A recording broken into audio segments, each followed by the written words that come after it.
All right, good afternoon, everyone. And we're going to go ahead and call this meeting to order. And I will look for Patty to, I will use the gavel because it's there and it has a purpose. It's served. Patty? Thank you, Mayor. So good afternoon, everyone, and welcome to the May 6th Salinas City Council meeting. Mayor called the meeting to order. This meeting is available meeting is available in Spanish for members of the public in attendance and on Zoom. Translation devices can be obtained in the foyer. Esta reunión está disponible en español para los miembros del público en Zoom y las unidades de traducción se pueden obtener en la entrada de la rotonda. Okay, thank you. All right, Zoom webinar participation is available for members of the public. The Zoom webinar ID and link are available on the posted agenda on the city website. And with that, will everyone please stand for the Pledge of Allegiance? I pledge allegiance to the flag of the United States of America and to the republic for which it stands, one nation, under God, indivisible, with liberty and justice for all. Thank you. All right, Patty, why don't you call the roll and let's see who's here. Councilmember Barajas? Present. Councilmember Barrera? Here. Councilmember Diarigo? Present. Councilmember De La Rosa? Here. Councilmember Salazar? Here. Councilmember Sandoval? Here. Mayor Donahue? Yep, I Thank you. am here. All right. With that, if we have any new employees, if the directors will. Yeah. So Renee? Selena. Okay.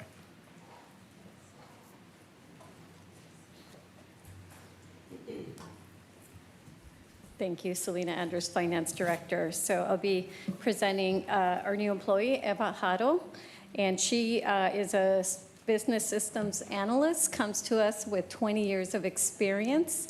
She lives local, I think Marina. Very excited to have her at the City of Salinas. Very good. Well, okay, and then Maria? Good afternoon. I'm Marina Horta Gallegos, your Human Resources Director. I'd like to introduce and welcome Elizabeth Gonzalez Reynoso. Elizabeth is a graduate of Cal State Monterey Bay. She started April 1 as a confidential office technician. You can find her assisting the public and city staff at the Human Resources front counter. And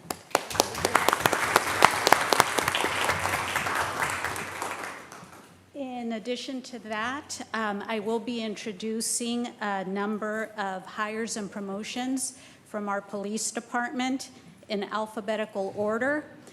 Officer Anthony Garcia, promoted April 14 to police sergeant. We have a new community service officer, Alejandro del Real Gomez. A promotion, Fernando Lopez Garcia, Community Service Officer, promoted to Police Recruit. Claudia Marissa Plasencia is a new Police Services Technician that started April 14. Adrian Morgan Ramirez is a new Police Recruit, hired April 16. Melissa Roman, Community Service Officer, promoted to Forensic Specialist, April 28. And we have Kimberly Ruelas. She is a lateral police officer rehire. She started April 21. We have Obadiah Whitmore. He is a rehire lateral police officer. And we have Senovio Zamora, promoting from community service aide to community service officer. Thank you.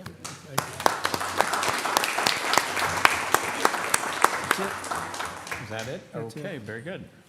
All right, we're going to do a little proclaiming. First, we will start with the Asian American Pacific Islander Heritage Month, and that's this month. And I think Larry and Mars, you'll be the recipients. Let me do a few whereases, and then we'll have you come up. Whereas Asian American Pacific Islander Heritage Month is a month to celebrate and pay tribute to the contributions of Asian and Pacific Americans towards American history, society, and culture.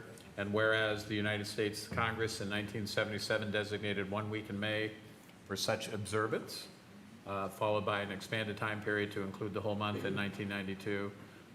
And whereas Asian Americans and Pacific Islanders comprise many ethnicities, I think I got that, and languages, and their many achievements and are pivotal in society. Whereas this year's theme, A Legacy of Leadership and Resilience, symbolizes the resiliency, adaptability, and perseverance of Asian Americans and Pacific Islanders, while also recognizing the challenges that many continue to face in achieving advancement and equity. And whereas the city of Salinas joins in celebration of the Asian American and Pacific Islanders and their contributions towards cultural richness, diversity, and generosity, now therefore I, Mayor Dennis Donahue, on behalf of the Salinas City Council, do hereby proclaim the month of May 2025 as Asian American Pacific Islander Heritage Month, and encourage all residents to celebrate this special observance. So. Gentlemen. Thank you, Mayor Donahue, City Council, City Manager, City Attorney, and City of Salinas. I'm Mars Rockamora, President of the Filipino community, also board member of the Asian Cultural Experience. On behalf of the Filipino community and Asian Cultural Experience and the Asian community, we thank you for the proclamation. Very good. Larry? Larry Hirohara, thank you very much for the city proclamation. We just completed our Asian Cultural Fair, which hopefully represents a diverse Asian community and representative of the Asian community itself. So we're very appreciative of this proclamation. Thank you. Thank you for all your good work. And, let's come on up for the, I think we got to do the photo op, so front and center. No, go ahead. Oh, or you want to do them all together? Okay, we'll do photos. All right. I did. All right. All right, the next one, I think this is typecasting, but they told me I had to do this. Older Americans Month.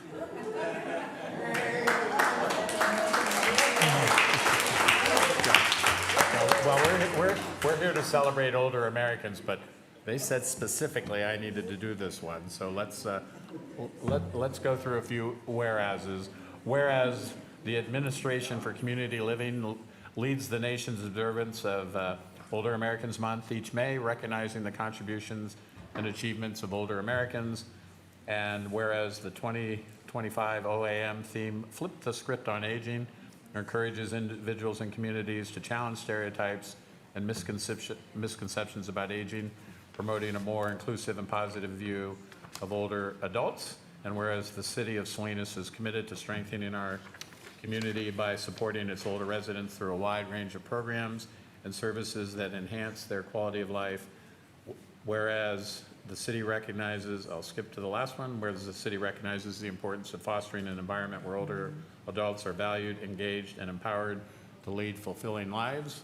Now therefore, I, Mayor Dennis Donahue, on behalf of the Salinas City Council, hereby proclaim May 2025 as Older Americans Month and encourage all residents to recognize and honor the contributions of older adults and to support efforts to promote a more inclusive and supportive community for individuals of all ages. So dated this day of May 2025.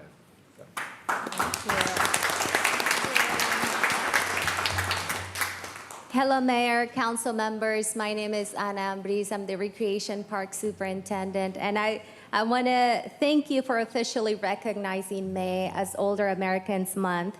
This proclamation is a meaningful gesture that reflects your commitment in honoring the contributions of seniors in our community. Older adults in our community have raised families here, they have built local businesses, they volunteered countless hours, and most importantly, have passed down traditions that enrich our community, our Salinas. I want to take a moment to recognize our senior program participants of the Firehouse / Bread Box, because that's where we're housed now. But I want to invite everyone to please join us at the Bread Box from 8 a.m. to 12 p.m. Monday through Friday to enjoy a variety of programs, all free to seniors. So please come on and join us. And once again, I want to thank our senior program participants for being here, and most importantly, for all that they do in our community. You'll see them out and about, volunteering, giving back. Thank you for all that you do. Thank you. Thank you.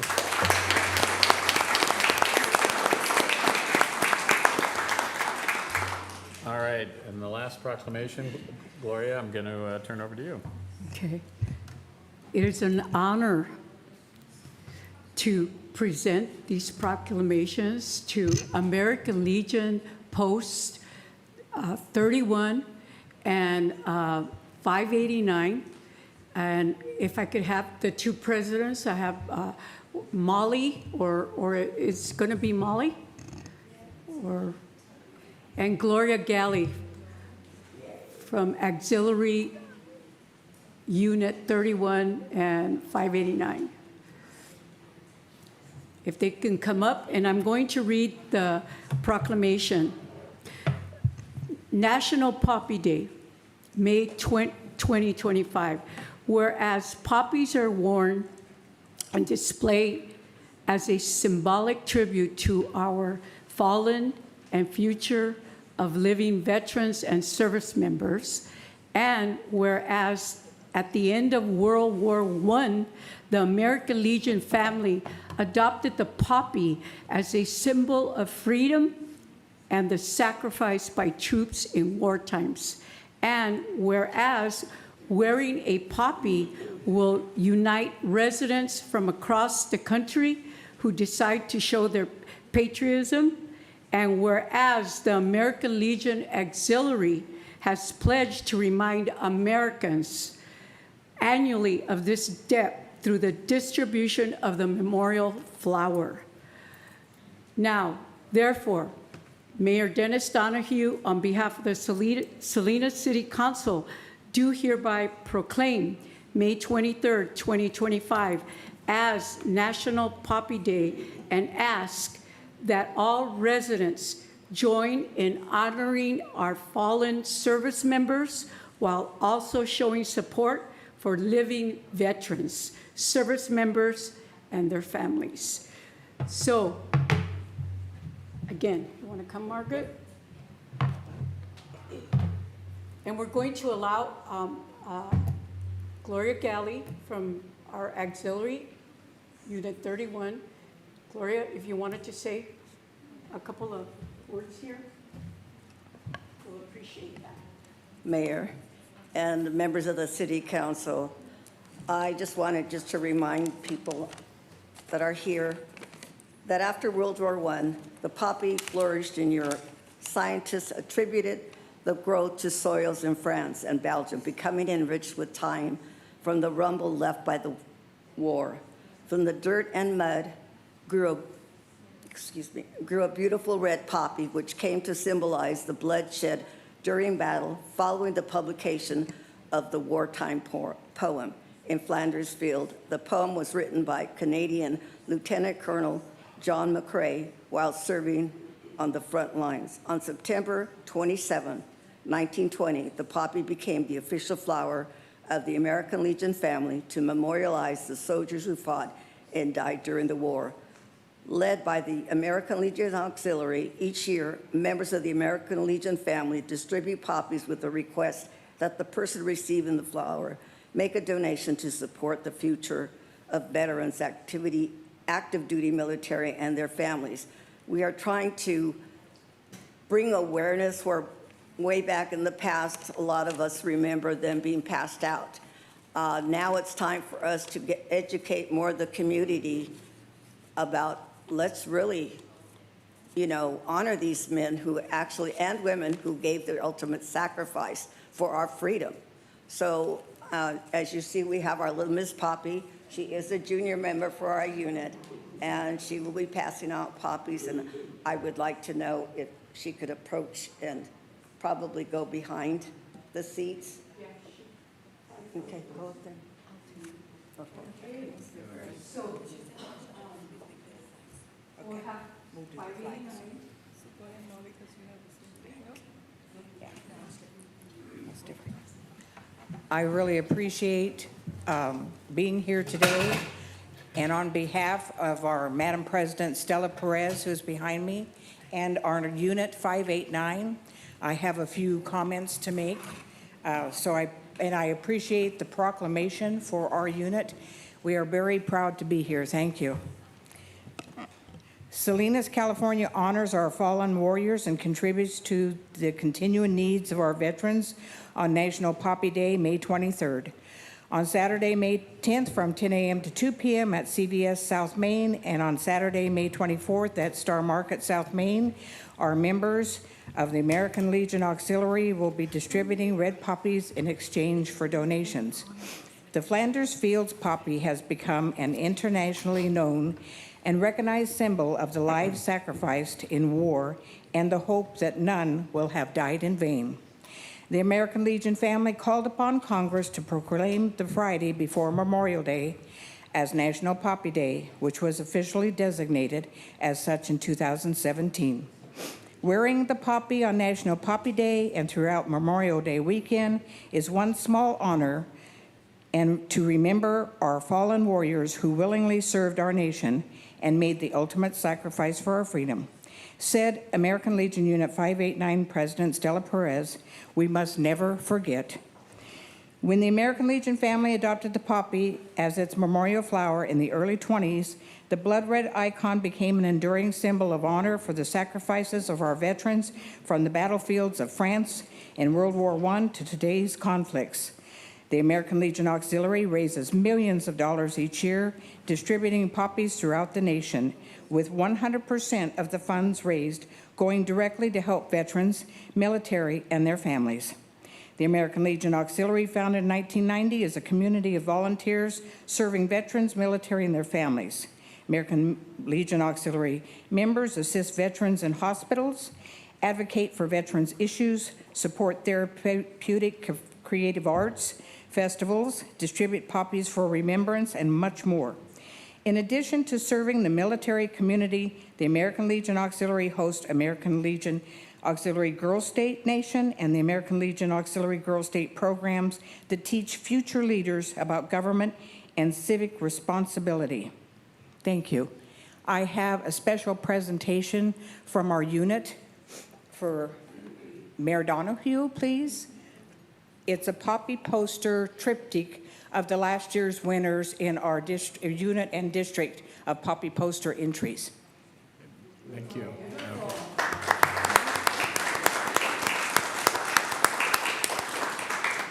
Very good, thank you. May we approach? You may, and we'll. And I just wanted to say something. The auxiliaries, and I'm going to speak for 589 and 531, they do a lot for veterans. And I'm so proud to be a member of the auxiliary. I belong to 531, and this is our president. 31.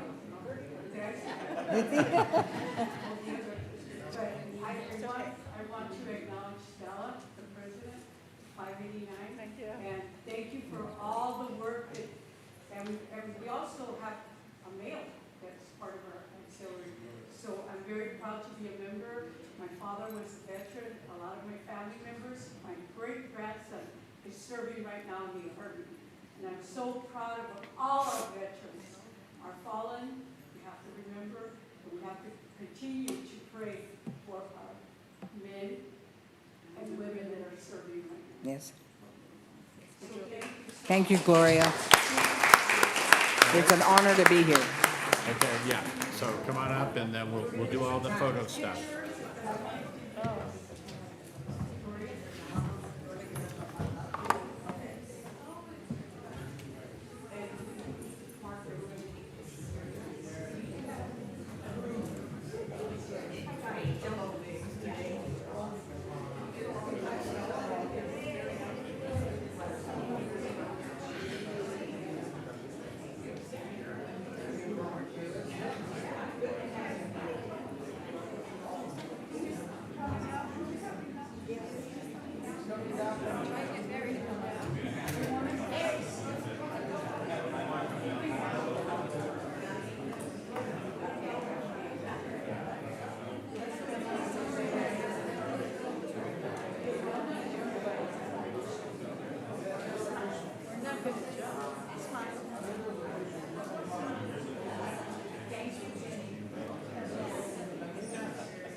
we will go ahead and turn things over to the city attorney before we discuss closed session.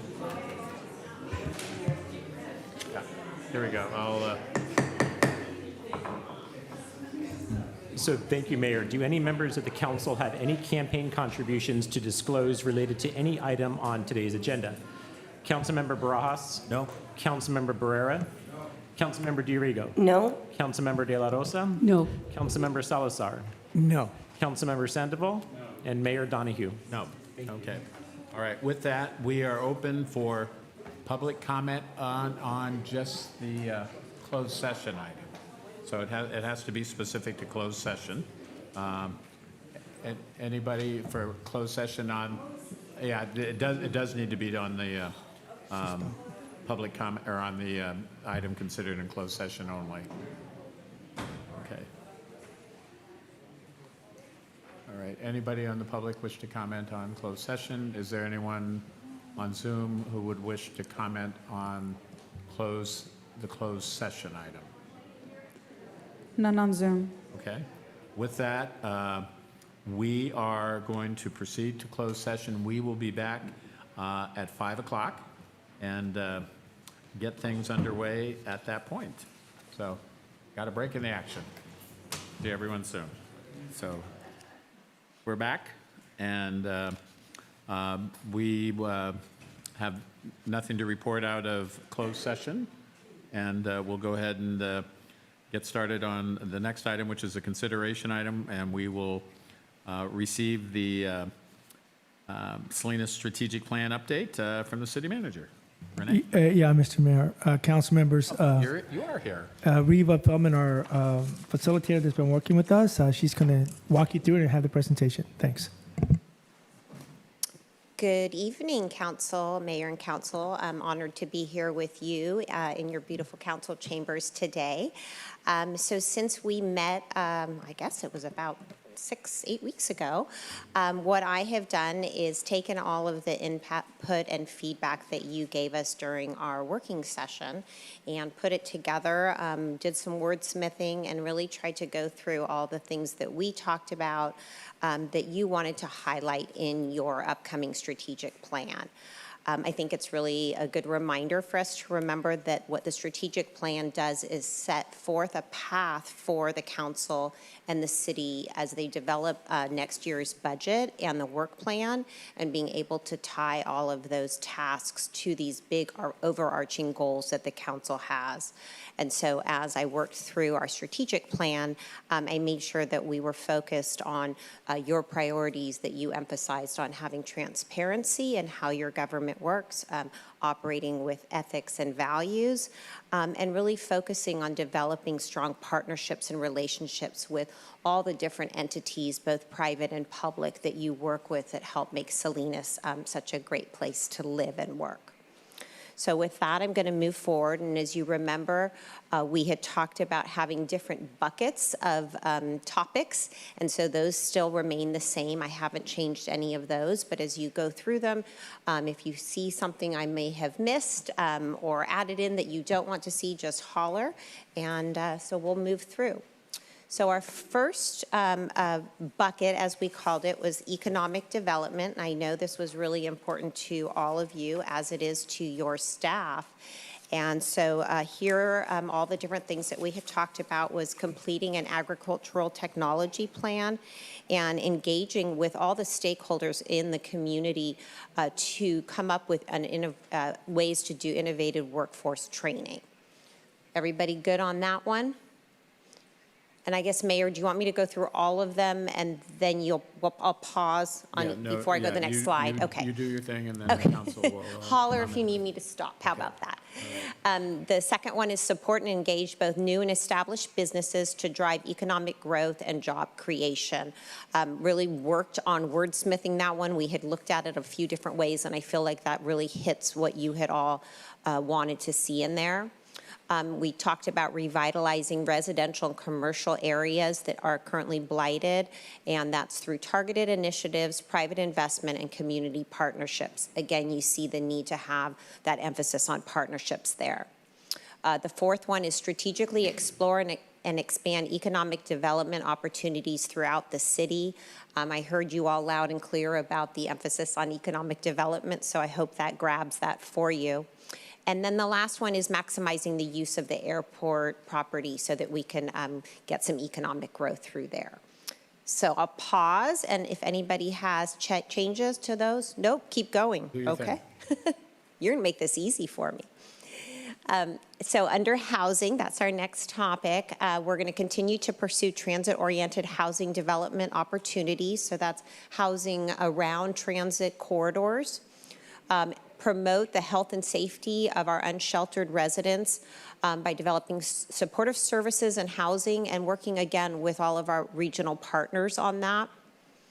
We want to facilitate the addition of workforce, low-income, and farm worker housing, as well as ADU developments, while doing that, while minimizing impacts to your residential neighborhoods. I think we spent a lot of time talking about the need to have that balance, and so hopefully this goal captures that desire. And then the last one under housing is to streamline the entitlement and permitting of residential developments by implementing efficient workflows and ensuring timely reviews and approvals. Again, we talked about the need to have an efficient government process to streamline what it is for your customers to come into your city hall, to get permits, to get information. And so I felt that the wording here really helped us capture the desire of this council to really have a government that lives in 2025 and is efficient and moves things through in a streamlined manner. And infrastructure, I think you're all very hard on yourselves. I have to say, I spent a lot of time driving around the city today, and things look really, really good to me from an outside perspective. So kudos to you, whatever you're doing. It certainly looks good and is very welcoming. But the first one here is improve the condition of the city's streets and sidewalks through proactive and creative maintenance and strategic infrastructure investments. This, again, was something that you all really emphasized about how important it was to have projects that do really move forward these goals. The second one here is to explore innovative ways using technology to improve the flow of traffic throughout the city. There's lots of great technology out there, and so really commend you for looking forward and trying to come up with ways to make sure that you're as modern as possible in your city with the technology that's available. We want to continue to invest in recreational and public facilities that support our community, and then evaluate the capacity of the city's infrastructure and their systems in anticipation of future development. And certainly that's another important forward-thinking goal, which is to make sure that whatever is underground is also meeting the needs as you build a more robust city and develop, that you need to make sure your sewer systems and your other flood control and all of that are capable of handling that. Under our city services, we talked about completing the Vision Salinas 2040 general plan. So 2040 is like tomorrow. We got to get going. Promote equitable access to city services and foster inclusive development. Again, going back to making sure that our city hall and our city services are welcoming and meeting the needs in a streamlined manner for our residents and business communities. Ensure fiscal responsibility and financial management. That's always very important. Providing high-quality customer service, expanding our volunteer programs, and engaging residents and improving communication to the community. So that's finding out what our community needs and then giving them information in a regular and timely manner in a variety of ways that they can receive that information, whether it's through a website or different types of communications. Public safety, certainly extremely important. We all had talked about making sure that the community is prepared in case there's a disaster, so it's encouraging emergency preparedness and resiliency throughout your community. In terms of our police and fire departments, it's enhancing recruitment initiatives to increase staffing and focusing those recruitments on our local talent here in Salinas and in the neighboring areas. So drawing on people who are already in our community. Continuing community policing efforts that would build trust and foster collaboration between the community and law enforcement. Expanding code enforcement efforts and capacity to address citywide issues. And that can be a variety of things from blight to nuisance, parking, health, safety, really anything that is not legal is how we address it with code enforcement and, of course, unpermitted vending. And then the last one under public safety is increasing collaboration with partner agencies to address public safety, public health issues. So a lot to do there, but I think with the staffing and the police and fire departments that you currently have, you'll be able to effectively meet these goals. And then in youth and seniors, the four that I was able to whittle us down to are improve, expand, and develop both youth and senior facilities and programs. Looking at joint use agreements with the school districts so that the community can use recreational space on those school-owned properties when school's not in session. And that's a wonderful thing that a lot of cities do to maximize existing recreational spaces for the community. Increasing community events throughout the city for both youth and seniors, and then partnering with regional stakeholders to improve access to the arts. So those were the things that we came up with, and I am happy to go back through them, make edits, go home for the night. You tell me what you need. Well, what we're going to do is we're going to let the council, since this is a little different and flowed out of a strategic planning session, we're going to run the gauntlet with the council, and they'll do a combination of questions and comments. Sure. And then that's how, and then we'll go out to the public. Andrew, you ready with some thoughts and questions? Sure. I know we talked about this at our strategic planning session, but how does the development of an agricultural technology plan look like? Is that something that's going to come like presented to the council, or how's that going to work? Well, the mayor and council, yeah, whatever. If this is something that Stacia, we would work with key stakeholders, and we would bring something back to you, whether it's, I don't see us doing actually the plan. I see us facilitating from engagement, from a connector, zoning, and all that. So I think part of it is getting the key stakeholders and having a conversation with them, and then bringing it to the council and sort of a workshop. This is not our lane per se, but we do from a zoning, engagement, connector, we do have a role here. So that's, if the council thinks this is important, that's how we would approach it. Yeah, just for accountability, if it might not be necessarily a plan, maybe there should be a different name, just a thought. Because, we look at this 2 years down the road and they're going to say, well, where's your agricultural technology plan? That might be something, I'll hear what my colleagues have to say on that. But I think I just add, as we're working through these, they can, and sometimes will evolve and shift to something different, and we'll bring that to you as we're starting to look into say maybe we missed the mark and maybe we have to go a different direction. So this is a guide, but it doesn't mean that we're actually going to get to do everything if we have to evolve it. Sounds good. And number 4 in housing, streamline the entitlement and permitting process. I know our top 3 are focused on low-income housing, workforce development. Do you see a need to include market rate housing and not just specifically calling out the other ones, or is that implied? Because not everyone is looking for. I mean, everyone wants affordable housing, right? But not everyone's going to qualify for those particular affordable housing units. I think that would make some sense. Yeah, absolutely. Yeah, so is that something we should include in there, or? Well, that would be my recommendation, that we include that it's not just specifically the affordable units and ADU and worker housing. And then we talked about I think some of the things that, you know, assuming we adopt this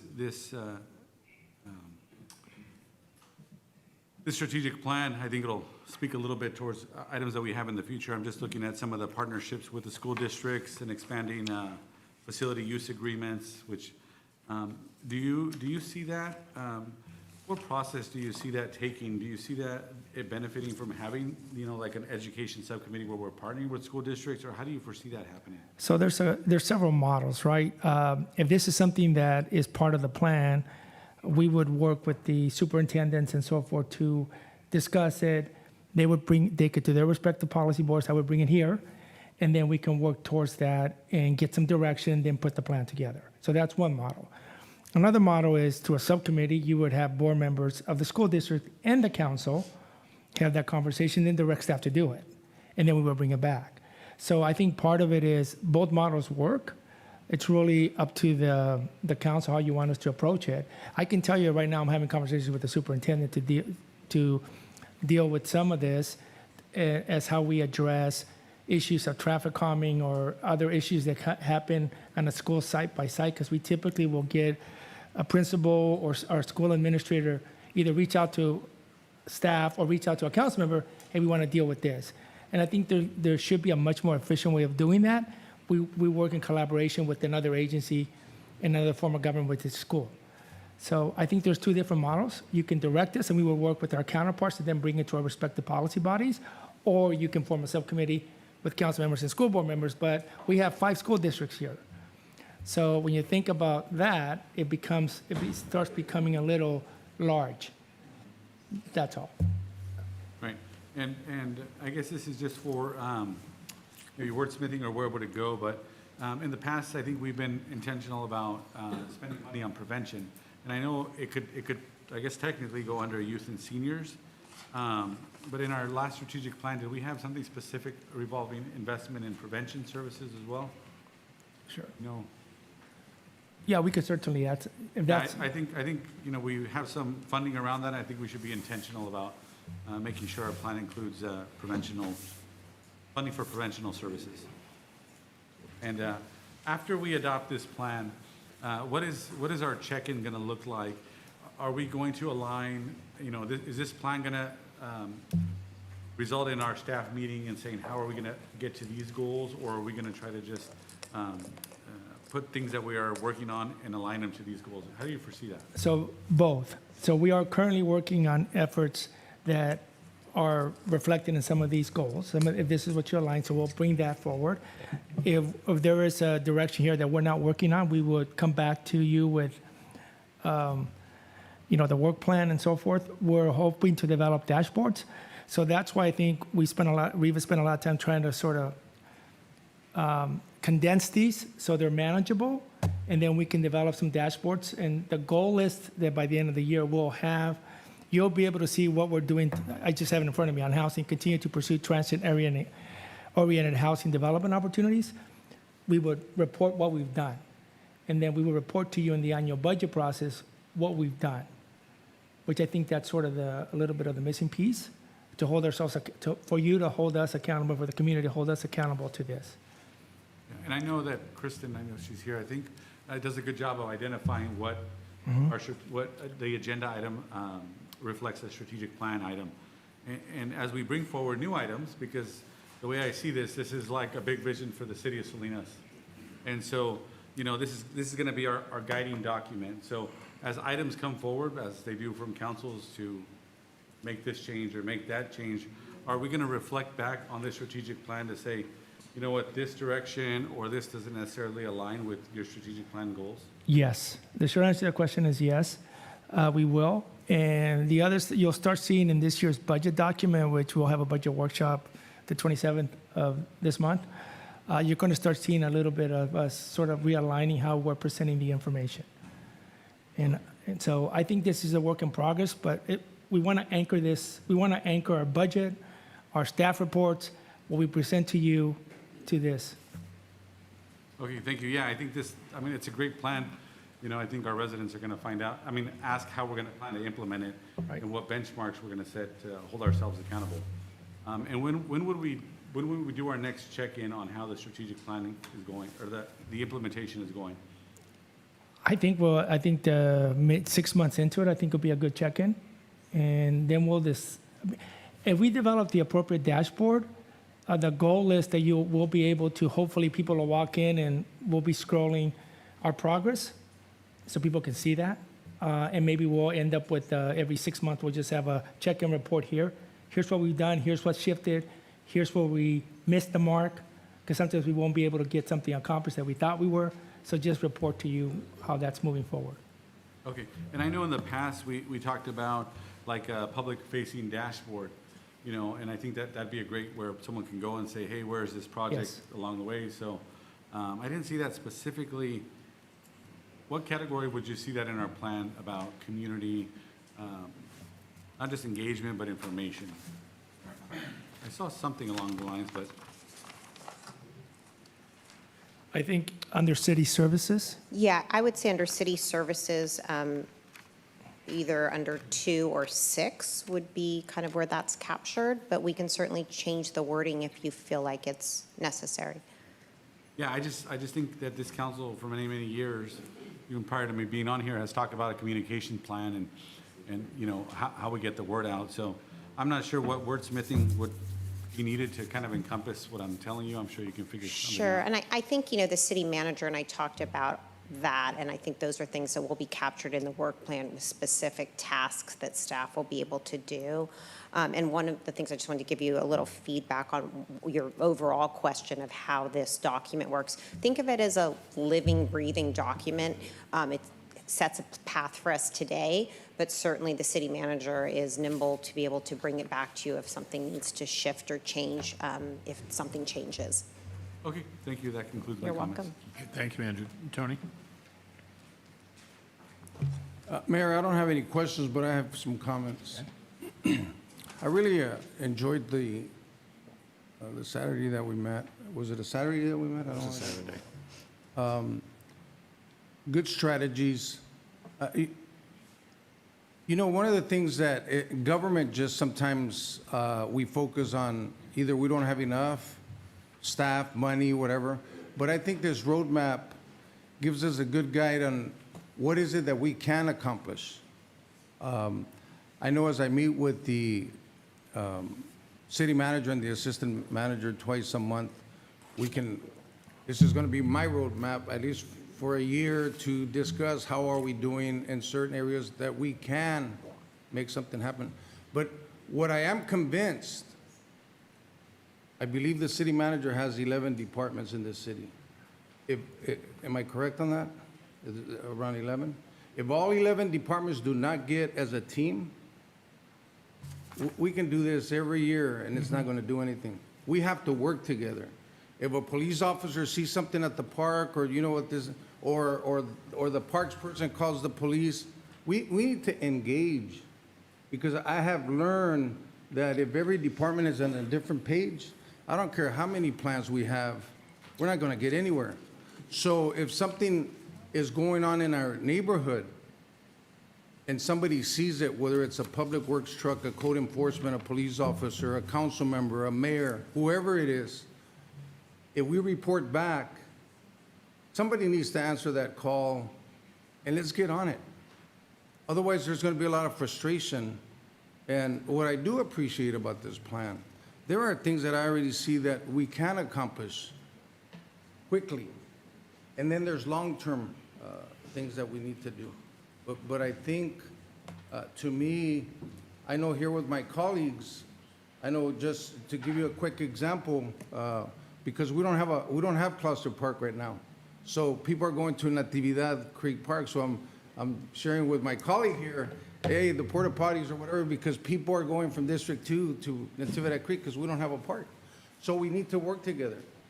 And then we need to take the minimal amount of people to Montevilla so that we can enjoy our friendships over there, or whatever it is. And I think what's critical to me is communication.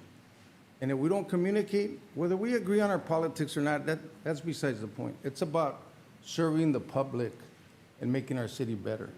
So I appreciate this. This will be with me for quite some time, and every time I meet with the city manager, we'll discuss it. I'm So sure thank he'll you. be happy to have copies for you in his office. Yes, yes, thank you, thank you. Thank you, Tony. Jose?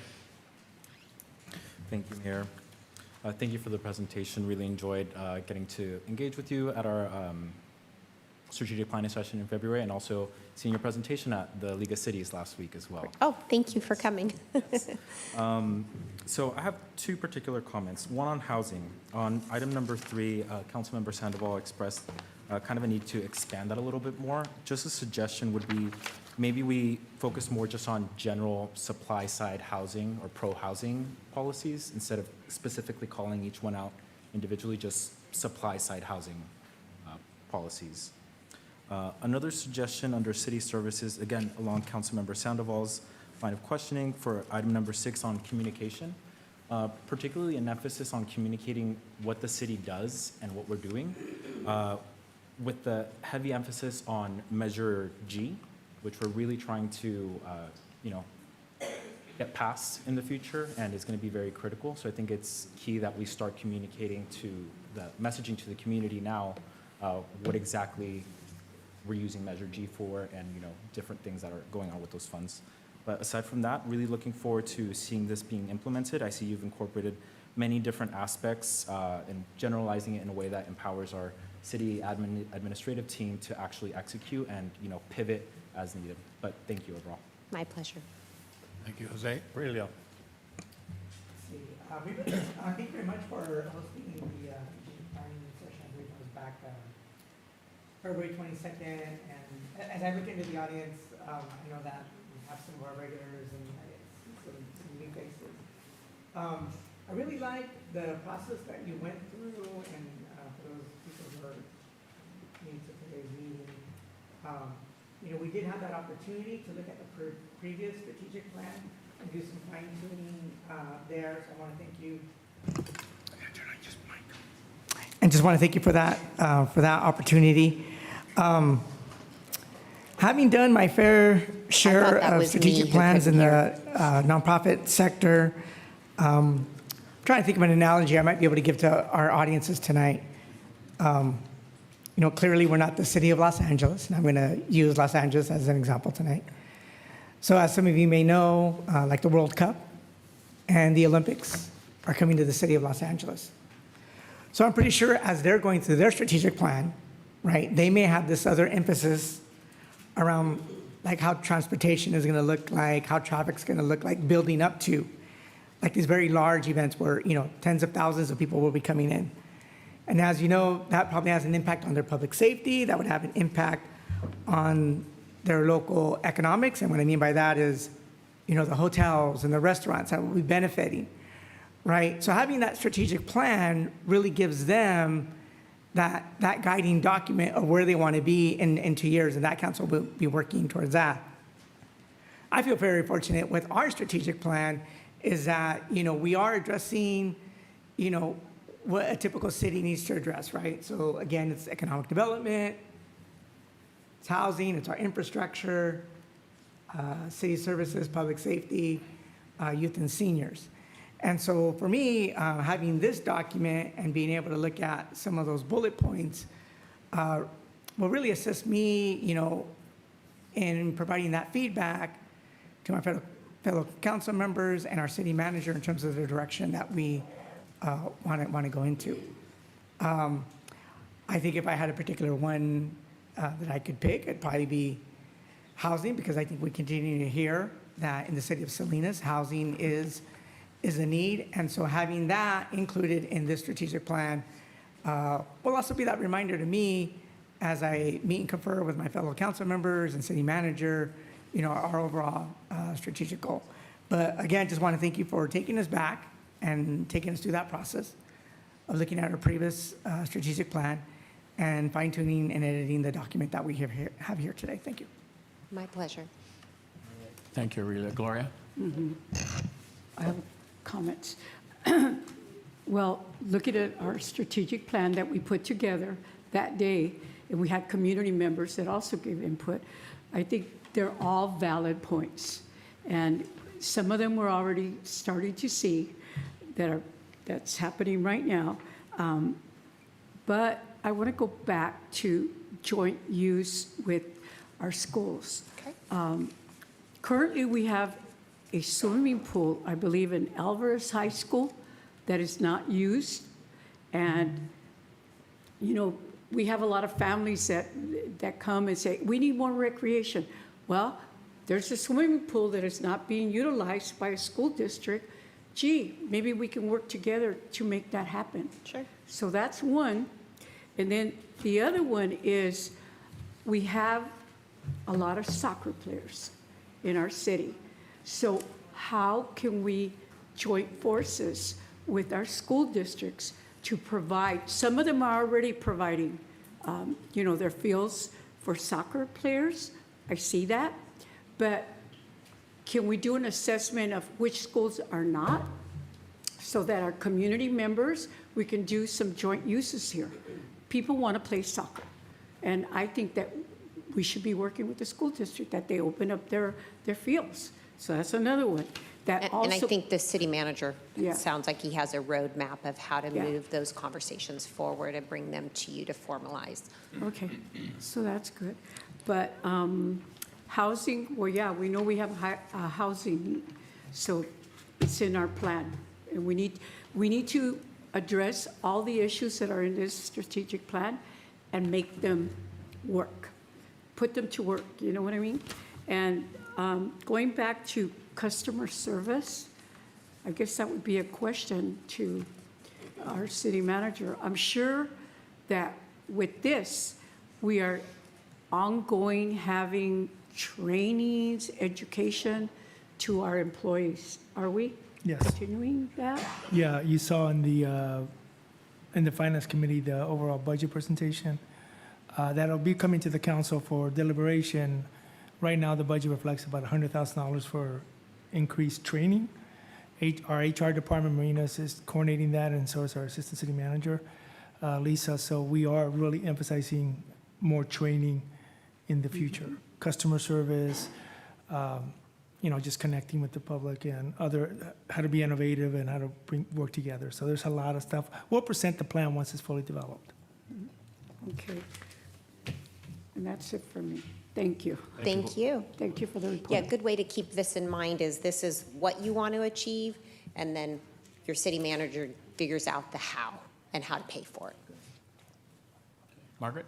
That was going to be my comment. I think this is a great first step, and the fact that we got this done in 4 hours and you were able to capture it is very impressive, because I know there were a lot of thoughts coming from all of us, and those of us that are, you know, new to the team, you know, we still have a lot of, you know, fleshing out to do and thinking to do. So I think this is a great start. I do see it as short-term and long-term, and I think within each of these 6 focus areas that we'll have to have, I would assume, a prioritization within those. That'll be part of the strategies, and and Renee will be guiding staff to get that done. So I'm really happy to see the outcome of this. I just wanted to ask on the housing on item number 4. We talked about permitting residential development. So I'm assuming that's really getting our permit center to be more effective, more efficient, running smoother, because that's certainly one of my top priorities. Out in the community, we hear so many complaints about, you know, it's not fast enough, or we're getting denied, or we don't get response. So to me, that would be a top priority in that category. And then I had a question in the infrastructure. So you mentioned explore innovative ways to use technology to improve traffic flow. As we know, traffic flow in this city is really poor. You know, we have too many cars on the road, and we don't have the infrastructure to be able to support all of those. So do you have thoughts on what that might look like, or who's going to be bringing back to us what some of those solutions might be? I'm happy to play engineer for 30 seconds and hand it over to the city manager. But, you know, there's a lot of things with technology now where you can have a camera system that watches the flow of traffic and then talks back to a main system to change lights accordingly if traffic's starting to back up. So that would be just one very quick example, but I'll defer to the city manager. Yeah, it's a lot of that. I know TAMC is exploring use of AI on 68. So part of that is, you know, looking at our network of streets. Right now, we actually have the ability. It's human, but our major streets, we are seeing the flow of lights, and we're trying to, rush hour traffic, we're trying to kind of speed up the traffic, because if one stalls, then everything stalls. So AI seems to, they respond a lot quicker, so we'll look at some of that kind of technology. Yeah. And also how to interact better with real-time data throughout the day, because things change, patterns change, and sometimes I can't keep up fast enough with the changing conditions. So it's a lot of that. Okay. So we are looking at updating our security plan when it comes to IT, because we're looking to bring some people from the outside to help us, experts. And I think there's a lot of experts in this space that we can certainly bring and just do an assessment of where we're at. Okay, thank you. Speaking of in city services, the general plan, Division Salinas, it says complete. What percentage do you think is complete to date, and how much more do we have to go? And I know we're going to be spending a lot of time on the general plan, kind of revamping it and updating it, but what does that look like? So I think right now we're almost to the point where we're going to be releasing a public draft. Okay. And there is a joint meeting with the council and the planning commission that we're going to be holding in a few weeks to kind of give you a first look at the general plan from a sort of comprehensive. Yeah. So we're looking at somewhere, at least not here, but around 2026. So certainly within the 2-year window, we will have the general plan completed and open for final deliberations and vote. Okay, so good, near future stuff. And then lastly, 2040, no, I'm kidding. that feels like a long way away for me, but anyway, city services, I love that. That's probably one of my most important ones, is the high quality customer service. I think that's an area where we can get a really quick win by just doing a few things differently. And what I'd like to see is, increasing our timeliness and response to the public. And I think that's where people get frustrated, and that's something I think that's a short-term win. So, but I think it's very comprehensive. I don't think there's anything missing at this point, but I like that it's a living, breathing document. We can continue to mold it as we go forward. So thanks for all your work. My pleasure. Thank you, Margaret. All right. We will go out to the public. Any comments from the public? 2 minutes on this item. So I'm very, very happy to see code enforcement included. And so what you don't enforce, you permit and you encourage. And in the neighborhood that we've lived in for the last 5 decades, we have seen the quality of life deteriorate because there is no code enforcement. And so if there is no code enforcement, at least in our neighborhood, although we suspect there is code enforcement in other neighborhoods because we have an advocacy-based system, if you have a lack of code enforcement, the quality of life deteriorates and it goes down, it's a rush to the bottom. And so I've gone through many strategic plans in my former career in public education, and many of these, they sound good and have lots of great wording and lots of great goals, but they're never implemented. And so, City Manager Mendez, I would like to see a code enforcement officer assigned to each district. So I would like one assigned to District 5. And I would like that code enforcement officer to go around and learn the neighborhood and see where the low-hanging fruit is, and to issue citations. And so when you see a car parked across a sidewalk, thereby obstructing the flow of someone in a walker, let's say, you cite that person. And if you see other kinds of citations, issue them. And so that's something that you can actually do. Right now, there's supposedly 13 different code enforcement officers, but I hear there's only 5. But if you talk to the HR department and say, where are the openings? There are no openings. And so I would like to see some new code enforcement officers assigned to each district. Thank you, Peter. Hi, good evening. Jose Guerra, Montevilla Community. I love all these great presentations you guys give. They look really good on paper and you can present them up here, but what percentage of them are you completing? Because I went to 2 meetings this last week. One was one for Chinatown remodeling, the other one was for District 1 and 2. I was told it's District 1, but it's the east side. So it's everything in Alisal. I was misinformed on that, by the way, too. And I don't see anything being done. I just see a lot of meetings, a lot of waste of time, a lot of publication, a lot of people getting paid to just make reports and nothing being done. And I'm seeing that nobody up here gets along with anybody. It feels like nobody's collaborating or getting along or talking to each other up here. I mean, I agree with the gentleman. We need a code enforcement for every district and a peace officer, someone we can talk to that can help us improve our neighborhood. I know most of you guys probably don't live in Salinas. Some of you do. God bless you if you do. If you don't, you should try visit, Salinas and walk down the street and see what your neighbors really need. And I think our representatives need to just walk the block and not talk the talk, walk the block.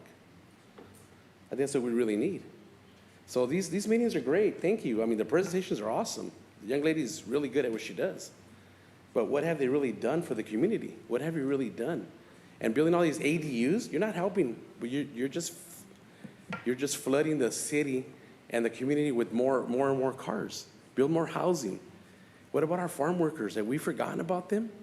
They make you guys all the good money out here you guys make. All the ag that makes those millions of dollars, trillions of dollars out here. You forgot about the small person that helps you the most. Take care of them. Come on, guys. God bless you guys. Have a good night. Thank you. Good afternoon. Luis Chago Juarez for Building Healthy Communities. And like everybody else, really appreciative of the presentation. Speaking as someone with a background in the arts and the public arts, we know that there have been some barriers that have prevented our local artists from really, being activated and, being contracted to do, projects here. We know that the underpasses, the big underpasses, Sanborn, Alisal, and Market, there were these great undertakings that took place, and it was a collaboration between Caltrans, Monterey Peninsula Arts Council, or Monterey County Arts Council, and the city of Salinas. And as big as these projects were, and the hard work that the city of Salinas put, invested into that process, it was unfortunate that there were no Salinas artists that were employed, that were contracted to do those projects. Of course, if you speak to some of the folks that were facilitating that process, they'll give the reason, the barriers, the reasons why our local artists didn't participate. But those were like big contracts, $300,000+ each for each of those bridges, right? The Market Street Bridge went to artists from Santa Rosa.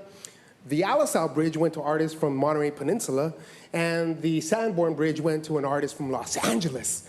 Imagine if those went to artists that we know are qualified to do that work here, and bringing that and keeping that dollar here locally. Thank you. Thank you. Okay, good evening. Thanks for the opportunity. Concerning the housing side, I heard some comment about specialty housing, ADUs, workforce low income. Then I heard some comments about focus on the supply side. Also important, I think, to keep in mind the demand side. And in reviewing this document, I saw that there was some emphasis of support for the unhoused services. I would like to put a comma and support for tenants too, as well, in that area there. Secondly, yes, there is housing, on April 22nd, I believe, housing spoke to us about there are no short-term rentals in Salinas, which can bring the same kind of problems like ADUs do, and that's just not true. I have, in District 3 where I live, there's a house behind me that I share a backyard with that has Airbnb all the time, pretty much 24/7. Sometimes it gets loud. So I think that needs to be addressed. It may be taking away from some rental inventory. It's causing nuisance on occasion. They do close up shop by 10, which is good.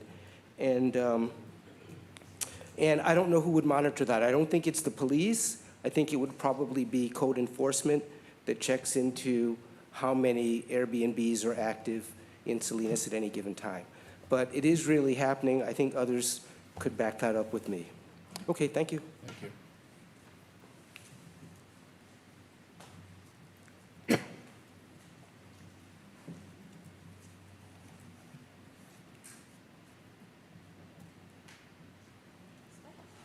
Buenas tardes, concejales y alcalde. Mi nombre es María Chávez. Les pido por favor que hagan otra estrategia para que la prostitución se termine del Distrito 4. Sí ha mejorado, pero todavía lo tenemos y no lo queremos ya allí. El domingo hubo otro choque. Gracias a Dios no hubo muertos. El día de mañana que pase y muera alguien, ¿quién va a ser los culpables? Ya hemos estado hablando, ya junté yo también firmas, traje firmas, hicimos una marcha. ¿Qué más hacemos para que se quite esto? Porque en las noches es más feo, está oscuro y estamos con el Jesús en la boca de que algo pase. O incluso ya se están metiendo en nuestros estacionamientos, bajan a las chicas allí. Por favor, hagan algo. Gracias. Good afternoon, City Council, Mayor. My name is Maria Chavez, and I'm here again to ask you, there has to be something we can do about the prostitution. Yes, it has improved, but it's still bad. In District 4, it's still there. We have to do something. We don't want them there anymore. On Sunday, there was another accident, and thank God nobody died. But what's going to happen when somebody dies? Who's going to be at fault? I'm already trying to get signatures, and at night it gets worse because it's dark. We're always worried. We're always praying that nothing else happens. They're starting to let the ladies down. They let them out of the car and into our parking spaces. So there has to be something we have to be able to do. Thank you. Thank you.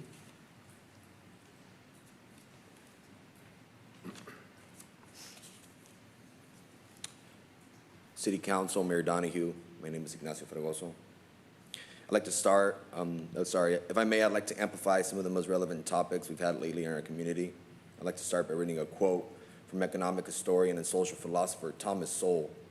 The quote comes from his book titled Basic Economics, and it states, "While there are controversies in economics as there are in science, this doesn't mean that the basic principles of economics are just a matter of opinion, any more than the basic principles of chemistry or physics are just a matter of opinion," end quote. You see, I find it very ironic that the same individuals with these romanticized progressive ideologies, they argue for market controls, are the same individuals, they increase property taxes and use that to finance public projects, thus generating public debt that will be paid by current and future generations to come. These individuals don't want you to own anything. That's how they keep control of the mass population. They'll use politics driven by emotion rather than logic to achieve their political goals. We ought to focus on our established revenue streams of income and enhance them to work more efficiently. Some basic examples include eliminating bureaucracy on building permits. On the residential level, we need less regulation as well. People trying to build sheds or covered porches or remodeling the garages do it illegally without permits because the city wants to squeeze them out on as much money as possible. That's an immense revenue stream the city is losing. Moreover, we need to maintain and reinforce oversight committees that overlook the finances that come out of the sports complex. That's money that's generated on public grounds, and the city's entitled to what it's owed. Lastly, I want to say I believe a true leader must maintain the public's interest ahead of self-interest. However, a true leader must also maintain logic and individualism and use that to win the public's trust. I would rather fight and self-sacrifice for honesty rather than become a puppet of the system. And I also want to say that we need to stop, spending money. Everything sounds good, but we need to have a strategic plan. I appreciate this plan that we have in place that is trying to get pushed forward. We just got to make sure that it's being used with revenue streams. You guys are here business owners. You guys would never run a business the way we use government sometimes. All right, thank you. Okay.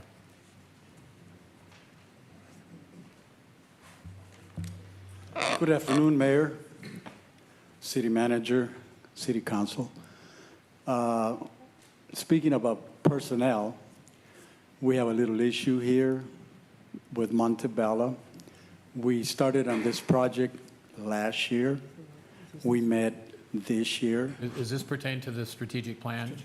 The comments on, public comment will come in a few minutes. This is about the strategic plan. Is this about the strategic plan? No, this is about Montebello. Okay, which I can't wait to hear the next update, but that has to come in public comment. This is about strategic plan. Great. So, okay, all right. All right, any other public comment on the strategic plan? All right, with that, I'm going to close comment on that and bring it back. Oh, if there is a comment from Zoom, yes, thank you for catching that, Chris. Adam, 2 Adam? minutes. I won't need that much time, just keep it very brief. I want to thank and appreciate the mayor and council members for recognizing the importance of streamlining our permit center. As we've discussed in previous conversations, at the heart of our housing problem is a supply problem, and ultimately the fix is to build our way out of it. So thank you for recognizing that need, and I look forward to working on improving that. Okay, thank you, Adam. Okay, with that, public comment is now closed on this item. Looking for a motion to receive the report. So moved. Actually, Second. I have a question. Okay. There is a motion, okay. Oh, yeah, I just want to go back to the housing. How do we make the determination, because I know Councilmember Barajas kind of indicated that we should focus on housing overall, but I don't want to eliminate the specific call out to affordable housing. So how do we make that determination if that gets included or not? See part of the motion, right? Councilmember, at this point, it would need to be a part of the motion if you wanted to make that change, because as I understand it, the motion on the floor is to approve the strategic plan as presented. So if you want to make wordsmithing changes, it needs to be incorporated into the motion. Sure. Then I'd like to make a substitute motion that we receive the report with the inclusion of the affordable, number 3, affordable housing, and then include the overall production of housing. Okay, is there a second for the, okay, all right. And with that, we can proceed with the substitute motion? We can, Mayor. I just have one question. I want to make sure that both Riva and the manager have that language specific, so there's no question about incorporating it. Riva, do you need some clarification? I'd just like to read it back for the record, if that would be okay. So number 3 on housing would be facilitate the addition of the overall production of, and then all the listing up there on out? Or did you want to add market rate into there? Because you had mentioned that previously. Yeah. Overall is fine as long as the low workforce, low income, and farm worker housing is included in there, and ADU. We good? Okay, thank you. Okay, Tony, you're comfortable with that? Yes. Okay, all right, then we will go ahead and call for the question. Patty? Calling for the vote on the substitute motion, Councilmember Barajas? Yes. Councilmember Barrera? Yes. Councilmember Dorigo? Yes. Councilmember De La Rosa? Yes. Councilmember Salazar? Yes. Councilmember Sandoval? Yes. Mayor Donahue? Yes. Motion passes. Very good, thank you, and thank you for catching that, Andrew. We appreciate it. All right, with that, we will proceed to general public comment. This will be for all items not on the agenda, and 2 minutes, and we're open for business. And if everyone can, we really want to practice really good lines. We've decided that's something we like. So, all right. That's all right. Heck, next time you show up, we may even have a stripe running down the middle. Okay. All right, we're open for business. 2 minutes. Okay. Good afternoon, members of the council. My name is Amanda Grace, and I am a sophomore at Rancho San Juan High School. I'm a member of the CEPTED Club, organized by the Public Health Department. CEPTED stands for Crime Prevention Through Environmental Design. These past few months, I worked with the CEPTED Club on conducting community assessments in various areas in Salinas. Our focus is understanding how the design of public spaces can help reduce crime and improve safety. We assessed El Dorado Park, which stood as an area of concern. Overall, the park lacks necessary maintenance. The playground's paint is faded and chipped off, leading to people creating graffiti, depicting inappropriate images that are not welcoming to anyone, especially children. As an avid visitor of this park, I can confirm the graffiti has lasted for years. and there have been no efforts to remove it. Also, the seating at the park posed an issue because parents resort to sitting on rocks to watch over their children, since a singular bench cannot fit many people. Wooden benches around the trail are unclean and rotting. Our top concern, though, was the restrooms. The stall doors are so short that someone who is 5'7" can easily look over, and the gap between the doors and the floor is high enough to have someone grab you from underneath. We recommend implementing SEPTED strategies to improve this area, such as altering the built environment to change the social environment by repainting the play structures, reconstructing the restroom doors, adding more clean benches by the playground, and painting a mural made by people in the community. These changes can deter crime and promote a stronger sense of community ownership and pride. Thank you for your time and considering our findings and recommendations. We appreciate the opportunity of making Salinas safer and inviting for everyone. Thank you. We're glad you took the time to show up. Good afternoon, members of the council. My name is Yaretsi, a current sophomore at Everett Alvarez High School, and I am a member of the Crime Prevention Through Environmental Design organized by the Public Health Department. Over the past few months, I've had the opportunity to work with the SEPTED Club on conducting community assessments in several neighborhoods. We focus on how the design of public spaces can help reduce crime and improve safety. One area of concern that stood out during our assessments is Natividad Creek Park that lies on the east side of Salinas. This space currently lacks enough lighting that makes it unsafe during the nighttime and requires a lot of maintenance work in its landscape, as there are a lot of dead trees and bushes, as well as uneven grounds and cracks in the sidewalks that make it prone to injuries. Our recommendation is to implement SEPTED strategies to improve this area, such as adding more lighting to help make the people feel safer while spending time at the park, fixing the uneven ground so children can run around safely without getting injured, and replacing the dead trees and bushes with flowers and healthy trees to help make the park more welcoming to the community. These changes would not only deter crime, but also promote a stronger sense of community ownership and pride. Thank you for your time and for considering our recommendations. We appreciate the opportunity to share our findings and to support efforts in making our communities safer and more welcoming to everyone. Okay, thank you. You again. Yes. Good afternoon, everyone. I'm Kimberly Bryant, and I'm here to offer a prayer to the city of Salinas, to you, Mayor, City Attorney, City Manager that is leaving right now, and all of the council members and the city staff, the police, the fire department, all of Salinas, really. It is the Lord's Prayer, so if you know it, please, please say it along with me. Our Father, who art in heaven, hallowed be thy name. Thy kingdom come, thy will be done on earth as it is in heaven.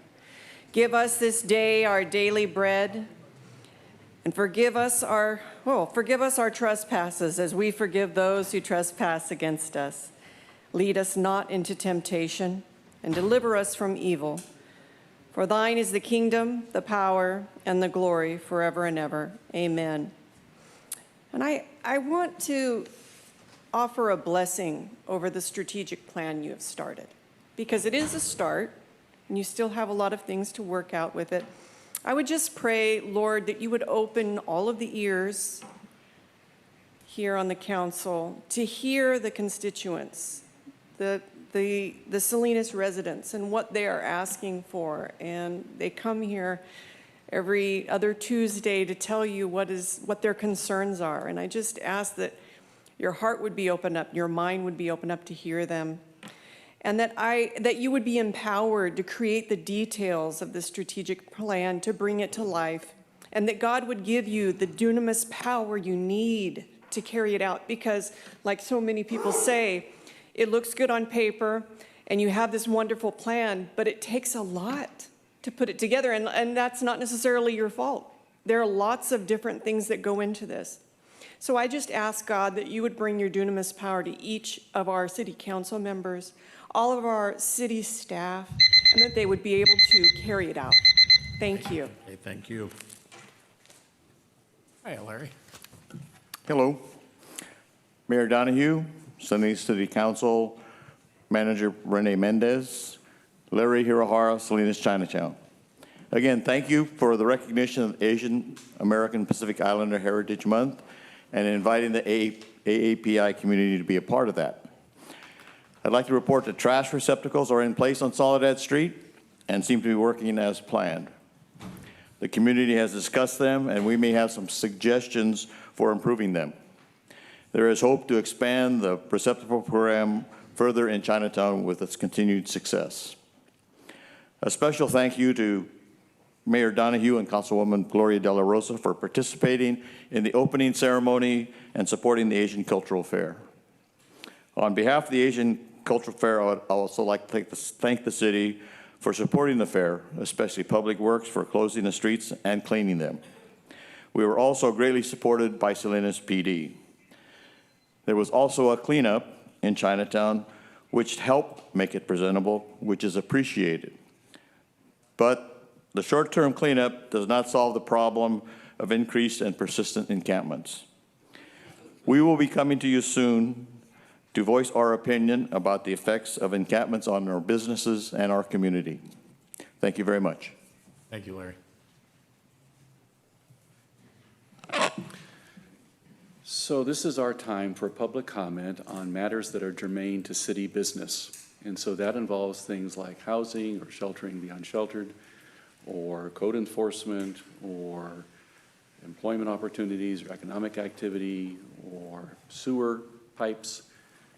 This is a podium, it's not a pulpit.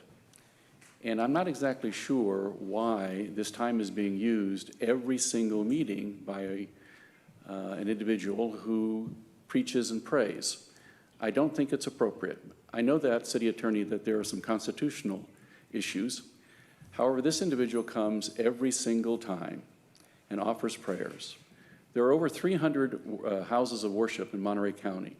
If everybody sent someone from their particular church to offer a religious observation, we would never get any city business done. I think it's highly inappropriate. The last mayor, at the end of her term, said that she appreciated this particular individual. That's dangerously close to an official endorsement of religion, which of course is not constitutional. And so, in the absence of regular divine intervention, we have to rely on ourselves. And so I would ask that you remind people that this time is for matters that are germane to the city's business. Thank you.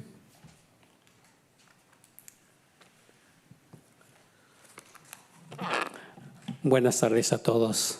Mi nombre es Jesús Estrada, soy el organizador con Centro de Abogacía de la Comunidad.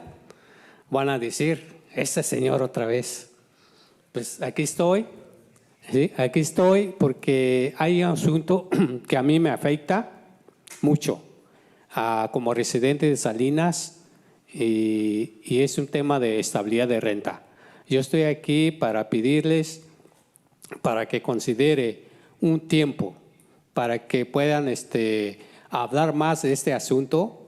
Solamente estamos pidiendo más tiempo, de aquí 6 meses, como se propuso el concejal Tony al principio, para que ustedes puedan agarrar más datos. ¿Cómo van a saber si está funcionando o no está funcionando? No sé si ustedes se han reunido más con la comunidad o con los propietarios, los dueños. ¿Cómo está funcionando? ¿Cómo van a traerlos? Apenas entró en vigor enero, estamos en mayo. ¿Cómo van a saber los datos? ¿Cómo quieren revocarlo? Entonces es lo que estamos aquí para pedirle más tiempo para que puedan hacer una decisión correcta, porque eso se requiere, hacer una decisión correcta como buenos líderes que representa a todos nosotros como residentes de Salinas.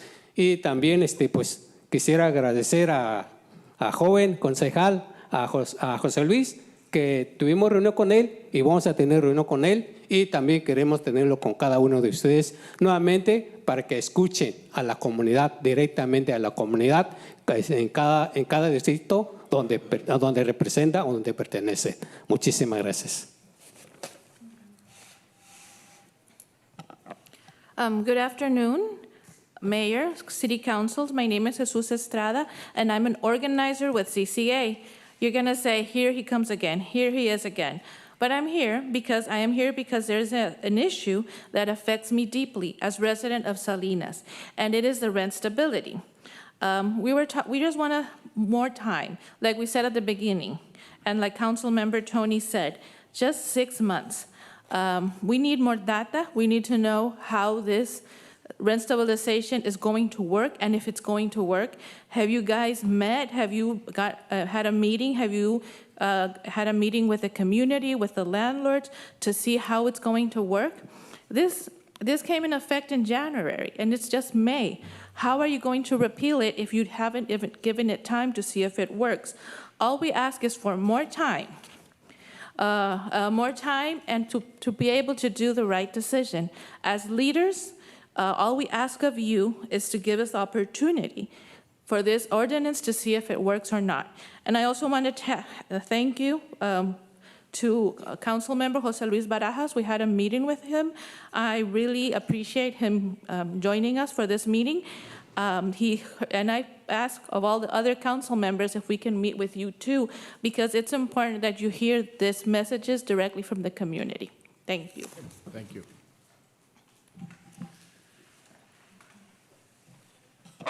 Hi, good evening. Jose Guerra, Montbella Community. I want to go back onto the meeting we had in the Alisal District at the La Paz Middle School. We did have a couple individuals there from the city, and we had a gentleman that I believe was in our group and had no clue anything about the city. I mean, they proposed all these things for East Salinas on reassigning land and this and that, but had no clue of what has already been established.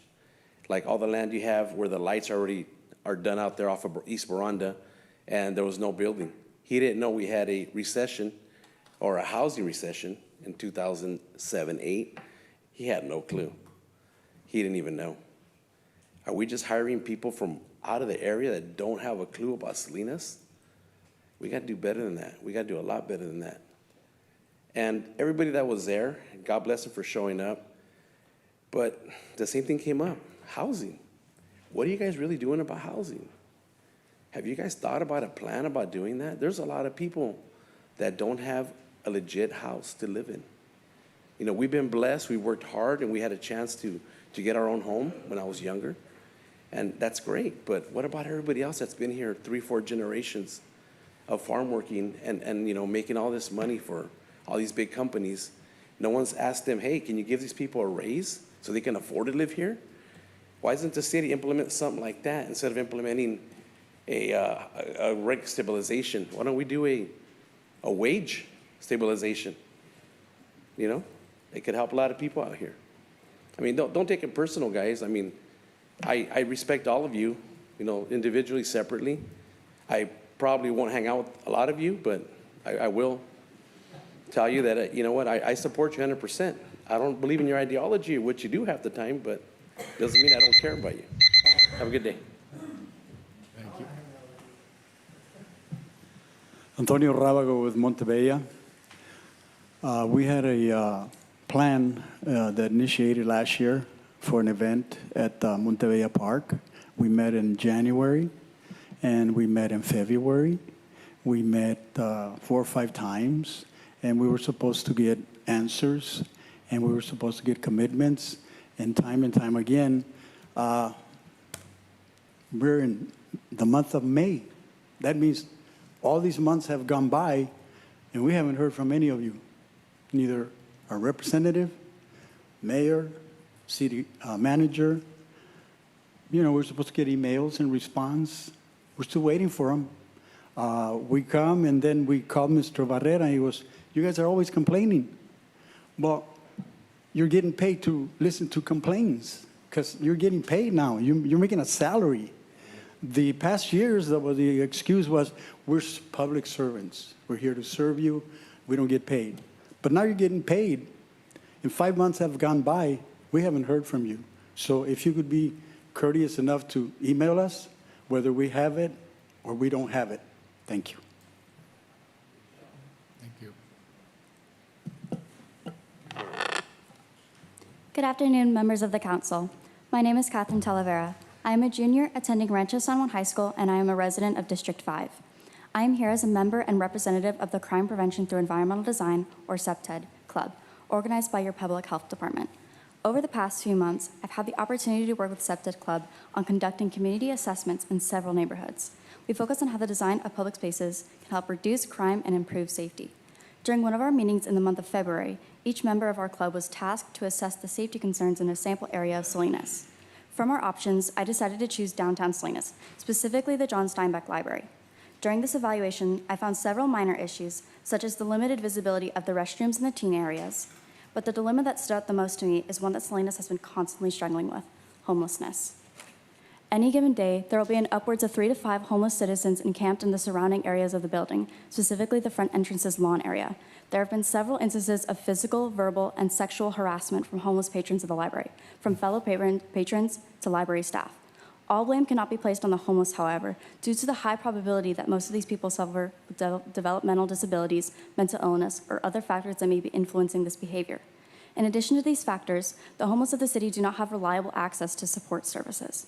As CPTED, we would like to make a formal recommendation that there be social service workers hired at every public library in the city, which includes the John Steinbeck Library, the Cesar Chavez Library, and the Ed Gavilan Library. As a county-funded program, we understand the difficulties of implementing projects that require large sums of money. We understand that any changes that are proposed require long periods of time for council approval and diversion of funds to be enacted. Despite the existence of these struggles, as representatives of the Salinas community, we urge you to consider these recommendations and actively strive towards a more connected future between the government of Salinas and its citizens. We believe that these changes will not only ensure patron safety, but also promote a stronger sense of community ownership and pride. Thank you for your time and your consideration of our recommendations. We appreciate the opportunity to share our findings and to support efforts in making our neighborhoods safer and more welcoming for everyone. Thank you.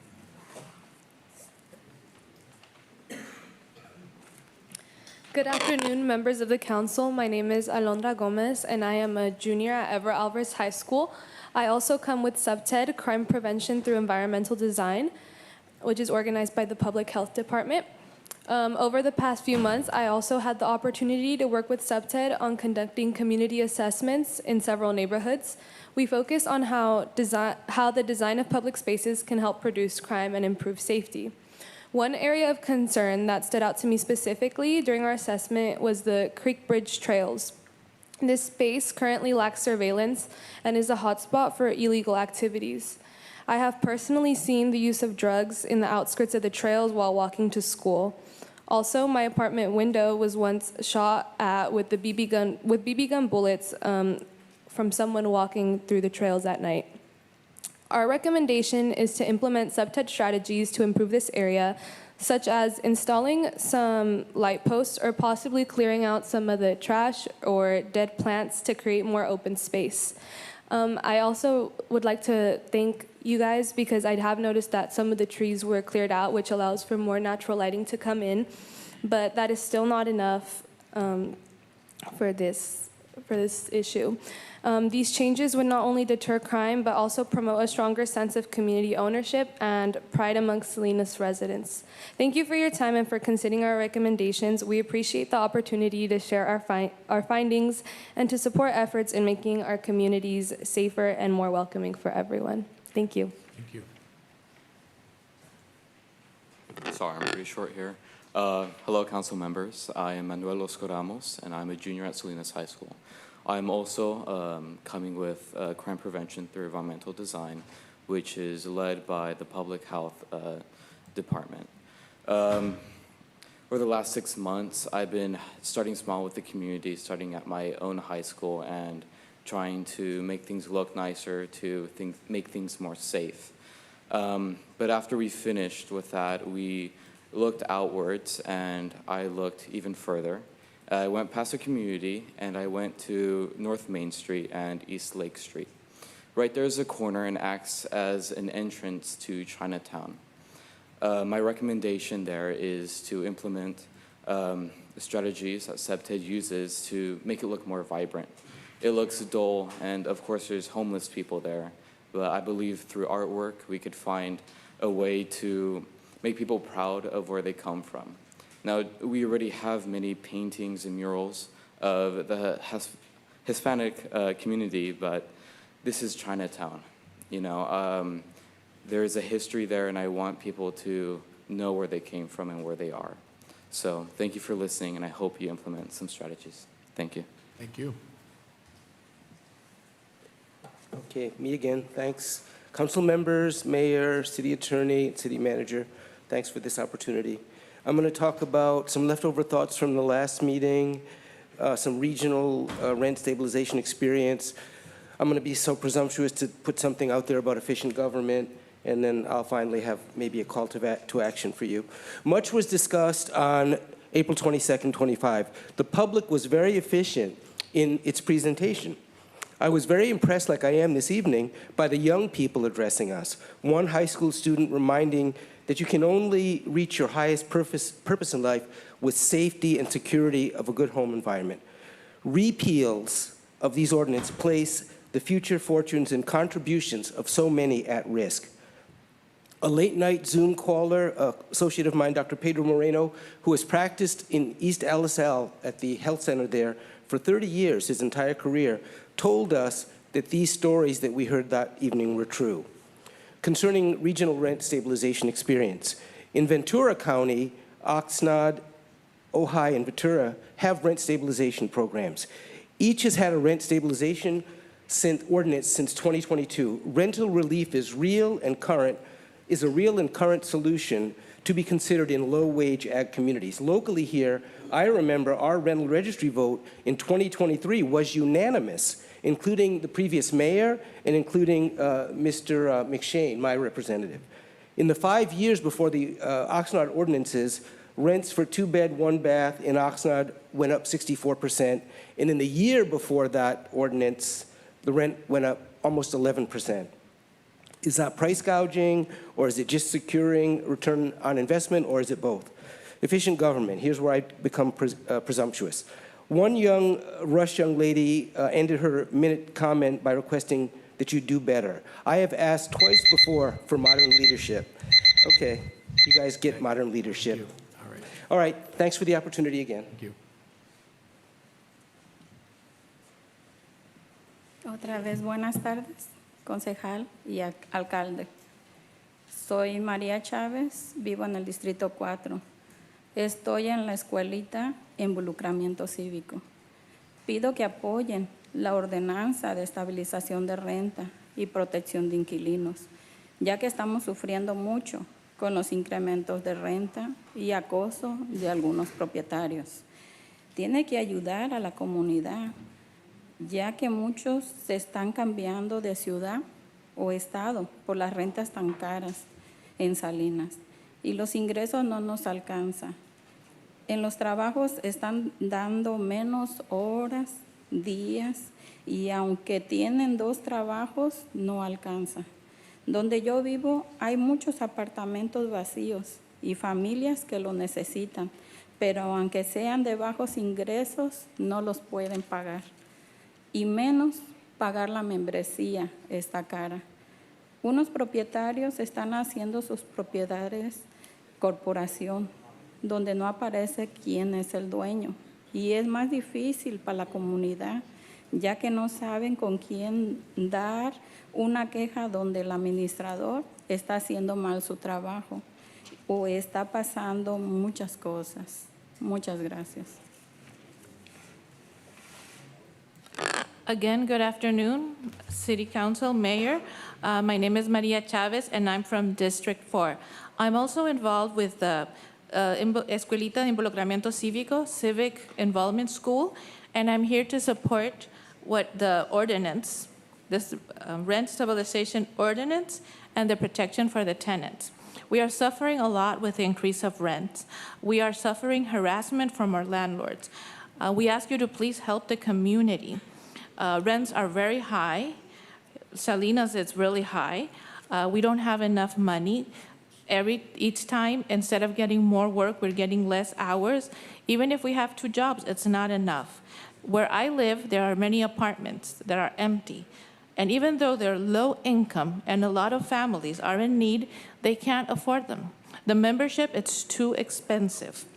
There's also some corporations that are buying these apartments, but it's really hard for the community to know when the manager of the building is doing a bad job. We don't know who to complain to because we don't know who the owners are. So please help us. Thank you.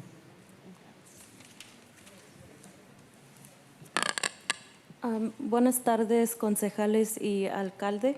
Mi nombre es Marisela y estoy aquí para también hablar sobre la ordenanza de estabilización de renta. Quería también como hacer una pregunta a ustedes del concilio de cuánto tiempo ustedes han invertido en tener conversaciones o escuchar de las dos partes, porque lo que hemos escuchado es que quieren como escuchar de las dos partes, de tanto inquilinos como propietarios. Entonces, como bien se sabe que aquí en Salinas sí hay comunidades y entre esas comunidades están las comunidades indígenas como triquis, zapotecos, mixtecos, chatinos, pero nosotros no hemos tenido esa conversación con ustedes y creo que la última vez que tratamos de tener conversación con el concejal Barajas, no estuvo presente y creo que la otra reunión que se tuvo tampoco no estuvo. Y nosotros sí estamos dispuestos a tener conversaciones con ustedes para llegar a un acuerdo y también que, pues como dicen, que si quieren escuchar de las dos partes, pues que sea igual para todos y que no solamente sea para algunas partes. Y también quisiera como saber en qué se están basando o en qué se van a basar para tomar la decisión para esta ordenanza, porque nosotros hemos estado trabajando arduamente para casi 2 años para que esto pase y los están cortando el tiempo para revisar y creo que un compañero dijo que sí se tomó mucho tiempo para esto y queremos respuestas también de ustedes y que no nos estén cancelando las reuniones que tenemos con ustedes porque pues ustedes también saben que tenemos tiempo. Gracias. Good afternoon, City Council, Mayor. My name is Marisela, and I'm also here to talk about and support the ordinance of rent stabilization. We have invested a lot of time, and I want to ask you a question. How much time have you invested in hearing both parts? Have you sat down with the landlords and the tenants of Salinas? Also, here in Salinas, there's a lot of indigenous community, like Triqui, Zapoteco, Chatino, that we also want to talk with you. We want to let you know our point of view. We tried to have a conversation with Councilmember Barajas. He wasn't there in the meeting. Then there was another meeting that he wasn't present either. And we want to be able to talk with you so we can reach an agreement. But we want you to listen to both parts equally. We also want to know why or what is the base for you to make the decision regarding the ordinance. We have been working very hard. We worked almost 2 years to be able to pass this ordinance. And all we want is time to see if it's going to work. So we also want to ask you, please, is that if we schedule a meeting with you, please don't cancel it, because for us, it's important for us to communicate with you. Thank you. Thank you.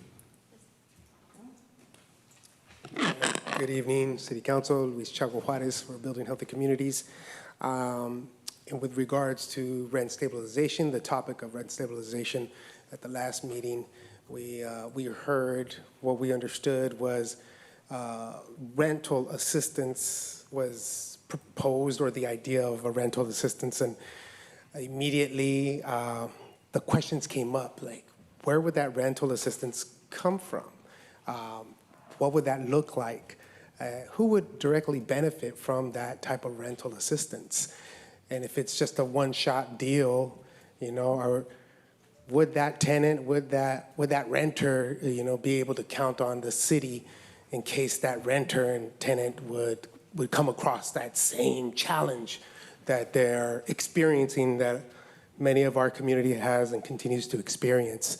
So the idea of rental assistance is something that we'd really, really, really would like to to understand, get a deeper understanding around that, how it benefits, because if it's coming from taxpayer money, right? Like sounds like it's a real challenge to sustain that.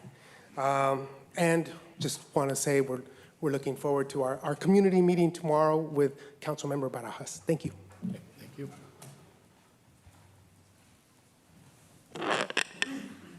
Buenas tardes, miembros del concilio.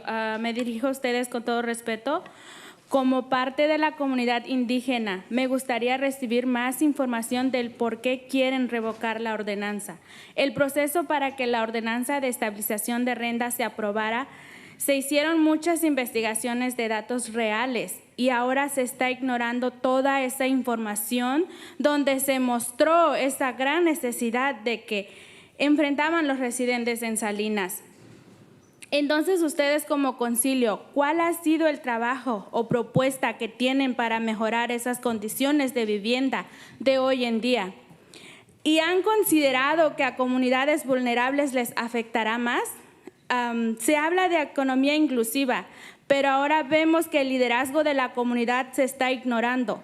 Ahora que ya alzan la voz para salir de pésimas condiciones en las que viven, se les ignora nuevamente. Hacen ver que hay mucha discriminación para comunidades indígenas. Hacen ver que sus necesidades no son importantes y toda esa comunidad trabaja en el campo. Entonces, todos esos testimonios son reales. Gracias.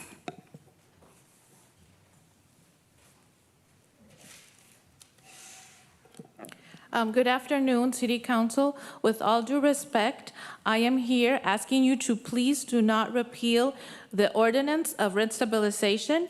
It was a process that we did, and it was based on data, on real numbers, and it is affecting the residents of Salinas. We want to know why the housing, she spoke a little quick, I'm sorry about that. Let me see.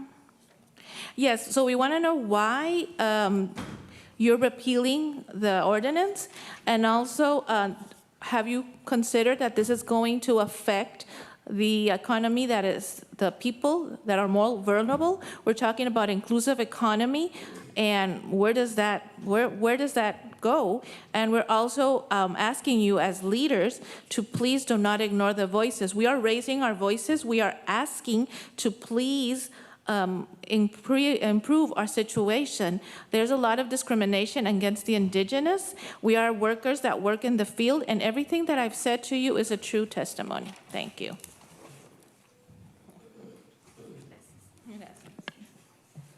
Buenas tardes, miembros del concilio y al público en general. Soy de la comunidad mixteca, estoy con Centro Binacional.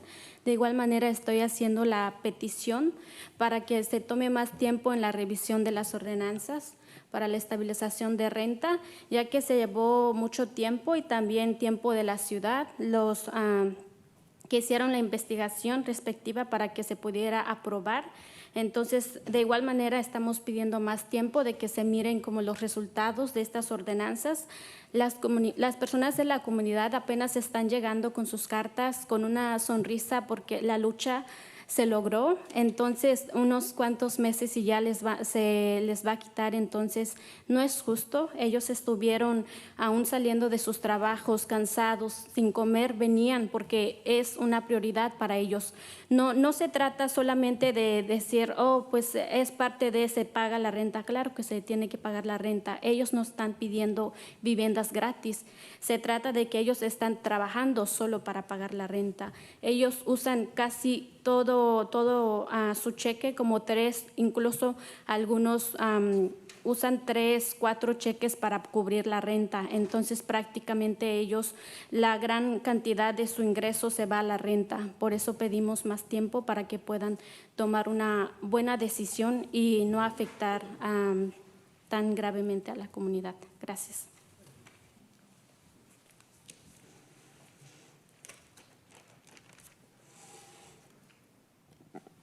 Good afternoon, City Council. I am here because I represent the Mixteco community, and I'm asking you to please give it the ordinance a chance. When we did the ordinance, we did it based on a lot of revisions, a lot of meetings. The city council also put a lot of time into this, and it was approved based on real data. So we're please asking you to give it a little bit more time to see the results. A lot of people were so happy and felt so secure when the ordinance was approved.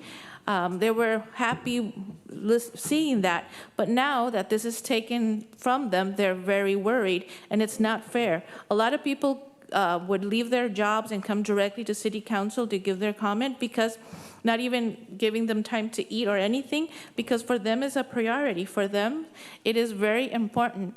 And the thing is that we're not asking for the rent to be free. We know that we have to pay rent. It's just that a lot of people work only to pay rent, and sometimes not even their check is enough. They have to use 3 or 4 checks to be able to pay the rent. So we're please asking you to make a fair decision, and don't make a decision that is going to affect more the community. Thank you.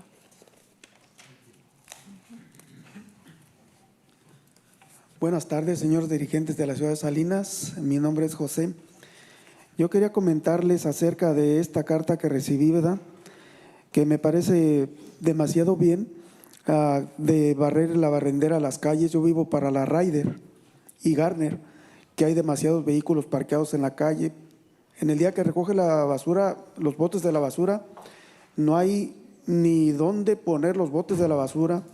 El de la basura todavía nos multa porque hay muchos departamentos que hay bastante gente y tienen bastantes carros, cada quien tiene un carro, y yo que vivo ahí por más de 20 años, me doy cuenta lo que pasa. Y no podemos ni sacar nuestros botes el día de la basura, tenemos problemas. El de la basura no se lleva la basura porque hay carros que nomás llegan y los meten, no respetan la gente. Me parece perfecto que vaya a la etiquetera y revise los días de sacar la basura, que lo sacamos el martes, el miércoles pasa en la mañana, lo sacamos el martes en la tarde, y de etiqueta a esos carros, porque de todas maneras el de la basura nos multa a nosotros o no se lleva la basura. Es una de las dos cosas que tenemos. La otra cosa, me parece muy bien que va a pasar la barrendera para allá barrer, están los saines en los postes, pero esta carta está un poco confusa para mí, no sé, para los demás. Dice que pasa, no puedo descifrar esto yo. Y lo que está en los postes, la foto que tomé y que miro ahí, como que me confundo yo mismo. Esos temas tengo, ¿verdad? Y tengo otro tema más. Puse una propiedad de renta, me llegó un papel de la ciudad de Salinas que tenía que registrarla, pero ¿cuál fue mi sorpresa? Cuando yo fui a registrarla, pues digo, bueno, me parece perfecto, pues, ¿qué puede pasar, no? Me cobraron $45 por registrarla. ¿Qué? Híjole, qué bárbaros. Están tremendos ahora. Gracias. So good afternoon, Mayor, City Councils. My name is Jose, and I'm here because I want to make a comment on a letter that I received. I think it's fine because we have seen a lot of issues where I live. Where I live, there's a lot of people and there's a lot of cars. So when the garbage comes, we don't even have a place to put out the garbage pails. And sometimes they don't even pick up the garbage because there's so many cars parked all over the place, and we get fined. Either we get fined or they don't take the garbage. So I think it's okay. I think it's fine that they come to the place where we live and they start fining people. I've been there for 20 years, and I've seen that there's an apartments where many people live, and each person has a car, so it makes it really, really hard for us to be able to manage the garbage situation. We have to take out the garbage on Tuesday, and they come Wednesday in the morning, and so I agree that they coming and sweeping because we really need to get swept, and I agree with all the fees that they're imposing on the cars that stay there. But the thing is that this sign is kind of confusing. I don't really understand what they're saying and what the schedule is. And another thing that I want to say is that I am a property owner, and I received a letter that I had to come and register my property. So I came here and did it, and to my surprise, I have to pay $45. So what's up with that? Thank you.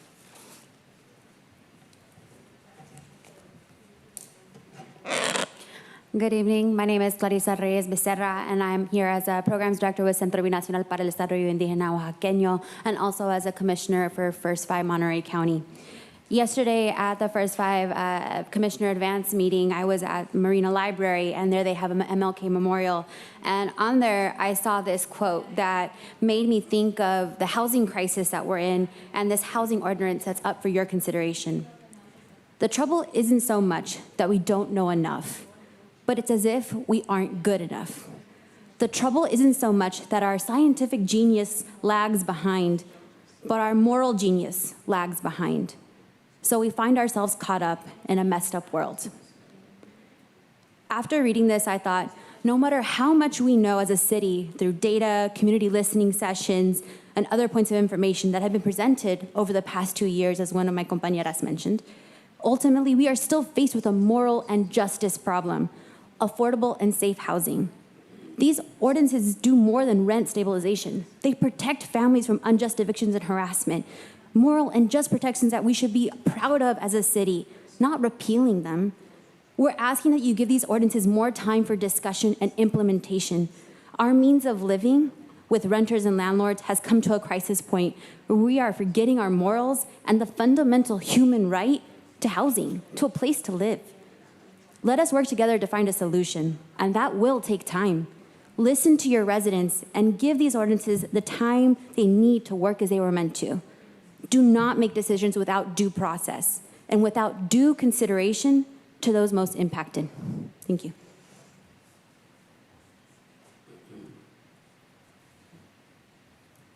Good evening. I just wanted to say that I'm an individual that believes in reducing our public debt. Our debt in Salinas is really, really high. I see all the high schools, all this stuff we're renovating, but I want people to realize that this is public debt. This is not money that's coming from the city. It's coming from property owners. And I hear a lot of the other people trying to, get rent stabilization going again. But, I also want to tell them too that taxes are really high. And that's not viable. That's only a viable way until the system goes bankrupt. We're mortgaging our futures, and there's no future for our youth. They're like kids that are in my age, in their 20s, I mean, with God's good grace, I was able to purchase a home a few years ago, but if I pay it off in 3-4 years from now, I'm still gonna have like $1,000 payment because of taxes. So I feel like we need to cut taxes, and that's the reason I was trying to, get into the Measure E and Measure G committee. I applied, but I haven't heard of anything back from anybody. So I just want to see if I could, potentially serve. I work in the produce industry. I'm a plant operations manager, and I'd like to invite any of you guys to stop by. We have a pretty significant labor force. It's mostly from Salinas. I work out of Moss Landing. So if you guys it's a family-owned business. So if you guys ever want to stop by and just check it out and see who I am. I guess I'm trying to sell myself here, but it's just if you ever want to stop by, please do. And thank you for your time.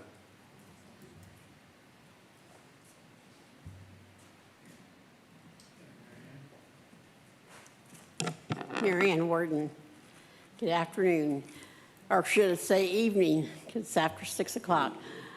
I'm here because I heard we were going to have a meeting for what was going on at the soccer fields, the other plans we were going to have. Well, originally, when we started the soccer fields a long time ago, we were told there might be an area for baseball because the area that we were supposed to have had for baseball at Natividad Creek disappeared. Other things were put in there. But we were told that there would be enough land and space for at the soccer field with the extra additions. There was going to be one area that we could probably do the baseball fields. And we need it. Our kids out in our LSL area have no place to go except for their little areas at their schools that they have. And I know at Frank Paul, we have 2 or 3 different teams out there playing, and we need a place for those kids to be able to play. Because the one, one on Alisal, we only have that baseball park.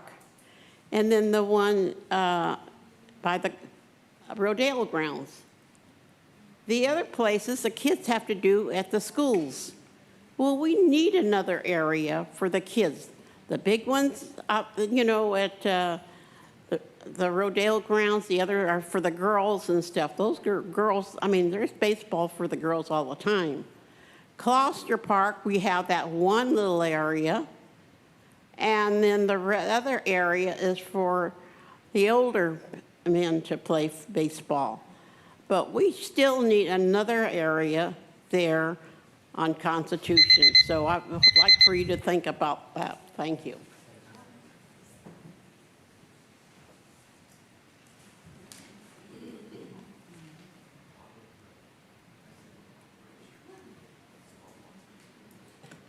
Hello, my name is Mary Morsoli, and I just very worried because that rent stabilization, I live in a income that it doesn't grow, it's stabilized. So then I have to worry about my kids that I have that are big and working.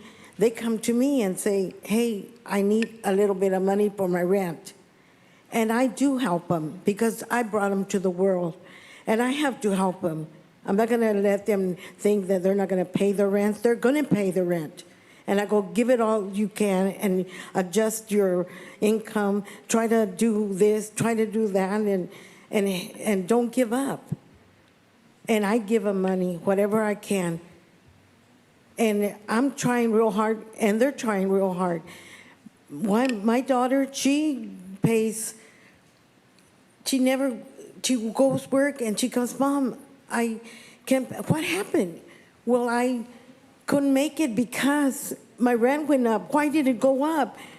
Because it's not, the landlord, when I work more, they pick up the rent. I go, why? And she lives in these Section 8, and so they do. If you get more money, they raise it up. And I go, well, we're going to have to do something. We're going to have to give you money. I'll try to give you. Don't give up. If they give you 8 hours, do it. Do the 8 hours. If they give you 7 hours, do it. Even if it goes up, I don't care. And she does. And then she comes over and she asks for money. I give her. My son, the same thing. He works in the restaurant. He goes, Mom, if I'm working and then they took away my hours, I can't pay it. I always support my kids. I do need rent stabilization. Try it out, at least.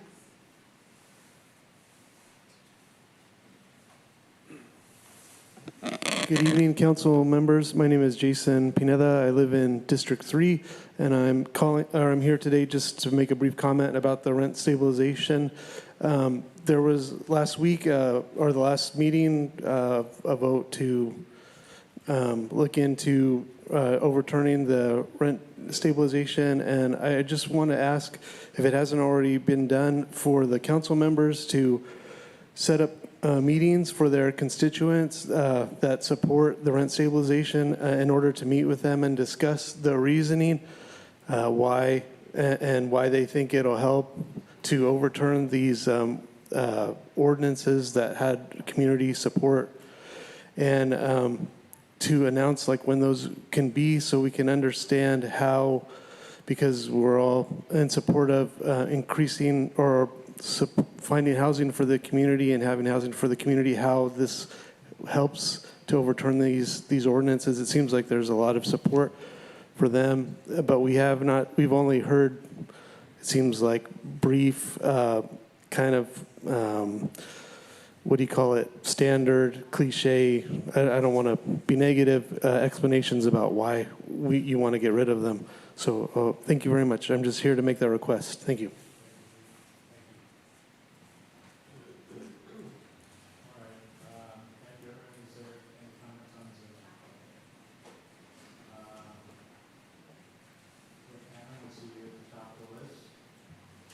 Adam, 2 minutes. Good evening, Mayor and council members, staff, and the public that's present in the audience. Thank you all for your attention to these important matters. I just want to give you a quick update. Since the last city council meeting, there has been exactly one new rental property listed on the MLS. That's the multiple listing service. So just one new rental for sale since the initial decision to begin the process to repealing. I know that this is hard and painful for renters. I know people fought hard for this. I get that. But the reality is that rent stabilization doesn't lower rents. In fact, if you look at any city that's had rent stabilization for decades, the rents are always incredibly high there, higher than they are here. So this really isn't the solution. This ultimately hurts renters in the long run. And I look very much forward to the city council figuring out how to launch a rental assistance program. I urge renters, council members, everyone, please look over at the city of Monterey. They've done a great job implementing their rental assistance program. Does it solve all the problems? No. We need to build more housing to solve the problem. But it's a really good step that actually helps people pay the rent, actually helps with housing affordability. So I'm just eager to continue the discussion, and I think that data point that only one new new rental was listed for sale since the last council meeting, I think that's a strong indicator that we're headed in the right direction. Thank you.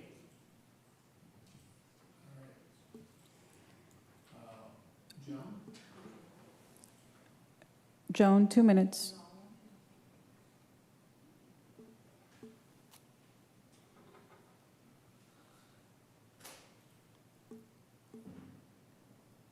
Joan, you have 2 minutes.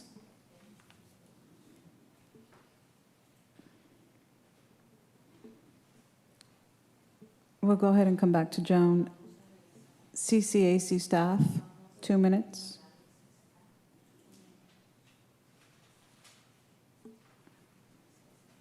Hello, can you hear me? Yes, go ahead, 2 minutes. Good evening. My name is Joel Hernandez. I'm the Executive Director at the Center for Community Advocacy. So City Council, Mayor, thank you for this time to address the council. So first I want to start off by thanking Council Member Jose Luis Barajas for allowing some time to have a dialogue last Friday. I think we came into some really good conversations about the rent stabilization ordinance. And we both agreed that it would be really good to, and we agreed to have a community conversation tomorrow, which is great. I think it's a right step into having dialogue to engage the community and other partners into this conversation. I also want to thank Councilmember Salazar for taking the time to also maybe try to schedule something in the near future to have that conversation in his district.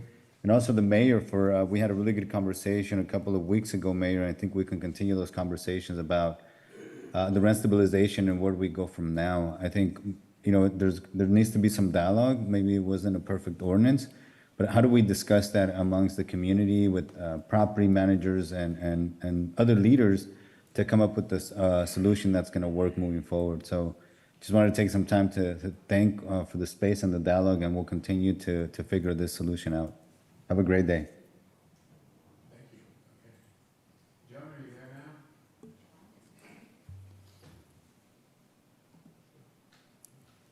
Joan, 2 minutes. Yes, can you hear me this time? Yes, go ahead, 2 minutes. Thank you. This concerns the Salinas sanitary sewer rate.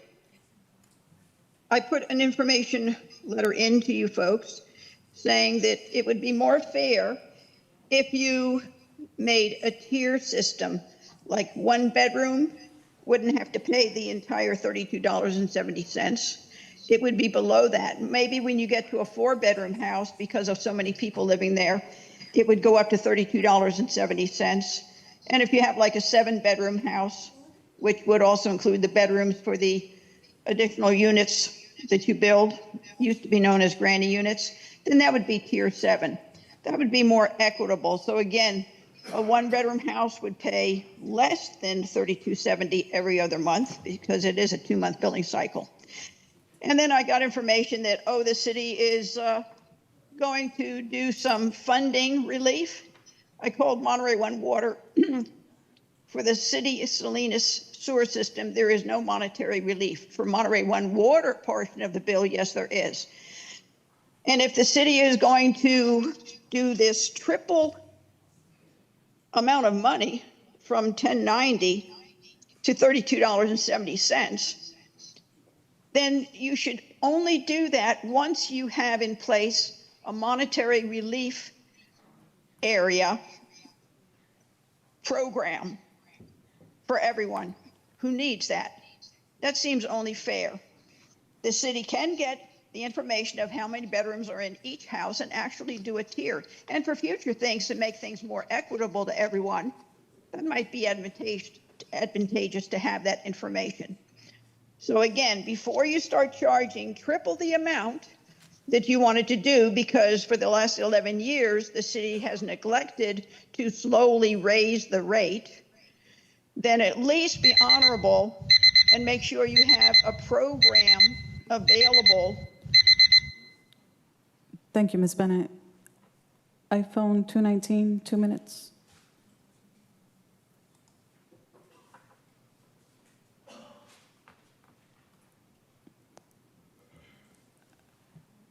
iPhone 219, 2 minutes. Phone looks like it's Hello? on mute. Can you hear me? Yes, go ahead. You have 2 Can you minutes. hear me? Okay. Yeah, this sewer tax, are the commercial rates also going up 200%?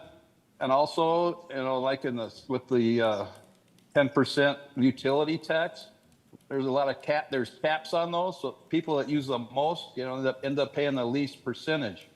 So I have some questions about the sewer tax, And then as far as the rental stabilization, I know quite a bit about rentals around here. I know a lot of these units are owned free and clear. They have no mortgages, So I knew guys that had 500-600 units with no mortgage, and they should throwing these people a few crumbs, and then just pulling the rug out from under them. That's like what Trump is doing.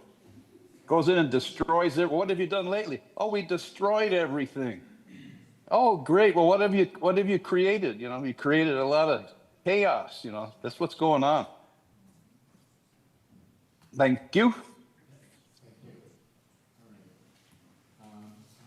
With that, we will go ahead and close public comment, and we will proceed to the consent agenda.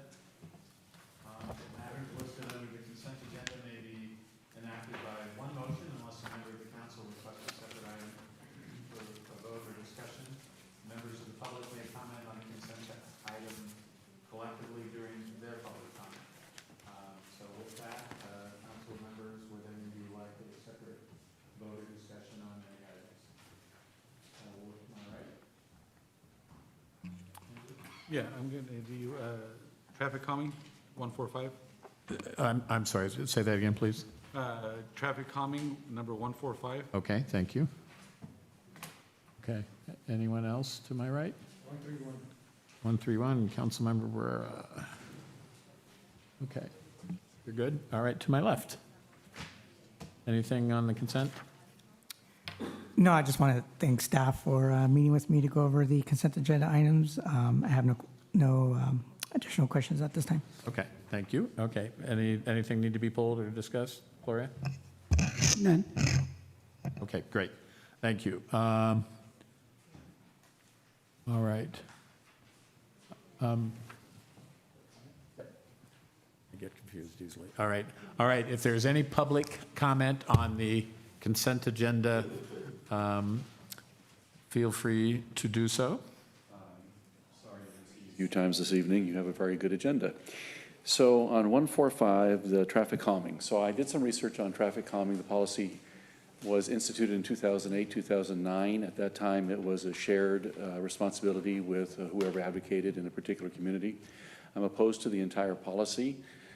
because it is an advocacy-based policy, and I think that you should distribute city services based on need, based on objective criteria, and relatively equitably throughout the 6 districts. If you go to an advocacy-based model, like we used to have with streets and sidewalks, it was whoever complained the most got the sidewalks and got the streets repaired, then you're going to have unequitable distribution of city services. And you're also not going to go to where the need is necessarily. Just because somebody lives in an area where there aren't any advocates doesn't necessarily mean that there isn't a need. And so in this particular incident here at Cammon School, the way the policy is written is you have to have so many ballots returned, and a certain percentage has to be in favor. If you're not going to get rid of the policy, which I would because it's advocacy-based, and I don't like advocacy-based policies, I would turn it around, and I would make it so that you put the onus on the people who don't want it. And so if you don't have enough no votes, then you move ahead. And so the onus and the whole pressure is to move forward, not to move backwards. Thank you. All right, anyone else wish to comment on the consent agenda? No, Marianne.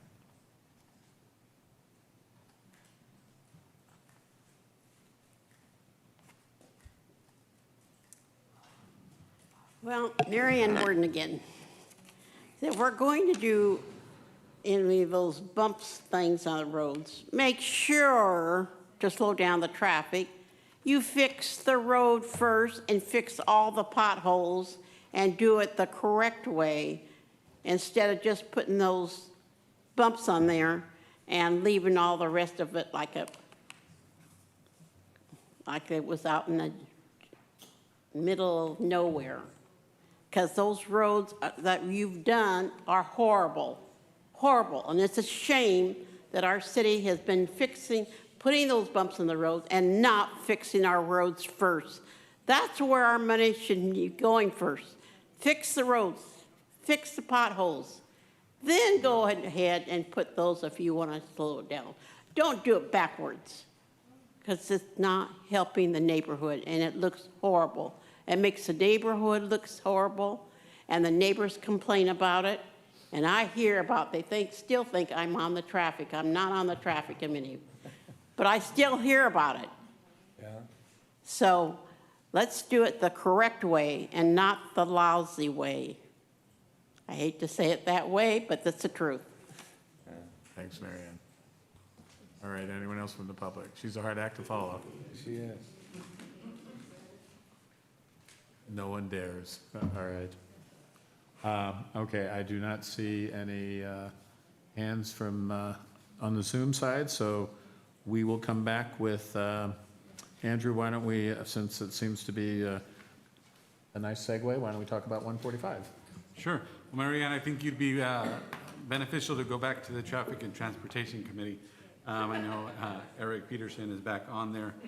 I do think that I'm glad that they're going to be revisiting the policy. I know this specific agenda item is not about the policy, but I want to share a little bit about the process for this traffic calming project. I want to say it was over maybe a year project of community meetings, and then we finally get to a point. Well, I'll backtrack to the community meetings. There was a consensus made about what the community wanted to see on that traffic calming plan. But what wasn't presented to us was an actual budget of how much we could what different measures we could implement. We could have blinking lights or new road striping. So the residents all said, well, we want the premium plan, right? They wanted a flashing beacon, improvement to crosswalks and striping and all kinds of good stuff. And when the whole community came to a consensus, later on we were told, well, we don't have the money, or we can't spend the money on a flashing beacon, because that will be unfair to the other districts. What was a concern for the residents was if they were told what the budget was or the process was, then that would have made more sense. At the end of that meeting, we talked about how the residents or the school districts could possibly include that flashing beacon. Fortunately, we didn't get a follow-up on how we could do that. And I think at this point, I don't know, and I'll ask the city manager, what could be done? I mean, we spent, over a year, and there was that talk from the community, the flashing beacon, and now it's kind of just gone to the wayside. Is there anything that could be done on that particular issue? To look at a flashing beacon or how the community could even raise funds for something like that? So I'll just reach out to Public Works. We are going to bring this back to the commission so we can discuss the process there. Part of the issue that came up during the strategic plan was MOUs with their school districts. And I think part of the challenge is it would be great for us to just work directly with their school districts for their school sites and take them out of the traffic calming process, because then I think it could be more government to government. You know, they have their own rules, and then we can discuss how we can maximize expenditures, and maybe there's an opportunity for us to share in costs. So that's one of the things that we're looking to do. As the school year comes out, I know my staff's already reached out to superintendents, and we're going to be setting up meetings, and we'll bring this back to the council. Right. Yeah, thank you. That's great. And then the city came up with a plan. They sent out letters, and it was time to collect the ballots. I think they sent out like 60 ballots, and unfortunately, we got very low return rate. So I went out there and knocked on all those doors and printed my own flyers, left them on the doors, and I still could not get people to return their ballots. One, they don't want to answer the doors. Second, they get a letter from the city of Salinas. They may not necessarily want to open that. It's probably not going to be something good. And so the whole entire process of taking over a year almost got thrown out the window. Luckily, thanks to the traffic commissioners and finding precedent that there had been a reconsideration of past projects, they were able to go out to a second ballot. And even with that process, it was very difficult to get the residents to return their ballots. I wish I had some staff support on that. You know, I went out again, twice, left flyers on the door. I ended up hiring somebody to help me because some of the times I couldn't go and knock on doors myself. And we barely met the threshold. And so that whole process is very considering. You know, we had a gentleman talk about, you know, saving money and wasting taxpayer funds, and I think to possibly have thrown away thousands and thousands of dollars on a project for not getting one or two ballots turned in is quite alarming. I think in theory, none of us would be sitting here if we had the same threshold, because I don't think we received even a third of the ballots. So just want to express that concern, and I'm excited the project's moving forward. I like your approach, City Manager, and with that, I'll make a motion to approve. Okay. All right. Well, and before we proceed, let me jump to Tony and 131. Yes, thank you. This is Mr. Jacobs. There he is. Always great to see you, Mr. Jacobs. Mr. Jacobs, I really enjoyed your report. One of the things that's very concerning to me, because I'm a bicycle rider, I enjoy riding my bicycle, and it's damn dangerous here in Salinas being a bicyclist. But in your report, and Mayor, is this comments or do I have to give him a question? Do I give him a question? Yeah, you can. Sure. It's both. Yeah, it's both ones. Yeah. Excuse me? It's both. Thank you. In your report, Mr. Jacobs, it talks about Hardin Parkway and McKinnon Street both currently having bicycle lanes, sidewalks, but have safety issues that need to be addressed to encourage higher levels of bicycling and walking in Salinas.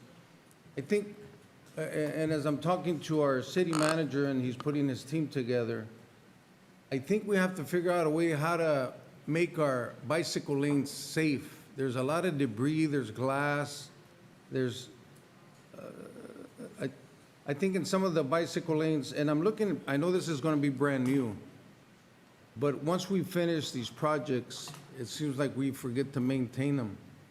And again, I'm gonna say we because, but looking at our strategic plan here, it talks about improve the condition of the city streets and sidewalks through proactive and creative maintenance and strategic infrastructure investments.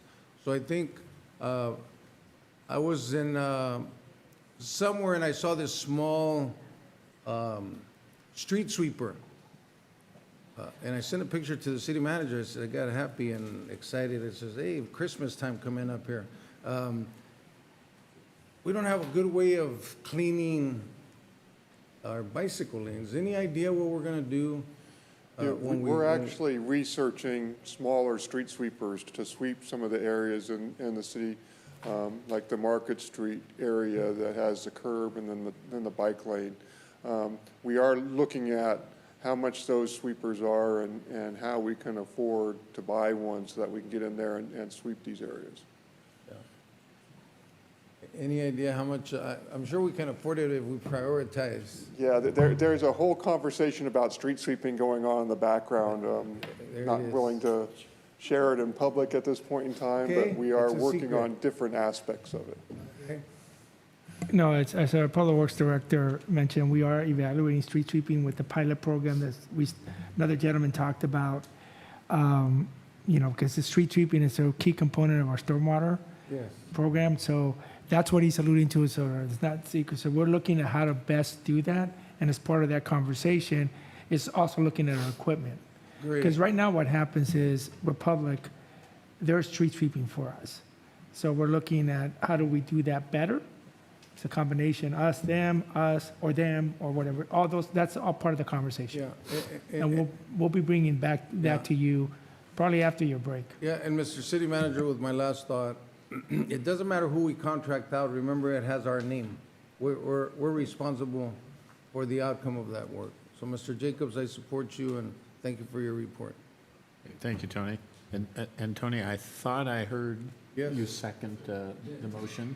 Thank you. And with that, I think we are able to proceed with, would we like to approve this consent calendar? So for the motions of the makers of the motion, just want to clarify, this is approval of the entire consent agenda, which includes item 171, 107, 124, 130, 131, 145, and 150. Councilmember Sandoval?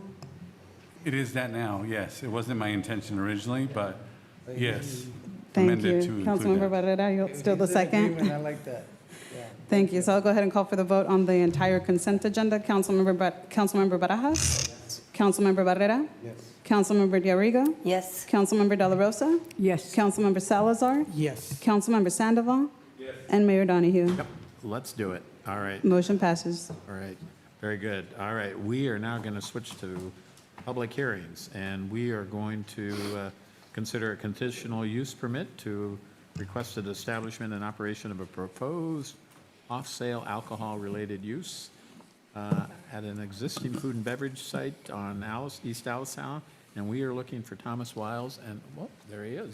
Thank you very All much, right, Mayor you're up. Donahue, council members.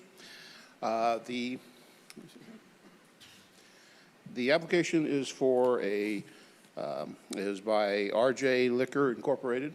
It's for a proposed off-sale alcohol use consisting of a type 20 ABC license for off-sale beer and wine located at 695 East Alisal Street in an existing 2,960 square foot food and beverage sales use, the La Corona Market. It's located on a mixed-use site. And next slide. The project is owned by Hebron Properties LLC. It is developed with multiple uses on site. It is zoned commercial, retail, East Alisal Street / East Market Street Focused Growth Overlay District. Surrounding uses are commercial and residential. The off-sale alcohol sales is located in an area of undue concentration. And because of that, per the zoning code, it requires planning commission consideration. On April 2nd, 2025, the Planning Commission considered the item. They voted 2-2 a tie, and therefore no action was taken. And because no action was taken by the Planning Commission, the conditional use permit was forwarded to the City Council for final determination.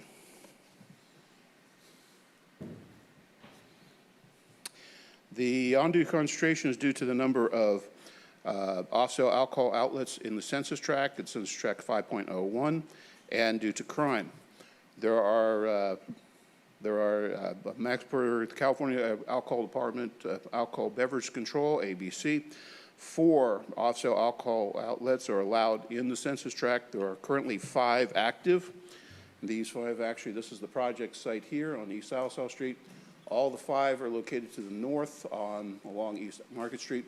The closest off-sale alcohol sales is located at 606 East Alsell Street in another census tract, approximately 650 feet to the west. And for concerning crime is that the area is located in Police Reporting District 52. The average number of crimes in the city of Salinas is 61.21. Undue concentration per state and for the city is 73.45. The crimes in the PRD and POD 52 in 2023 was 241.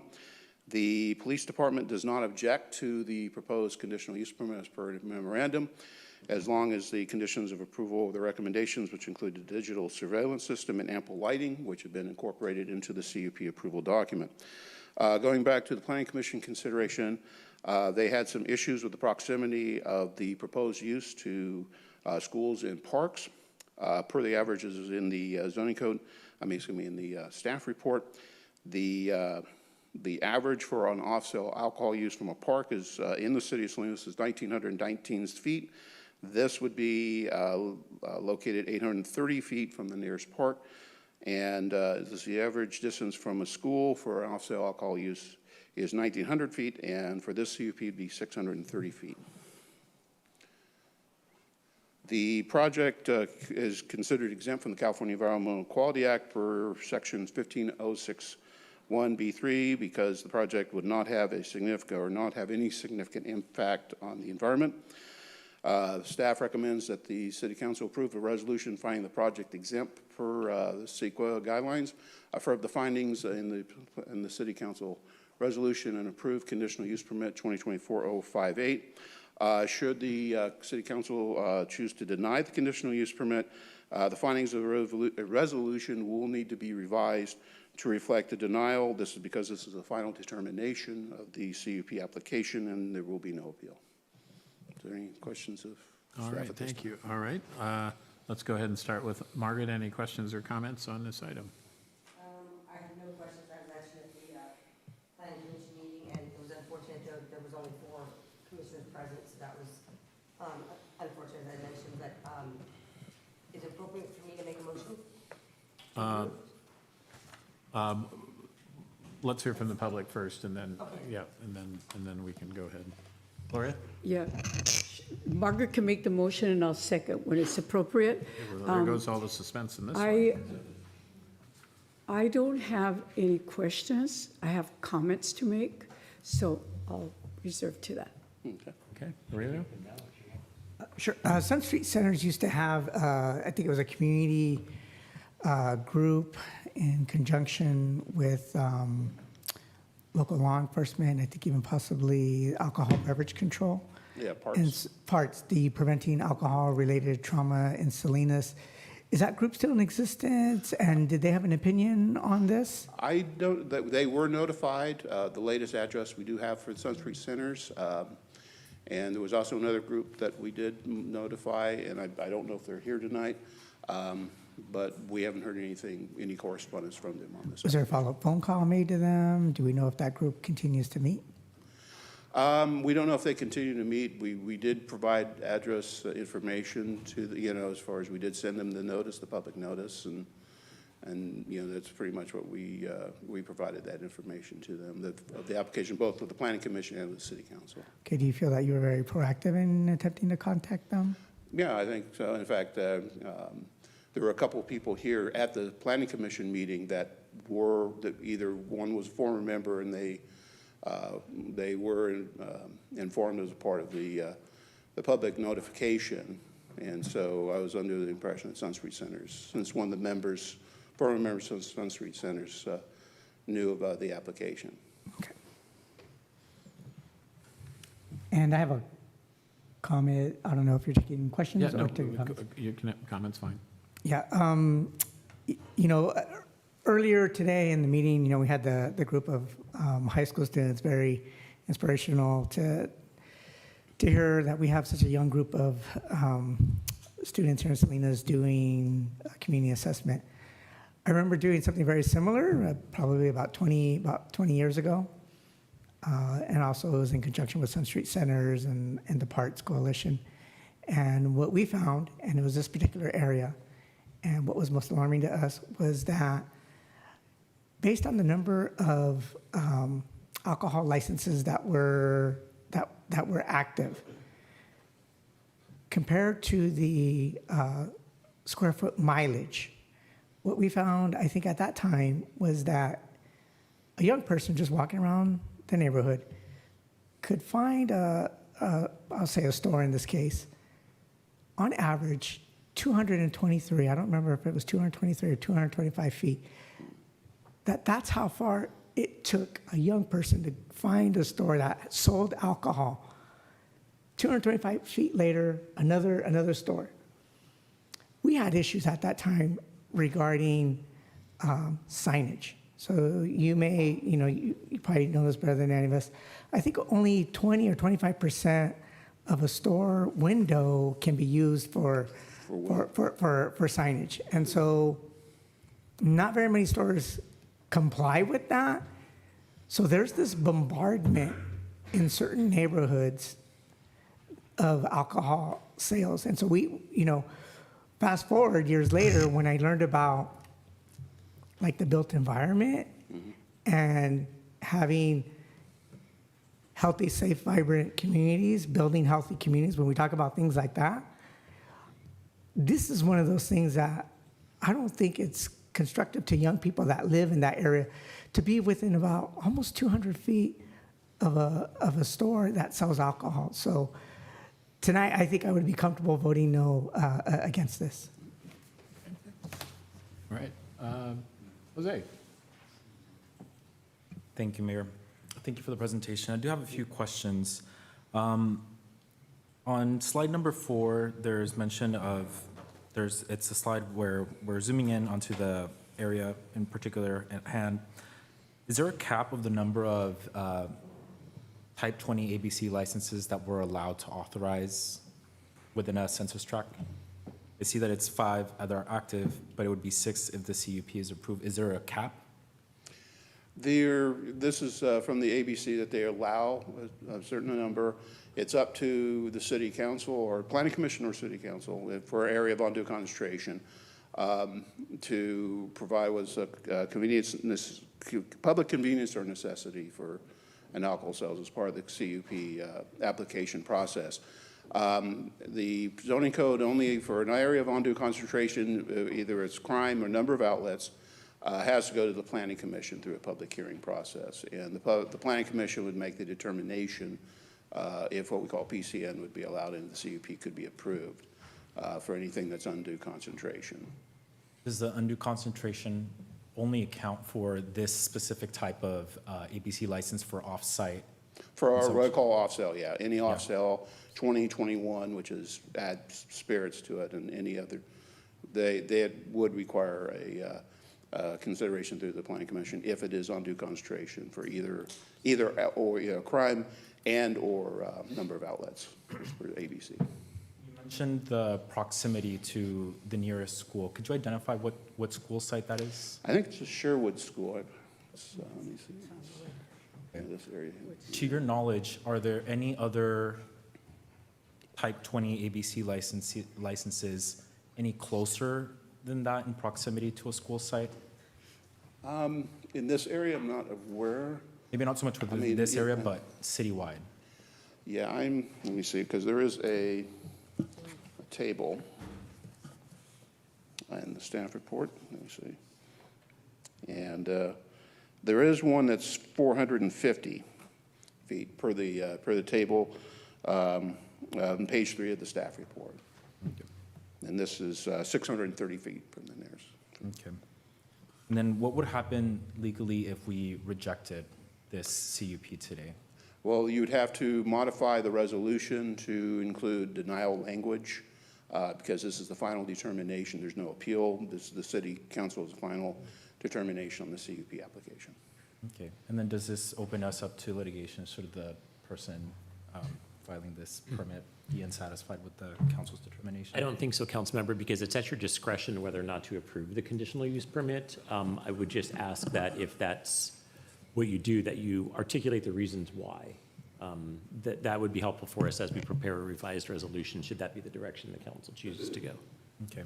Do we as a city have a policy for what that baseline of distance between certain sensitive sites, whether it's a school site, a house of worship, or other healthcare centers, or whatever that is? Do we have like a city established policy for that? No. Okay.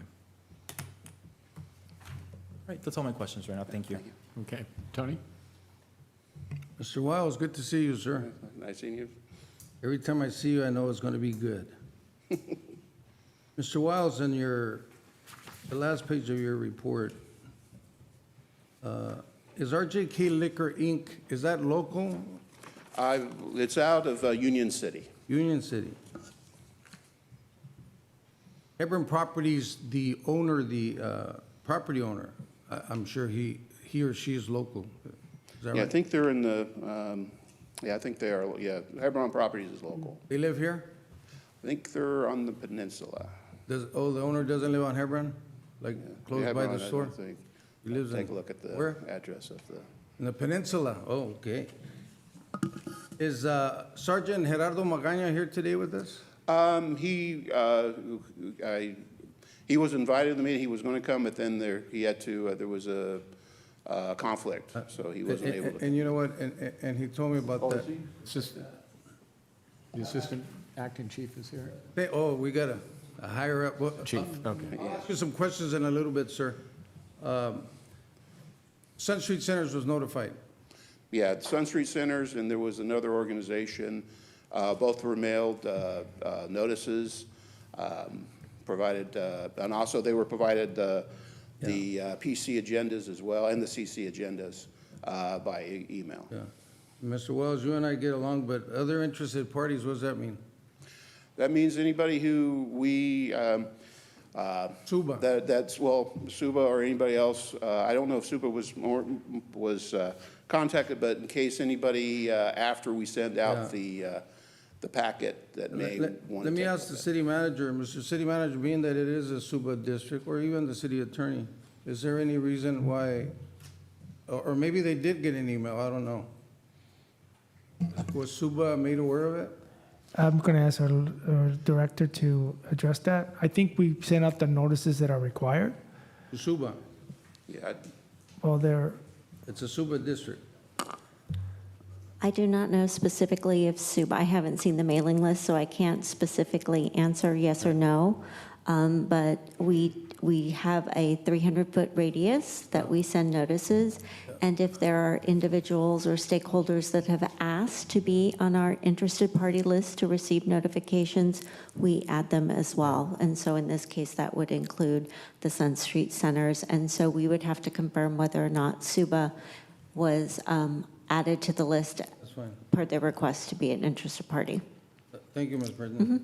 Mr. Wiles, this alcohol license is coming from the address of 201 East Alisal. What is that business there? That is currently an off-sale market, and so off-sale market with off-sale alcohol sales, and they're transferring that license from that address. Do you know the name of that business? Let's see.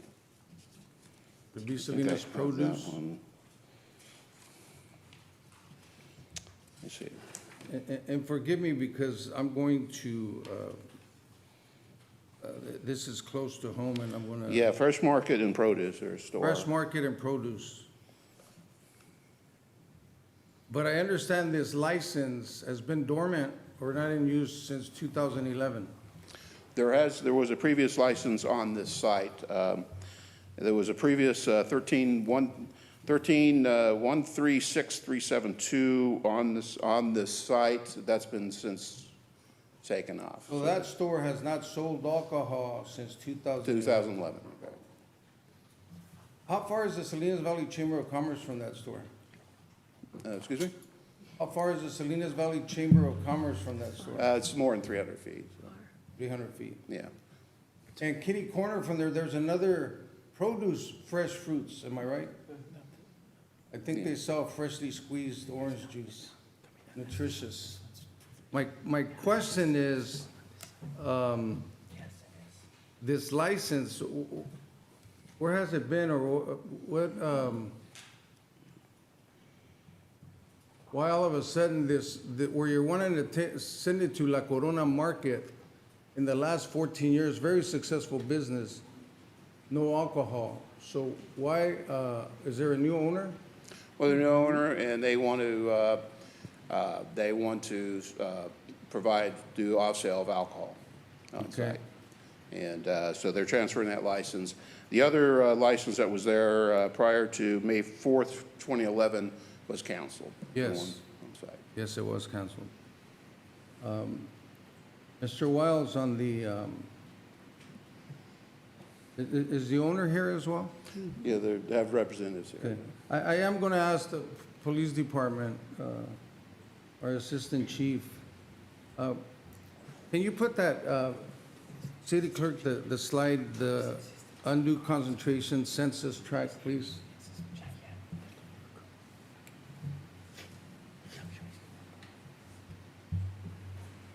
Assistant Chief, look at those numbers. How does your department justify in saying, hey, well, we don't really have an issue with the alcohol license in this area?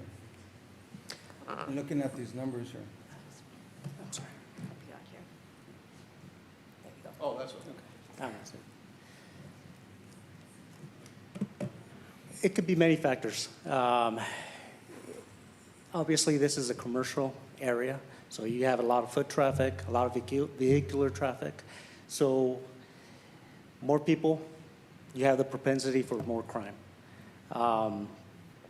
This particular area, the stats that we pulled was from 2023. Officer or Sergeant Magana did this memo or provided this memo back in October of 2024. So he used the 2023 stats for this memorandum. So I'm not sure if that's answering your question or not, council member. Well, I guess my question is, if this council chooses to support this, does it go above, and forgive my ignorance, but as far as the active alcohol licenses, are we already going above of what's really maybe legally accepted in a neighborhood? Well, the only thing I could say coming from the police department side is, alcohol is a contributing factor to not all crimes, obviously like DUI or public intoxication, but the propensity for crime is there if alcohol is involved. There is a potential that we may respond to this area more because of the alcohol sales, but I can't determine whether or not that would happen, whether you all council members approve this or not. I can't predict crime, but the propensity is there. Yeah. Thank you, sir. On the reported crimes, can you, and again, forgive me, I see percentages, but the way I know certain neighborhoods and the way you know your work, would you say behind this store in the residential area, would you consider a high crime area? If you look at the report from the 2023, it's a high crime area. Going off of the 23 stats, I don't have the 2024 stats with me, but that area, that reported area, has a high crime area. This report talks about La Paz Park, which is just several feet from there. But right adjacent to that park, La Paz Park, across the street, we have one of the highest red zone areas, the prostitution area, where it's high crime. And it's in walking distance from that store. You as a professional law enforcement, would you have any concerns regarding the distance from that area to where they can come and buy alcohol? It could be a contributing factor to potential crime in that area due to the proximity. And to my colleagues, I'm just going to say, we've had a pastor from that area that have come to thank your police department for helping them in that neighborhood reduce that crime. We've had a mother that has lived there for many, many years, just even today, saying thank you for helping us, but we still have issues. We had young people at the beginning of public comment. Any idea in your line of work, and I'm sure there's a lot of places there where you can get alcohol, but this is at our table right now. Would you, as you say, it may contribute maybe more calls? Do you think it could be a deterrent, maybe not a deterrent, but something that can affect our children as they're walking from Sherwood School, as they're walking through their neighborhood, from school and to school? Any idea around there? Since your department has worked in schools, how does this alcohol in the neighborhood play a role with these children? Well, definitely, it's something that we want to keep away from our children, whether it's alcohol sales or marijuana dispensaries. Yeah. So yes, I mean it's definitely a concern for our children, and as I mentioned earlier, if City Council approves this, there is the potential of police presence being there for calls for service. So yes, I agree. Yeah. Thank you, sir. Mayor, what I'm going to ask is, because I do have a whole list of comments regarding that neighborhood, maybe after, when it's time for comments, if you would allow me to. We're making questions and comments, so Okay. you're free to make your comments. Thank you. Thank you, sir. And this is for my colleagues. And in respect to business, because we are pro-business, we're pro-neighbors, and I don't want to over-regulate anybody's business. I don't like to get into people's business, but I'm going to talk neighborhood today. Just within walking distance from this store, La Corona Market. Just next door, you can go to my favorite restaurant, El Zacatecano, have a beer and eat some chile verde, just next door. Within 2 blocks of this store, there's 6 restaurants that sell alcohol. There's 1 grocery store that sells alcohol. This is within 2 blocks. There's 1 nightclub that sells alcohol and liquor. There's 1 bar that sells alcohol and liquor within 2 blocks.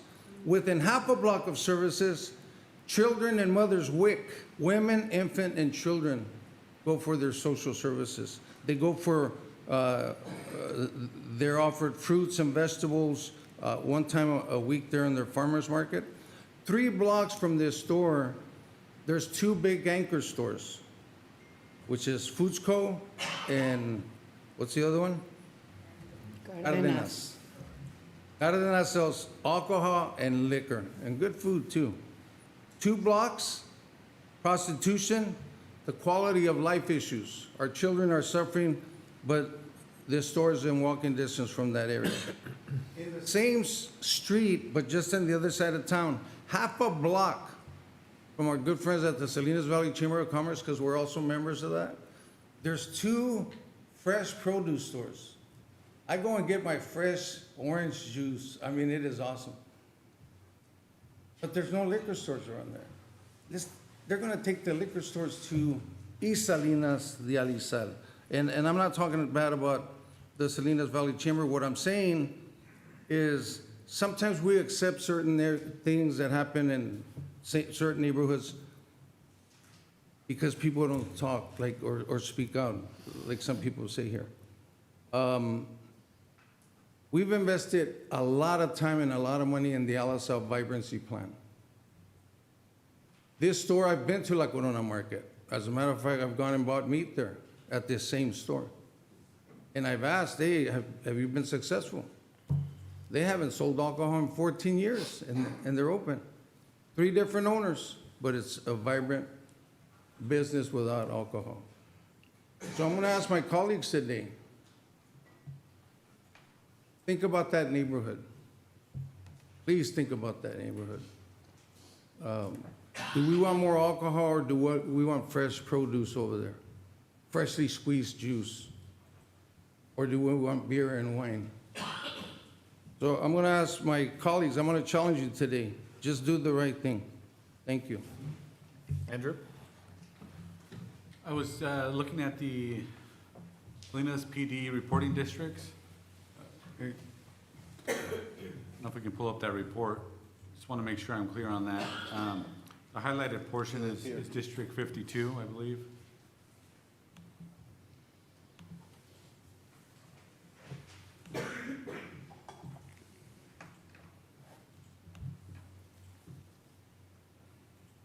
This one?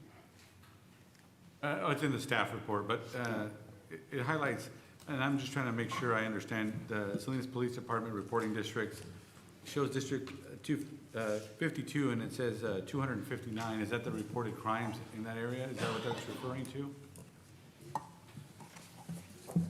It's in the staff report. That's the report. Yes.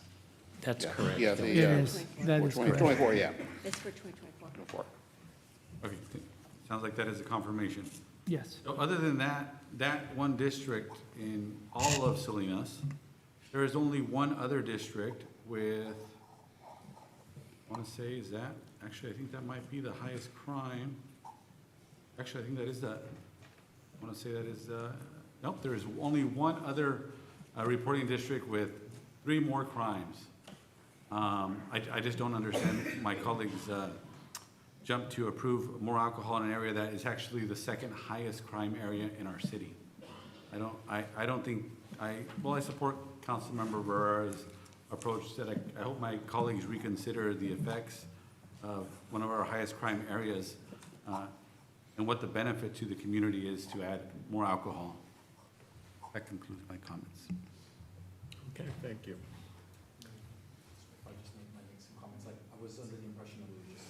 No, that's fine, go ahead. Just to conclude some quick comments. I grew up in this area. So I grew up on Madera, North Madera Avenue. I went over to El Salsad Middle School. And as Councilmember Barrera outlaid, there's more than enough liquor and alcohol in that neighborhood, particularly near Salinas.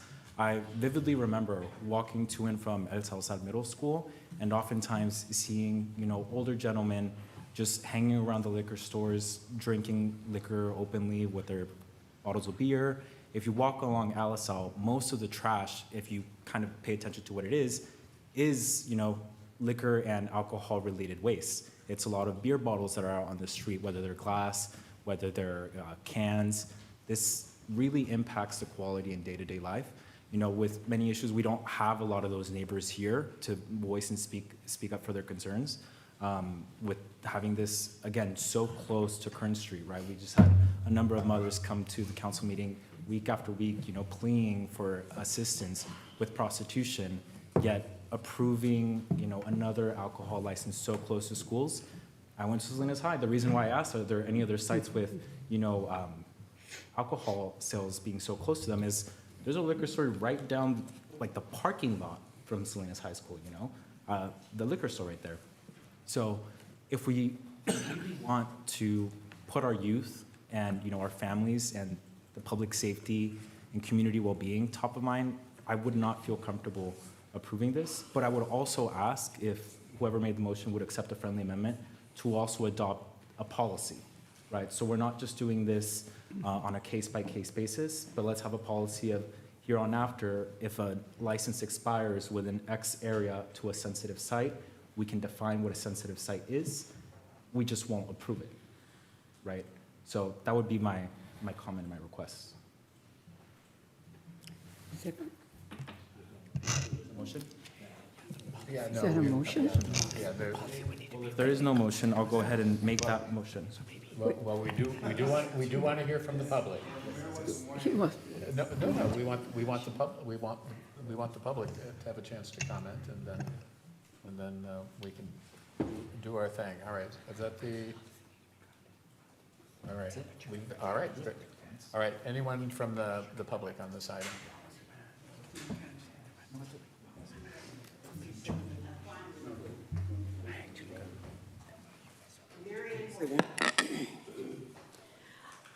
Years ago, I worked with the parks and things for alcohol. But are you aware there's a ditch along there by the freeway with homeless people camping out there? We have a lot of little children that live in that area. those apartments that are there from the, used to be the farm workers' apartments, there's a lot of them over there. There's a little park right there where that office building was used, I think it was called San Lucia Park or something. You've got that little park there. But across the street of LSL, all those homes in there now, I've walked all those places for our when we had our parades. I walked and let them know that we were having a parade there. So I met a lot of little kids there, plus teenagers. Now, I don't think we need any more alcohol around there, especially when we're having all that problems on Kern Street and stuff. Those people just circle around into LSL. They don't just stay on Market Street, let me tell you. We've had shooting out there. We had a young man that got killed there a few years ago. Years ago, Jeff Taylor used to walk with a group of men and pray around those corners. It was so bad. We have Sherwood school children that walk through there going to those apartments. We have the junior high kids, some of them, and the high school kids that are going up towards, walking around there. You know, if you drive through down that street, you know what's down there. I mean, that used to be a really good meat store there. My son used to buy meat there. Years and years ago, I even knew the people that owned that store. So we don't need any more alcohol around our kids, folks. Okay, thanks, Marianne. CBS has liquor in there. All right. Anyone else?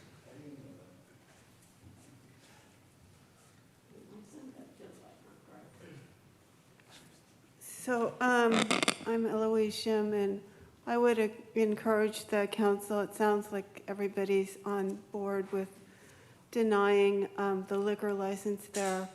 But when I went to the planning, when they heard this, I looked deeper into some of the statistics about crime. And there was, in 2023, there was about 70 plus assaults in that district. So that's about what I figured, about 5 or 6 a month. So also, I heard that they had a, for the tobacco, the flavored tobacco, I'm sure that if they sell the alcohol there, they would sell the flavored tobacco. And Salinas has,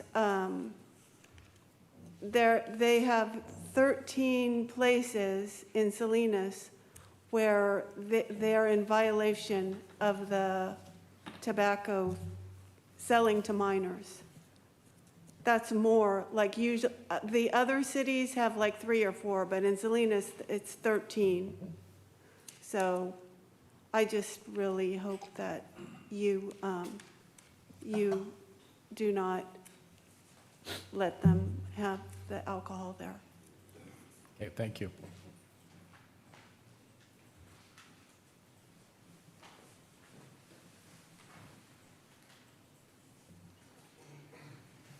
Good evening. Name is Eric Peterson, and I'm another one who's had a connection with parts. I have a friend who does not live in this area. I've mentioned her here before, and she is a now former prostitute. But we've talked about it a lot. And at least with her, now I realize I'm being a bit microcosmic here, but at least with her, there was definitely a connection. Alcohol made it easier for her to do everything else. Thank you. Thanks, Eric. All right, anyone else? All right, let's see what we got on Zoom. All right, 219 on phone? iPhone 219, 2 minutes. Can you hear me? Yes, go ahead, 2 minutes. Oh, no, go ahead. Yeah, Tom down in District 3. You know, I'm not for promoting drinking. I don't drink. And I worked on the east side in nightclubs. And if there's already a license there, I don't see the problem in transferring it. I mean, we have Rayleighs, we have Star Market, we got CVS, we have, Guadalajara Grill, Stoney's Restaurant. I mean, we got, and all of them sell hard liquor. So, I mean, I hate to say it, but, why is it okay for us to have six, huge places? They're right across the street from each other. But just to sell beer out of a little market, Plus the fact that on the east side, it is like a food desert. There's not a lot of places you can buy food, But you can't just force people to sell food. We got a lot of vegetables over here, and we got more booze over here for sale than anywhere. So I don't know. I don't see if it's an existing license why it should be denied. That's my own personal view. Thank you. Okay, thank you. All right, we'll go back. I apologize. I missed it. So you wanted to come up and speak. I'm sorry, I missed that. So we'll let you go ahead and do that. Hello, Mayor and City Council. We are the owner of RJK. Our purpose is to get the beer licenses for the convenience for the customers. We have a lot of foot traffic there, and they come and buy, and then they have to go to other store to buy the beer. People do drink at home, and we are not allowed to sell single packs. We will be selling either 6-pack or 12 packs or 3 packs. So we are not targeting to the kids, to the people to sell the single packs they can drink. And our timing is also, we close our store 8 p.m., which is it's like a daylight right now. So that's what I just want to say. Okay. That's our, and we just, it's going to be only 3 doors, like maybe 10 to 50% of the wholesale will be the alcohol. So mainly it's just on the focus on the customer convenience, not to have a profit or income for the alcohol. Thanks. Okay, thank you. Okay. Hi, good evening. My name is Jasmine Singh. So we are the owner of RJK Liquor. Same thing as per my partner told. So also we will try to get juice corner for you if we got that recipe. And this is also for we open 8 a.m. in the morning and we're going to close 8 p.m. That's our timing is. And since we put that notice from ABC, and people always ask us every day, when you're going to get beer for us. So same thing, we are not selling single pack, single can at all. So it's going to be 3-pack, 6-pack or 12-pack, whatever. And also we will try to get maybe beer cave, so no kids are allowed to go in there.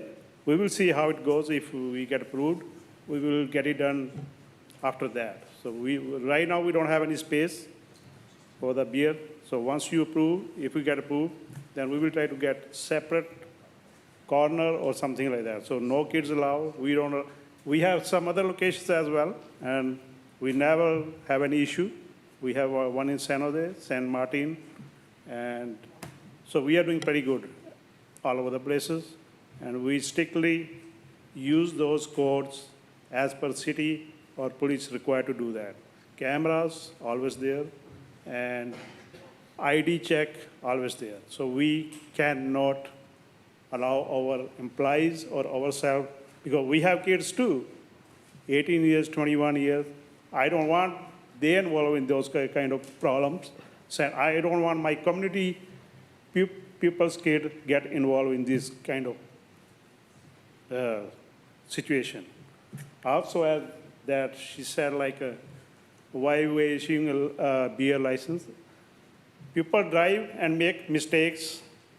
They're involved in accidents, but DMV still issue the licenses. So same thing, we will try to keep follow the rule and regulations as per city requirement. Good, thank you. Okay, thank you for coming up. We appreciate hearing from you. Okay. All right. Okay, let's see.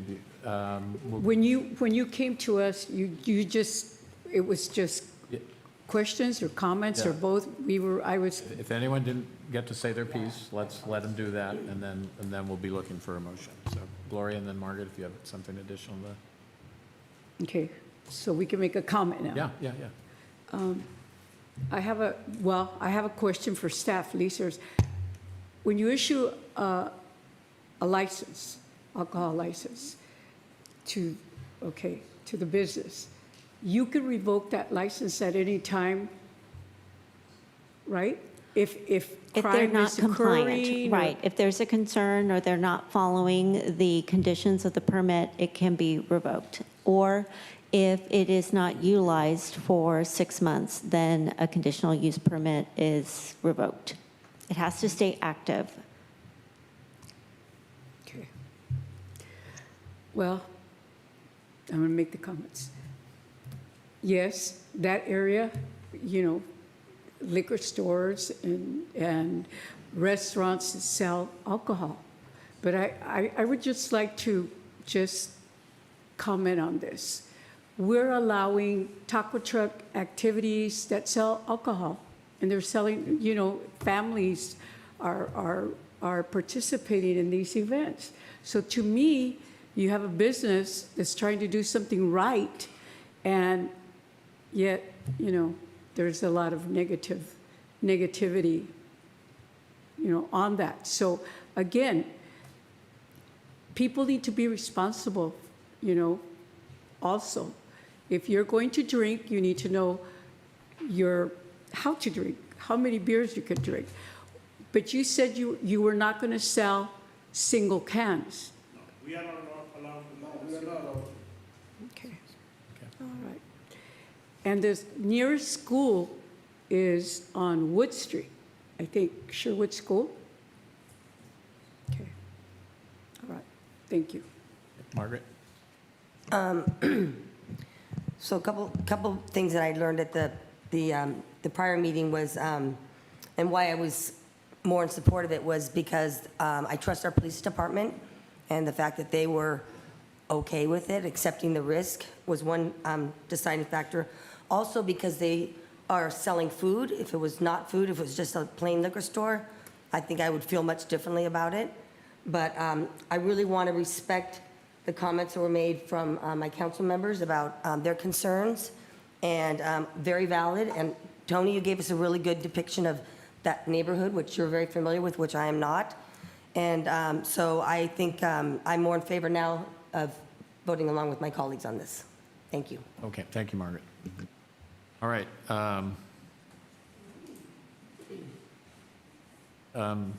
Yeah, this is, I appreciate the applicant's comments, because in my mind, it probably was customer convenience, kind of a sum zero game. I think the neighborhood comments, we do need to be mindful and sensitive of. I'm uncomfortable with, the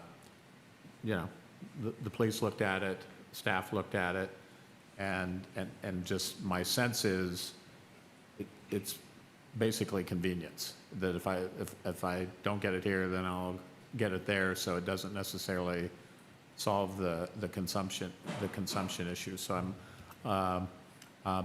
but I do think it's important to be sensitive to the concerns of the neighborhood. So I'm kind of torn between those things, because as a rule, I do believe, whoever is going to be drinking, or whether it's for whatever reason, they're still going to do it. So I am torn on this. So, but I certainly want to hear what everyone said. So what, in terms of the neighborhood and their familiarity with it. We've heard from everyone. Is there a motion? Councilmember Barrera. I think was there a motion? Was there? No, there was no Okay. previous motion. Okay. There was. I'd like to make a motion with what the city attorney said, and my reasons is undue concentration, high crime rate, police reporting District 52, And I do want to also take into consideration the friendly amendment. Once Councilmember Barajas seconds this motion, I support the policy because I think it's only fair for future applicants, and it's a safety net for our neighborhoods as well. So with that, sir, make a motion. Second? Okay, before, Patty, can you read back the motion? Yeah, yes, motion to deny. So motion made by Councilmember Barrera to deny,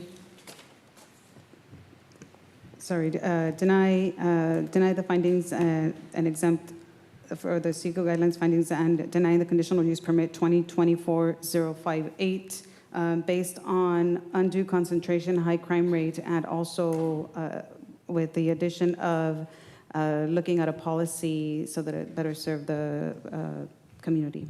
And it's a safety net for the city council. Yes, thank you, City Clerk. Okay, and that motion was seconded. Is there, before we proceed with the vote, is there any? No. Okay, no comment. Okay, Renee, did you want? Okay. All right, we will go ahead and proceed with calling for the question. Will you call for the roll? Okay, so motion made by Councilmember Barrera, second by Councilmember Barajas. Councilmember Barajas? Yes. Councilmember Barrera? Yes. Councilmember Diarigo? Yes. Councilmember De La Rosa? Yes. Councilmember Salazar? Yes. Councilmember Sandoval? Yes. Mayor Donahue? Yes. Motion passes. All right, thank you, everyone. All right, we will proceed to the next item of we are going to talk about a 2025-26 citywide schedule of fees and service charges annual update. And Abe, we're looking for you. We have found you. Good evening, Council. Abe Pedroza, Acting Assistant Finance Director. This is the citywide schedule of fees and service charges annual update for fiscal year 25-26. At this time, staff recommends that City Council approve a resolution authorizing adjustments and additions to the citywide schedule of fees and service charges effective July 1, 2025. Here's the historical information over the past 9 years regarding the Consumer Price Index increase for the year, staff's corresponding recommendation, and ultimately what Council adopted as the increase. For a period of 3 years, from FY 17-18 through 19-20, the CPI increase was in the 3% range, which is what staff recommended and what Council adopted. For FY 2021, the CPI was 3.3%. COVID then hit, and Council delayed its decision on any increase until October of that year. Given the uncertainty surrounding the state of the economy as a result of the pandemic, Council then decided on no increase for the year at that time. Over the next 2 years, Council adopted an increase of 2.5% annually, which differed from the CPI increase and staff's recommendation. However, for the past 2 years, FY 23-24 and 24-25, Council again adopted an increase that coincided with the CPI. This year, staff is recommending a 2.8% increase per the CPI. And I'd like to clarify, due to discussion on this topic at the April Finance Committee meeting, that the CPI is the established metric by which the city can increase fees per the Salinas Municipal Code.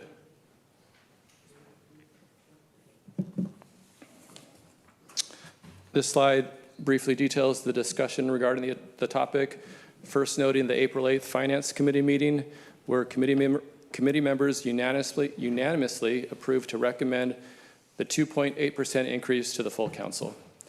Additionally, outreach has been conducted with the Salinas Valley Chamber of Commerce, SUBA, and the Nonprofit Alliance of Monterey County, and we did not receive any notice of objection or issue in regards to the proposed fee schedule for next year.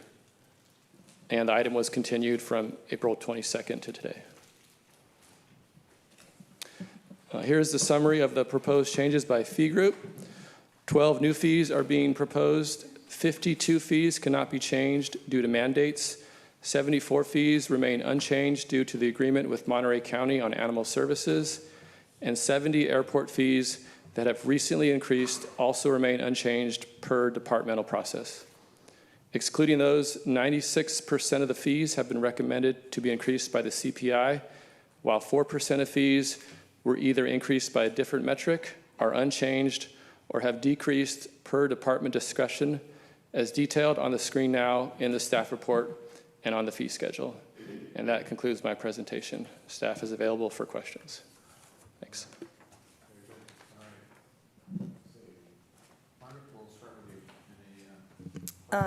No questions. I think it's pretty straightforward. I like that it's tied to an index that I think we have a lot of faith in. So I appreciate the report, but no questions. Thank you.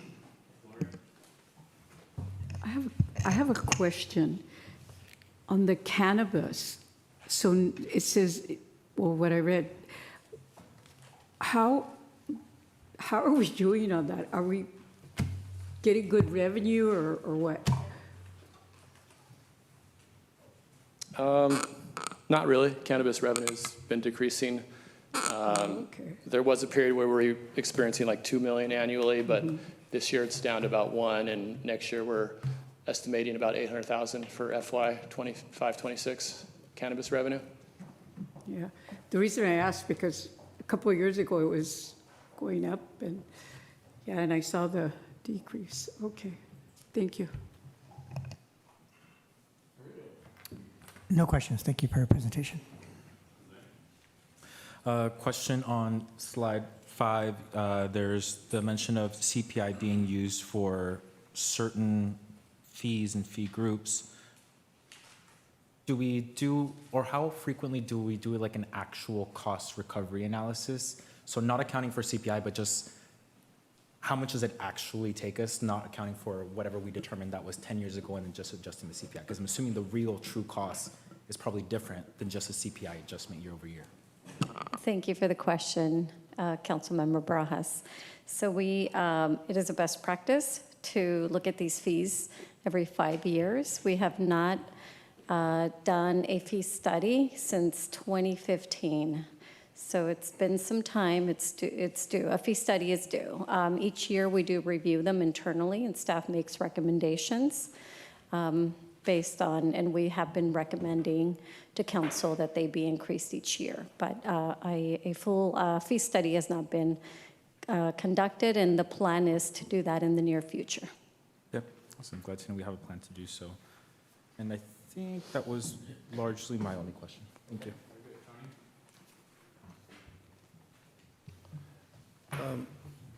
Ms. Finance Director, there's a lot of people that have come to this rotunda here, and saying what we're charging for everything. I mean, fees here and taxes there.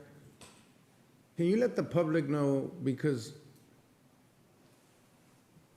why is this important? I mean, I know it's a needed evil, but what does this do for their quality of life? Some of them think we just waste their money. So you as our finance director, how would you address these individuals that are telling the city council that we charge for everything?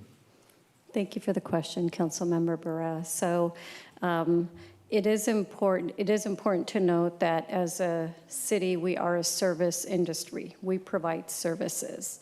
And with every service, there's a cost. We are not intending to provide, to get full cost recovery for all of the fees.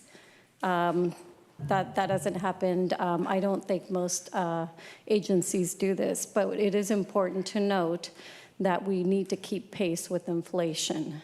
Each year, everything gets a little bit more expensive, and if we don't increase our fees, then we're not able to provide the services the basic services that we should be providing. An example of that is the sewer rates. We hadn't looked into that, and our infrastructure isn't doing too well, and so now we're talking about that. So that's just an example. Yes. Thank you. No question. All right. Any public comment on this item? Anyone on Zoom want to comment on this? Okay. Nobody None on Zoom. Nobody on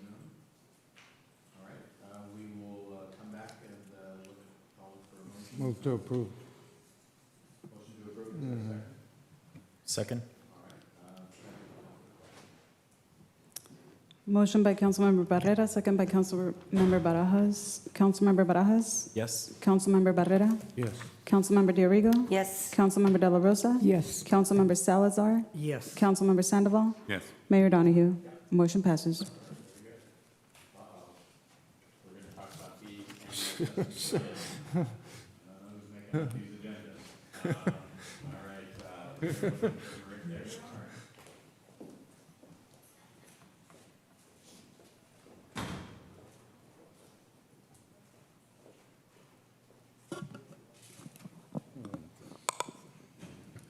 Good evening. My name is Maria Contreras, with management analyst with the Public Works Department, and I am presenting the City Development Impact Fees annual adjustment for fiscal year 2025-2026. In accordance with California Government Code Section 66,000 and the Salinas Municipal Code Sections 9-40 through 9-50, the city, those codes allow for the imposition of development impact fees, which are assessed upon new development projects to offset the cost of public capital facilities and infrastructure that is needed to serve new demand created by the development projects. In addition, the code allows the adjustment of development impact fees in accordance with the percentage change in the Engineering News Record Construction Cost Index from January 1st through January 1st of each preceding year. Accordingly, the Engineering News Record Construction Cost Index for 2024-2025 shows an increase by 1.6%. Hence, the proposed development impact fee adjustment for fiscal year 2025-2026 is 1.6%. And the graph that you see on this slide shows the annual adjustment of development impact fees over the past 5 fiscal years and includes the proposed adjustment for the upcoming fiscal year.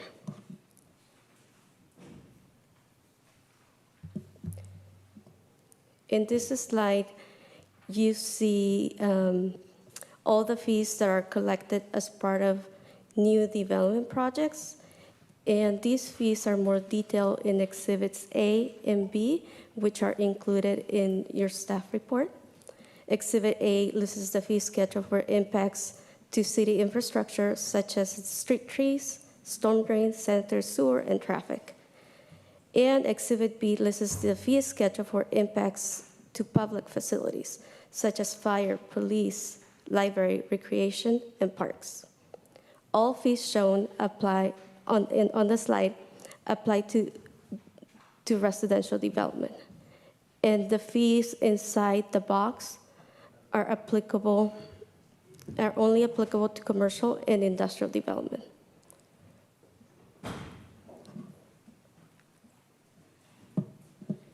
Per the Salinas Municipal Code, development fees are to be managed separately, and an annual report is to be presented to the council. This table presents the statement of revenues and expenditures for the current fiscal year through the end of February 2025, identifying an overall development impact fee balance of $6.1 million. In summary, development impact fees are collected for capital facility and infrastructure improvements only, used to fund facility and infrastructure needs created by new development rather than existing deficiencies. And the fees are to be based on a rational nexus between new development and the cost of the capital facilities and infrastructure needed to accommodate such new development, as identified in nexus studies such as the traffic fee ordinance, the sanitary sewer master plan, and the storm drain master plan, and other nexus studies. In terms of outreach, development organizations, including the Central Coast Builders Association, the Salinas Valley Chamber of Commerce, SUBA, and local developers were provided with a copy of the public newspaper notice, which lists the proposed new fee rates, along with the anticipated public meetings. The developer community acknowledged receipt of the notice, but did not provide feedback on the proposed adjustment of these rates. Moreover, the proposed action is not a project, as defined by the California Environmental Quality Act, pursuant to sections 15378 and 15061B3. Furthermore, this item was presented before the Finance Committee at their April 8th meeting, and the committee recommended council approval of the adjustment to the city development impact fees. In conclusion, staff seeks City Council to approve a resolution increasing city development impact fees by 1.6%, effective July 5th, based on the Engineering News Record Construction Cost Index, consistent with the fee ordinance.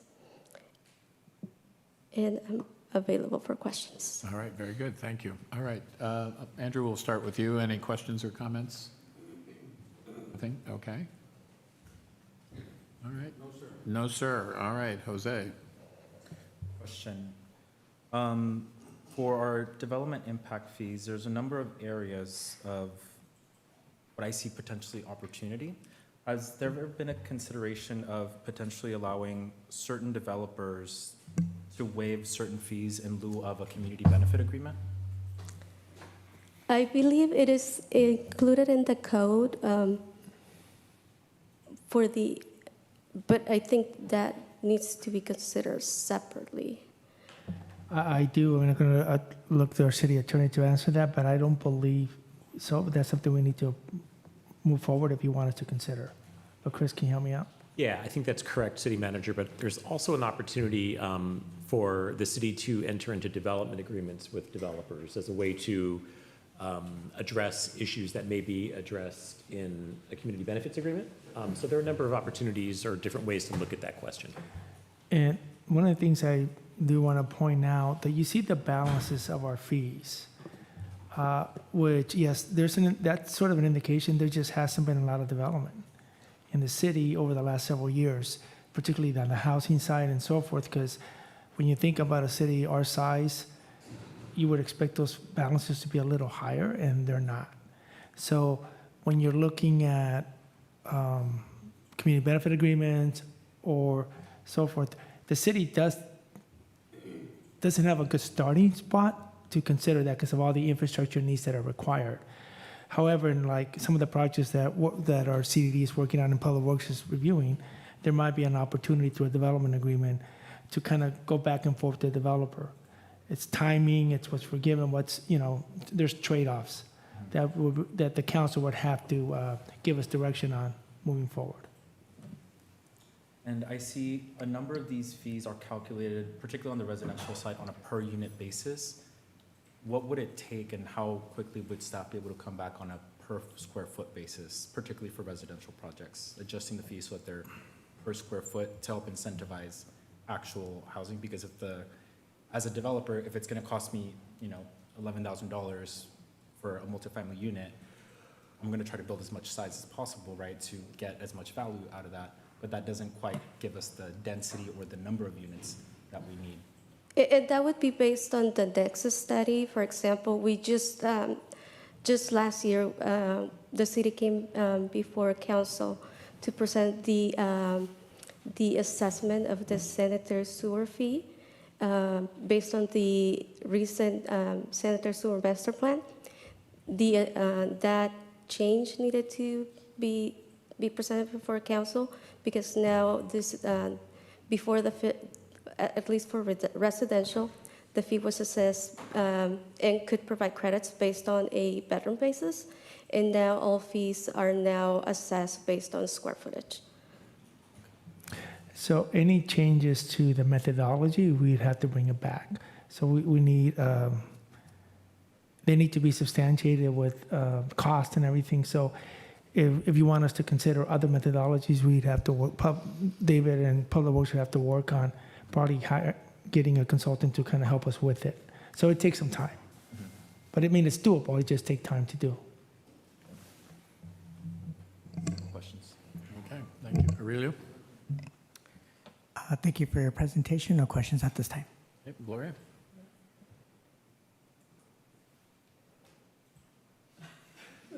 You don't have to.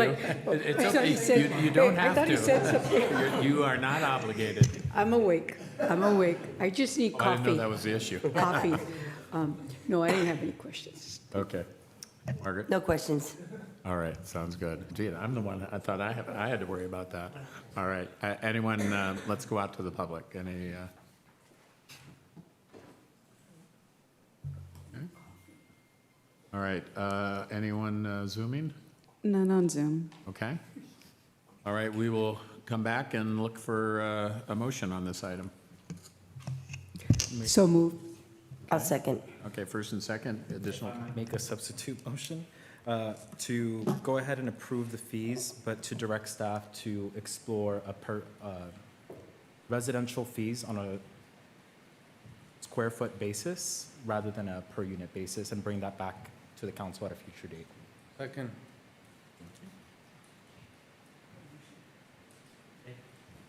Are you all right with the substitute motion? No. Are you okay with the substitute motion? Or would you be okay with the Yeah. friendly amendment? With the amendment would be just to direct staff to bring it back for residential fees to be reassessed on a square foot basis rather than a unit basis. Yes. Friendly amendment? Okay. Yes, I'm fine too. We're okay. All right, I'm sure there's a second in there somewhere for that, so, all right. Margaret, your second. Margaret seconded, okay. Why So- don't we call for the question? We're approving the fees with the amendment requested by Councilmember Barajas, the residential fees. And the substitute motion no longer is in place. No substitute motion, I withdraw it. Thank you. Councilmember Barajas, Yes. Councilmember Barrera, Yes. Councilmember Dorigo, Yes. Councilmember De La Rosa. Yes. Councilmember Salazar, Yes. Councilmember Sandoval, and Mayor Donahue. Yes. Motion passes. All right, thank you. All right. Guess what, Patty? You're up. Thank you, Mayor. So this is part two to the City Council Committee's review and update. So as you may recall, back on January 14, 2025, the City Council approved the standing committees and regional board appointments for calendar year 25. However, there was also a recommendation to exclude the city's ad hoc committees and provided staff direction to prepare a report regarding those ad hoc committees and their relevance and ongoing participation on behalf of the city and the city council. City council has the authority to establish committees to address specific issues at any given time and may also dissolve those committees once the scope of work has been completed or they are no longer needed. In addition to that, as you may recall, the mayor is also required to make those appointments annually to the committees and regional boards, so the staff work and the regional boards can continue their legislative operations. This report provides an overview. Additionally, I went ahead and placed an revised Exhibit A on the dais for you, and it is also available online for members of the public. But in general, I'll just go over what's on the report, specifically with consultation with the city attorney and the city manager, what the recommendation from staff is regarding the ad hoc committees. So Education and Outreach Subcommittee, recommend discontinuance. Salinas Downtown Community Board, continue. Fireworks Subcommittee, discontinue. State and Federal Subcommittee, continue. Litter and Debris Subcommittee, discontinue. Rodeo Oversight Committee, no specific recommendation. However, city manager or should the city council choose to discontinue the oversight committee, the lease agreement will need to be amended to reflect this change. EMS Greater Salinas Regional Council, discontinue. City County MOU Subcommittee, continue. The City Charter and Decorum Subcommittee, Continue, but with the recommended name change to Decorum Subcommittee only. If there's a need for a Charter Review Committee, that will come back at a later date, or may come back at a little later date at the discretion of the City Council. Car Club Subcommittee, discontinue Regional Soccer Complex Board, also known as Salinas Regional Sports Authority Board, continue. Salinas United Business Association, discontinue.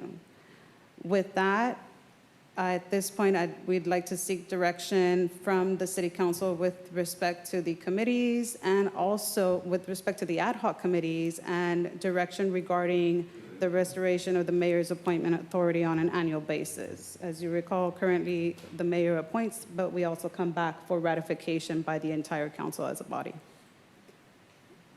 Go ahead and pass it back to the mayor. Okay. All right, Andrew, we'll start with you.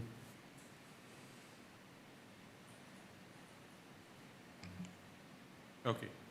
All right, well, starting off with the Education and Outreach Subcommittee, I know we talked a lot about partnerships with school districts and, you know, considering we're just working on our strategic plan, it seems like something that would be in line with that, could meet as needed, but I just didn't see the need to completely eliminate that possible partnerships. I had talked to the school districts and not school district, the high school district recently. They were looking forward to joint meetings with that. I know on there it was you and I, Mayor, so I think my recommendation is we continue that one. I read the description for the Salinas Downtown Community Board. Have they met recently? And because I don't understand what I mean, I read the scope of it, but who do they meet with and what? Can somebody give me some elaboration on that, history of that board? So the downtown committee, so we have a representative that attends that board in particular. So as an example, I believe Councilmember De La Rosa is appointed to that board currently. And in the past, we have had just ongoing participation with them. This was all developed as part of the redevelopment agency. For those of you that have been on the council that long, it was all part of redevelopment, and it was more of a short-term effort to revitalize that area. And it has been an ongoing process. It's not on a regular basis, but as issues arise, they do call on the city or request that the city continue to participate on that dialogue. Okay, and the Hitchcock Animal Shelter, the JPA, I just had a question on that. I noticed that the composition of that is a little bit strange because it's representatives from the city, but it also has staff on the board. Is that correct, Mayor? Yes, That's correct. It's the council or the mayor and city manager and this county administrator and a board member. So here's the thing with these boards and commissions. I'm just going to sort of generally let it roll. Is you pay staff a lot of money to participate and to do this work. So to the extent you want to allow staff to do it and bring it back, that's one thing. If the council wants to participate, then it needs to be policy body to policy body. We've struggled to get school board members to participate, and you have 5 school boards, 5 school districts. So giving us direction to move forward is great, but we just need to align. So I'm working with my representatives, my counterparts, and you're working with your counterparts. And then it becomes the struggle of what are we actually doing? Because as a board and a policy body, you're discussing it, and then you can involve staff and bring back the recommendations or making that work. So sometimes we're adding an extra step to how we're working with our partners. So, for example, you sit on Salinas Solid Waste Authority, you sit on TAMC, you sit on MST. Those are the policy boards. That's that level. Then these committees there are some committees where you're going to work with your counterparts, but there's other committees where it's kind of like your executive director or your city manager to superintendent. So I think part of it, as you're looking at these boards and committees, it's really what are you hoping to accomplish? Because, and so we can invite school board and have a joint meeting with the school board. You can direct me to do that, or we can try to figure it out, so the full council and a school board. Or we can meet with all 5 school districts, and we can have a bigger meeting to discuss kind of opportunities. So I think that's part of the challenge with these is what do we do with these committees? and what's the general goal and expectation. So to the extent you're maintaining them, it would be great to give us that direction. So then we can staff it appropriately. Yeah, and just referring to the Hitchcock Animal Shelter, it kind of seems like it's policymakers and staff, and I don't know how they decided on that composition, but it seems like the JPA, they're policymakers, shouldn't it be policymakers on that board only? Has there been a conversation around that? I think that was set up when the city and the county agreed to come together on combining services. There is really no one direction. I would tell you that it's actually not uncommon to have those types of policy boards where you have staff and policy bodies. You have the 3CE, which is policy bodies and then staff and city managers. So there's the operation board and the policy board. You have others that are just JPAs, for example, in Santa Cruz. It's a lot of the city managers and county administrators sit on JPAs. It's not the elected officials. So it's really all over the map. It's really up to the council how you want to sort of move forward, but just make sure that we align it with the right level of the other organization. Okay, thank you for that. And then for SUBA, we're considering eliminating a position there. What is their opinion on that? Have we asked for their opinion on that? So I did reach out to, thank you. I did reach out to SUBA, I did reach out to the Rodeo, and I did reach out to the soccer. So they were open to whatever direction the council was providing. I mean, the fact that SUBA is we're going to work with them. We're working with them on a constant basis. I know they reach out to individual council members. So I don't think the fact that we're an ex officio member really, if we're not, eliminates that connection. So they didn't really have an opinion either way. They just wanted to know what we do. They were more concerned with the fact that we maintain partnerships and really engaging with them. So that's sort of a general.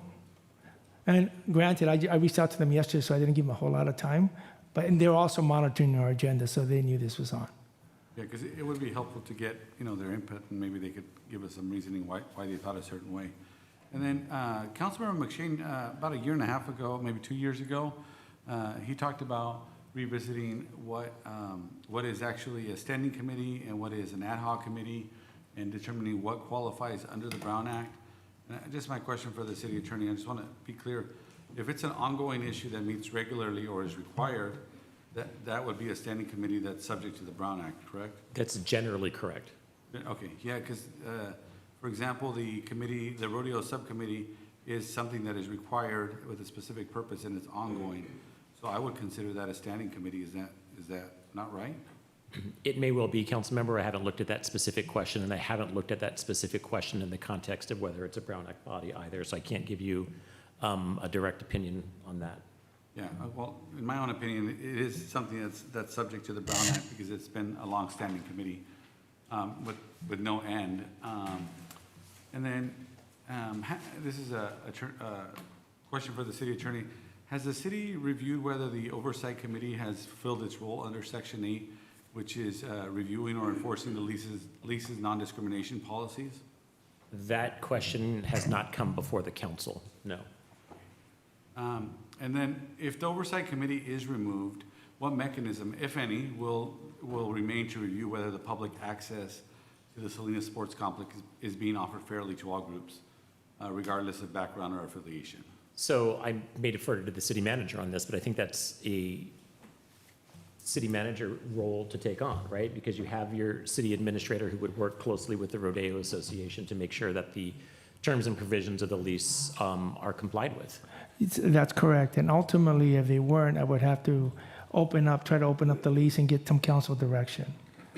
So the mechanism is, I would work with our counterpart, but then I would have to come back to the council if I felt we needed to open up the lease. I mean, the rental agreement that we have with them, so. And part of the lease talks a little bit about the oversight committee reviewing complaints and making sure it is non-discriminatory policy. So with removing the oversight committee, would the city council have any actual jurisdiction over that? No, again, I think that would revert to the city manager, and with respect to complaints on discrimination and otherwise, your city attorney. So I think that your top two executives would be tasked then with managing that lease and making sure that the Rodeo Association complied with that lease. So has the city or the rodeo received any concerns about any barriers to accessing the rodeo grounds?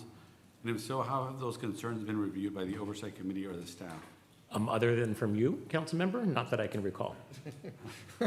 Well, I will name a couple for you if you'd like. But I know one of them being access to the sports facility by Mr. Jorge Rojas.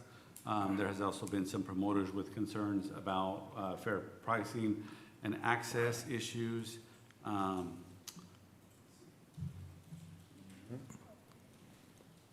So would removing the only structured forum to address community-related complaints, concerns, or recommendation, do you think that will risk weakening the public trust in how the city manages access to one of its largest public venues? So I think it's really the call of the council whether you want to maintain the committee or not and how we move forward in it. My sense of it is that applies to everything in addition to that. So council members you get calls on a lot of things. You get complaints on a lot of things. You can complain on things that we have no jurisdiction over, and you get complaints on things that we might touch tangentially. And then you also get complaints about how we're accessing our own programs. So I think in the context of all of that, we could bring it here, and then we would have to address it if you brought it up. And to the extent we had no authority, we would try to figure out how to get there. So I think at the end of the day, if you want to maintain the committee, it's an appropriate place to maybe have these conversations. If the committee is not maintained, that doesn't mean that these conversations go away. They just shift, and it's going to be here, and you're giving me direction, and you're telling me, or the city attorney, hey, look at this and bring it back as a report. And so I think the other thing I want to sort of point out is there's the decorum committee where I want to bring back as far as really strengthening how we bring items to the table. So getting a little more definition around the buddy system so we can be really clear about when I get direction, it's going to come back. And so I think you have to look at this as sort of in a holistic sort of ecosystem of how we respond to complaints or concerns that come forward. And ultimately, I guess at the end of the day, I report to you, and I have a contract with all of you, so either am I doing my job or not doing my job. And so I think that's also part of this whole equation. But this committee, the fact that this committee would not be here doesn't mean that we wouldn't try to address these issues that came forward. They're just going to be addressed in a different way. All right. And is there any other documented public support for eliminating this oversight committee? No, these are just staff work. There is no, this one we just left it up to the council. We're not actually recommending eliminate or not eliminate. If it's eliminated, we would have to open up the lease. We have to open the agreement. The recommendation from council at the January meeting was for staff to evaluate and Right. bring back a report, no direction specifically with public engagement on this. So all of these are just based on staff's thought process and looking at the need for, not the need for these various subcommittees, these committees? Oh, if I may, I think you may be referring to the list that is online incorrect. And so the city clerk has put the correct list with Okay. the elimination of our recommendations on the dais. So I just want to make sure that we're referring to the correct document. So the updated list is not because originally it was striked out, right? Yes, it's, yeah. So now there is a recommendation to keep it, or There's no recommendation at all. So if you look at the form that's on the dais that the city clerk provided to you, there's no recommendation with respect to the the rodeo subcommittee. It's not struck out. Okay, yeah, because on the original version, it was struck out. Okay, yeah, no, thank you for catching that, and that's why you have an updated version. So I did update it, so if you access it through the Legistar platform, it should be there. Through your iLegislate, it might not be showing up, so I apologize for that. Okay, but still no It's there. recommendation. No Despite the recommendation. strikeout, there's still no recommendation. Yeah, because my question is, we're discussing possibly removing it. That's why I was, my next question is are we, I understand you said it's your role, city manager, to make sure it's being enforced, but are we confident that by removing this committee, it will not result in reduced community access, fewer youth or nonprofit events, or rising fees without transparency? Is that something we're comfortable with? So I am comfortable with whether we have this committee or not, that we will try to address the issues that come forward. I can't speak to, because I think there's difference of opinion. and what people perceive as it's being done or not being done. So I am comfortable in stating that whether this committee is there or not, if issues come forward that the council wants us to reevaluate and move forward, that we will try to work through them and get them resolved. Okay, and as part of the rodeo oversight, the chair of the rodeo oversight committee in the past, I've asked for their fee structure and you know, for their different facility uses, and I've never been able to access that. Has the city been given what their fee structure is to the different groups or how they charge? I have not. I haven't received it. Okay, but we have requested it, is that correct? Yeah. Okay, well, you know, I just, looking back at the lease, and just a question for the city attorney, the lease does specify that we have, I want to read it from the lease, but I think I may have lost my section, but there is a specific part of the lease where it talks about access to records. So does the city have a right to currently request and access financial, oh, here we go. Yeah, including any financial statements or requirements or facility maintenance or public access. Lease specifies those things as the city having access. So is that something we are entitled to under the current lease? So which section of the lease agreement are you referring to, council member? Let me, sorry, I just took notes and I didn't specify that section, but I'll pull it up. So I think you may be referring to section 16.2, which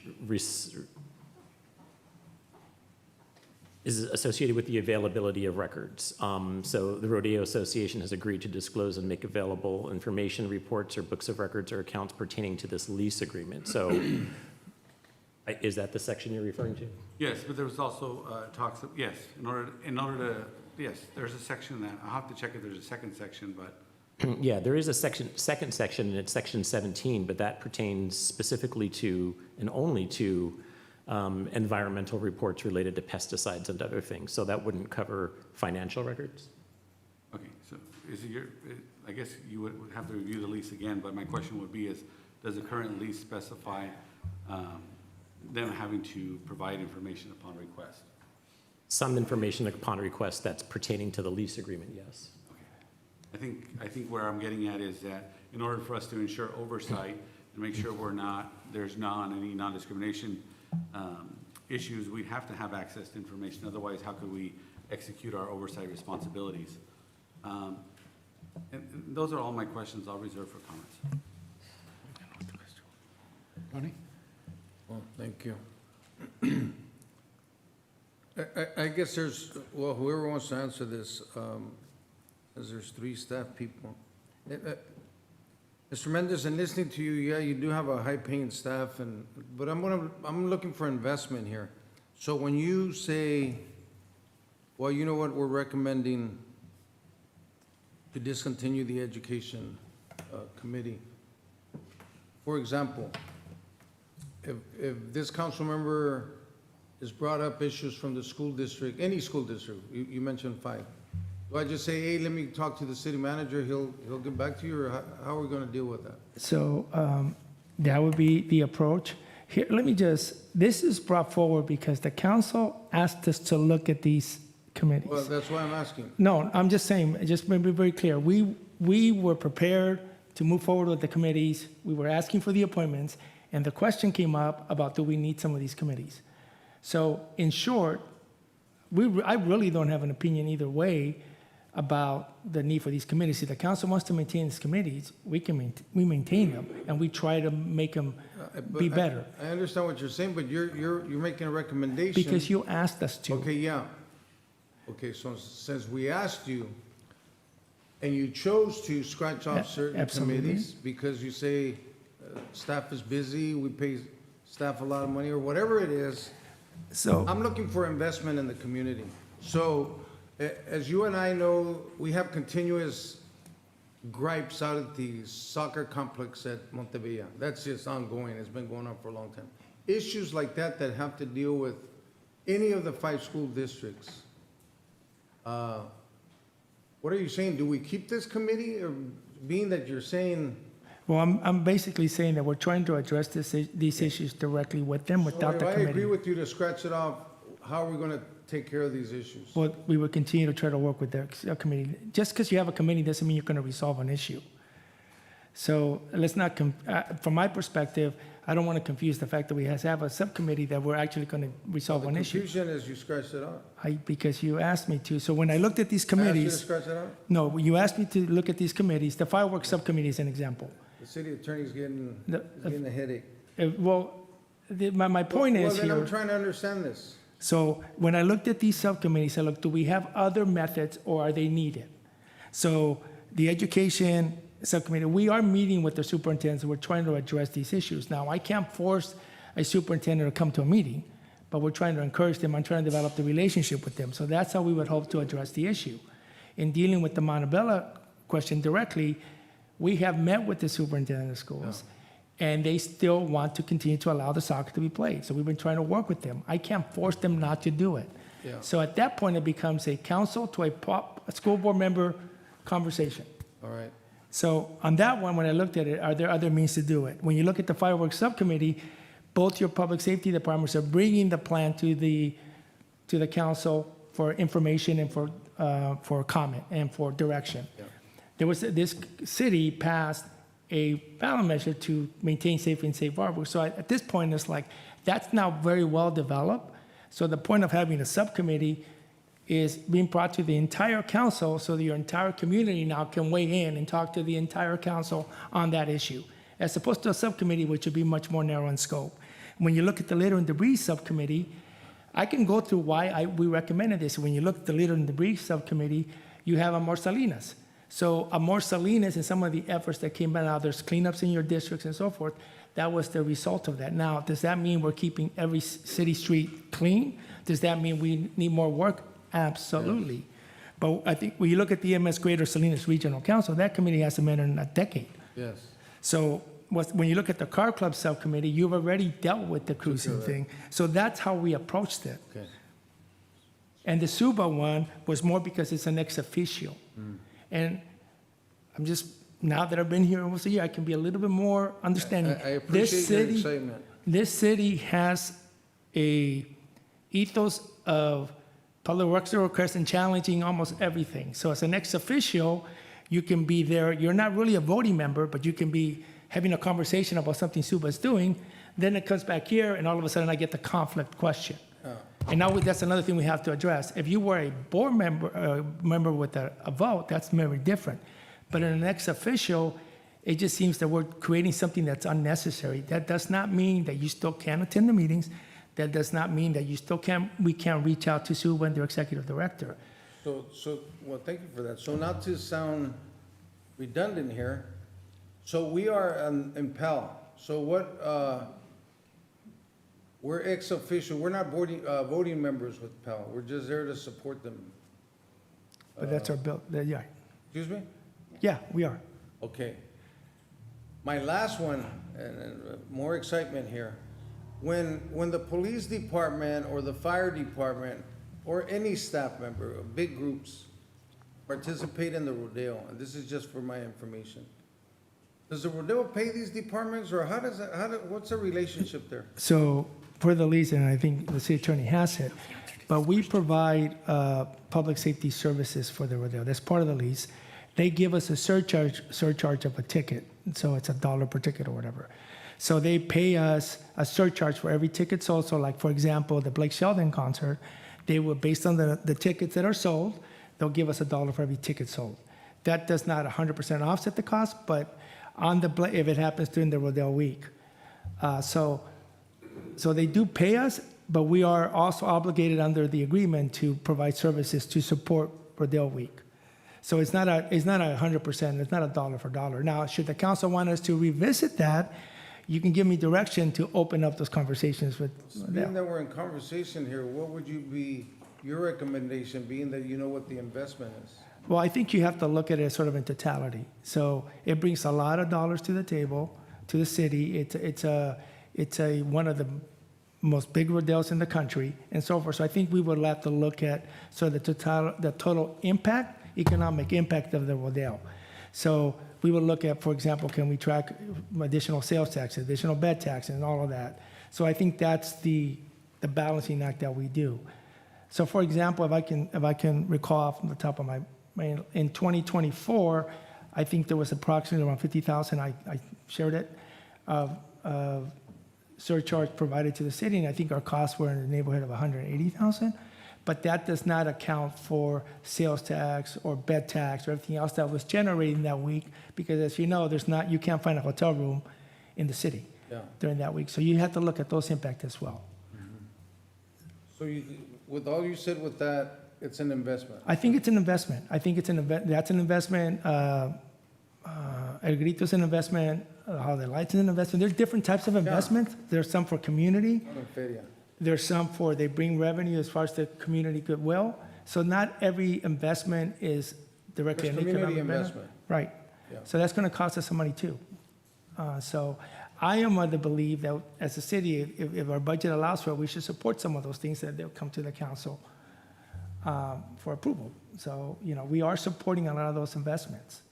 And I think this is something the city's done for a long time. And, you got the air show.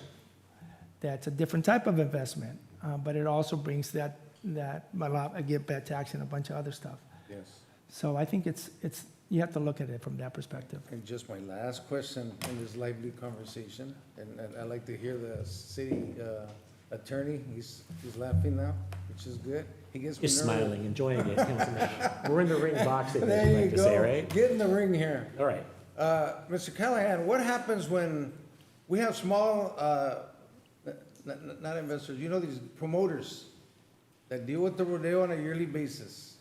We got these smaller promoters, and some of them come with, why are they charging me 10,000, they charge that guy 5,000? Do we get in those weeds, or that's none of our business, or what happens there? We don't necessarily get in those weeds, Councilmember. The lease specifically provides that the Rodeo Association has the authority to establish the costs for the use of those areas of the rodeo. So it's at their discretion how they choose to set the rates for the use of those facilities. We can certainly request information, but it's at their discretion. Is that their discretion to give us the information? Both of those is at their discretion, Councilmember. No Jews here in the legal system? We've made that request, as I heard earlier. Okay. Thank you, Mayor. Just a point of information, just to clarify, but the Oversight Committee is tasked with reviewing those fees. Is that correct? Yes, but you do not have any final approval authority over those fees. That's specific in Right, the but we get lease to as well. see what they're actually charging. You have the responsibility, but not the final approval authority for reviewing and discussing fees and charges for the use of the leased premises. Jose?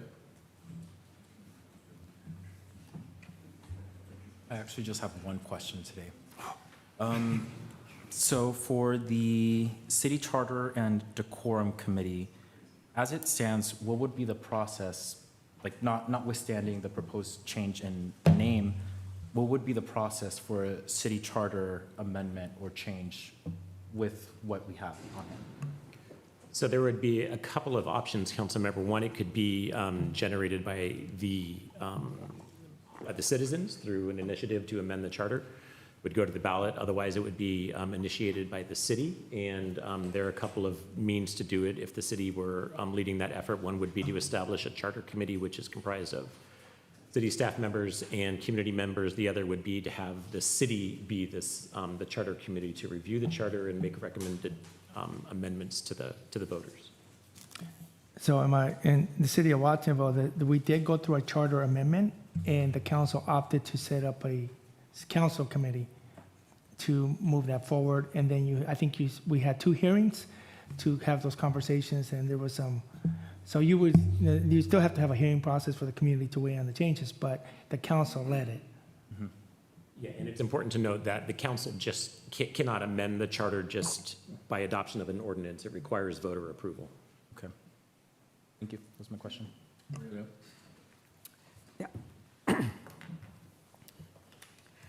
So I was one of the council members that brought this up. I know that coming out of the city council and having worked with other organizations, typically I'll, just on my own, I'll go through a process of doing, my version of an organizational assessment.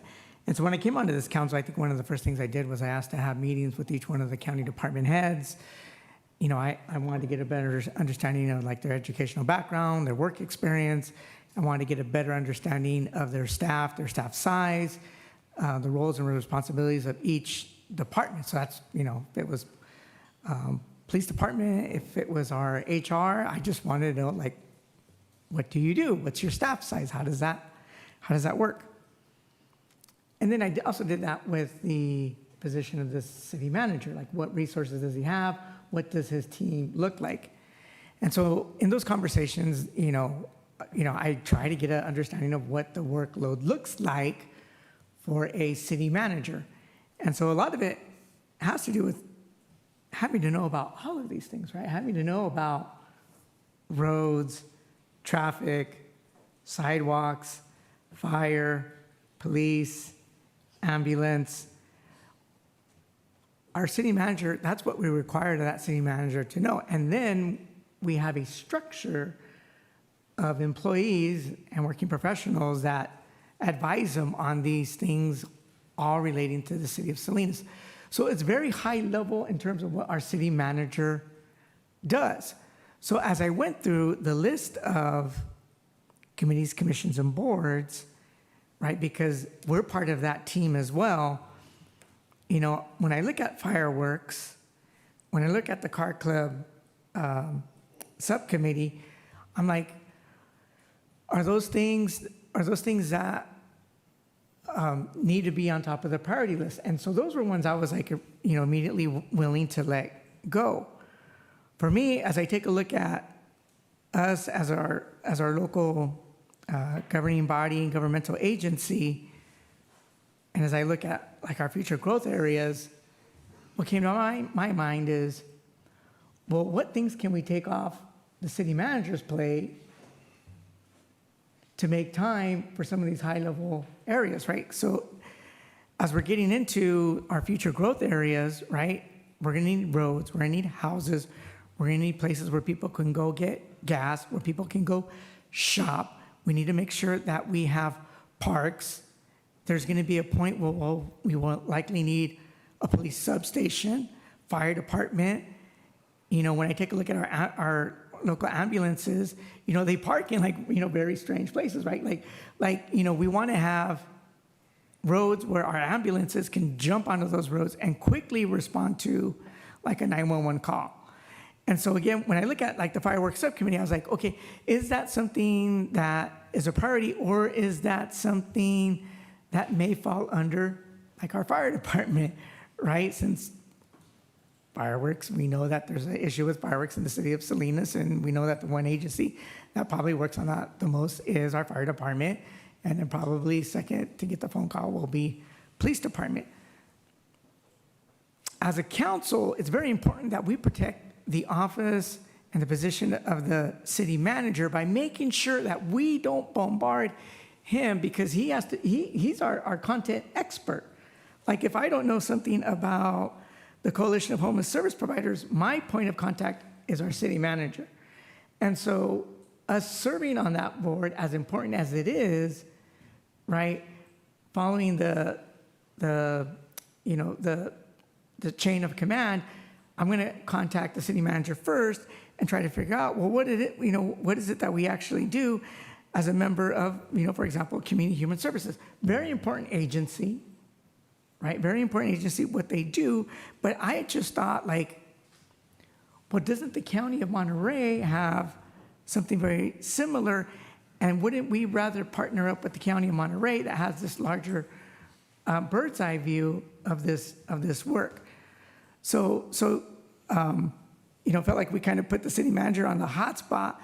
But in speaking with him, I did have a candid conversation with him and say, our council, we need to hear from you as well, right? Because there gets a point where we can pile so much work on his plate that we burn out our city manager, right?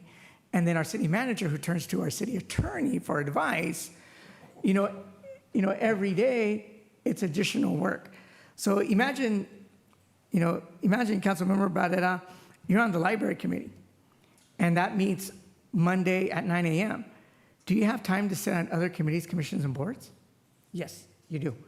let's say we add to you community MST, and let's say their meeting is also Monday at 9 a.m. Can you be at two places at one time? You can't. So we need to be very careful with how we take on this work and divvy it up. And that includes the office of the city manager. So some of these things, I'm okay with, like letting go fireworks. I was kind of looking at EMS, as far as EMS is concerned, if what I'm hearing from the city manager, that's something that we can let go, that's fine. Car Club Subcommittee, that's fine. SUBA, in terms of the rodeo,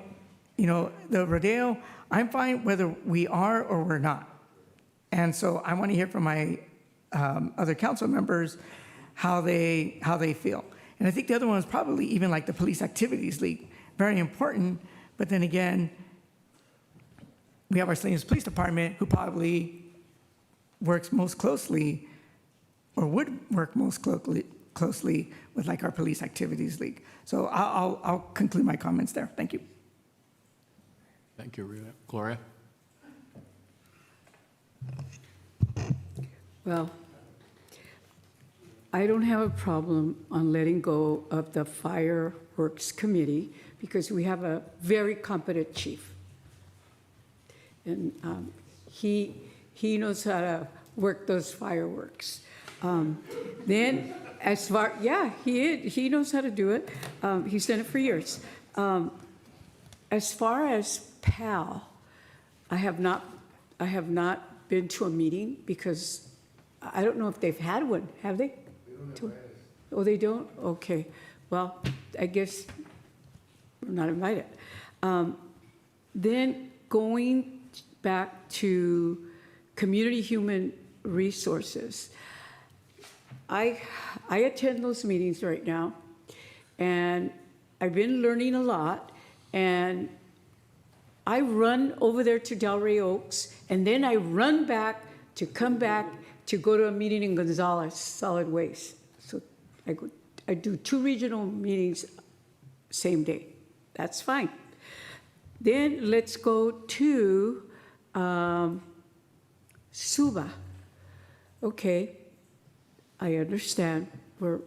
We can attend the meetings anyways if we want to. From what I understood, the city manager just said that a little while ago. But yeah, we're not board members, we don't get to vote. But, I like to go because it gives me time to hear what issues they're having, the businesses in the Alisal area.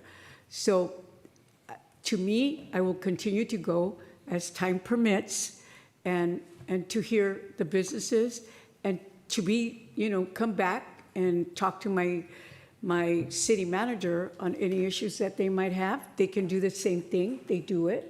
Fine. Then let's go to the next one. The Car Club, Victor Cervantes, he's okay. They have it under control, so we don't need that one. Let's see. What's the other one?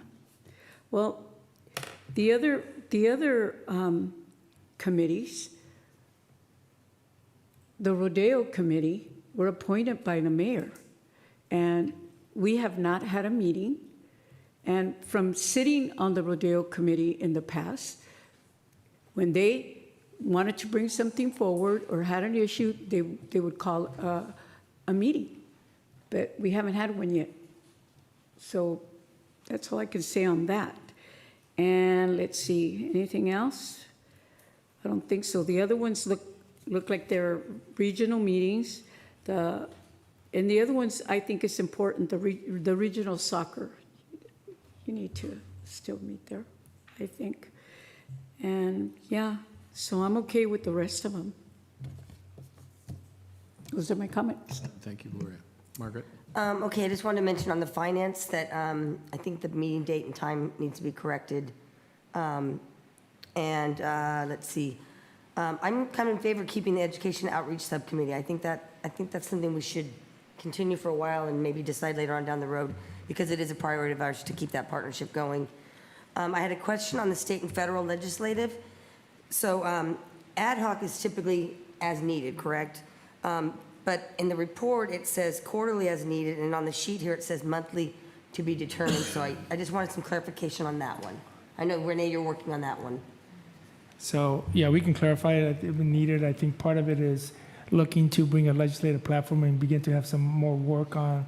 We've had some council-directed support letters recently, and I think it's important to have something that we can vet some of that. Good. Okay. And then my last comment is just on some of these, because some of the ones that I'm appointed to, we haven't met, and it would be helpful just to have a guide, like who to go to inquire about the meetings and the schedule, because a few of them I just have no idea if they've met or not.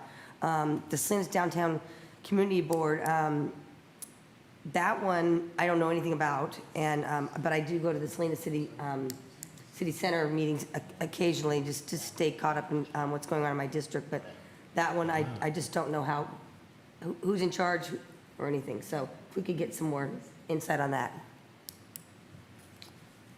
Yeah. Those are my only ones. Yeah, it's taking a little longer than we anticipated, but we're trying to put together a binder for the council. It's almost there, which we can lay out some of the roles and responsibilities in the committees and who are the contact people. Yeah, that would be helpful for me. Thank you.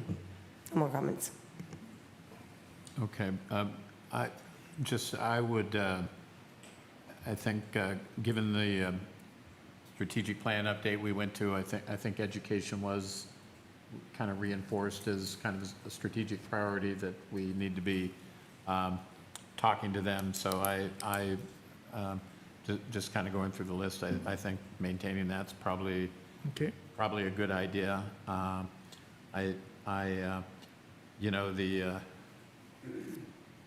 The animal shelter one is a JPA. So I think, I don't know that we have the autonomy with this body. I mean, it is what it is. But believe me, I'd be, with all due respect to the animal shelter, I'd be happy if that changed, but that's not necessarily our prerogative. I do agree. It does look at a minimum fireworks and the car club. Those could be. It doesn't look like we need those, and I think if my general thoughts are that if it's just a couple that are narrowed off the list this evening, so be it, and then we keep moving forward with it. It sounds like there's going to be additional, and I'm keeping the Rodeo subcommittee intact, and if there's obviously it sounds like there's going to be additional conversations that will proceed, but I think keeping education, eliminating just from the list, car club and fireworks makes sense. So those are just, and the SUBA, I think whatever is most important to SUBA is the way to kind of play that. So because I think we certainly do want to have an ongoing presence. So just some general thoughts. With that, we will go ahead and go out to the public and see if there is any comment on this item. Good evening, Mayor, Councilman, Councilwoman. My name is Jesus Joaquin Morales. I'm a lifelong resident of Salinas and an event professional. I've worked in several venues across Monterey County and Silicon Valley, respectively. I'm here tonight to speak in strong support of keeping the Rodeo Oversight Committee. When public land is leased out, especially something as large and valuable as the Salinas Sports Complex, there needs to be transparency. The Rodeo may do great work, but that doesn't mean we stop asking questions. In fact, when a private organization is using public space, oversight should be the norm, not the exception. I work with a lot of venues, and I can tell you fees, access varies, and without clear public standard, community groups can be left out.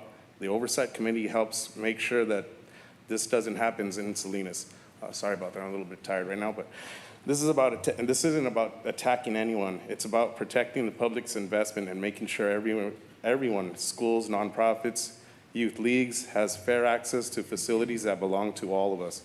Getting rid of the Oversight Committee sends the wrong message. It says accountability is optional, and as a taxpayer and an event organizer, this worries me. Please don't disband this one group that gives the public a seat at the table. Keep the Rodeo Oversight Committee and keep Salinas transparent.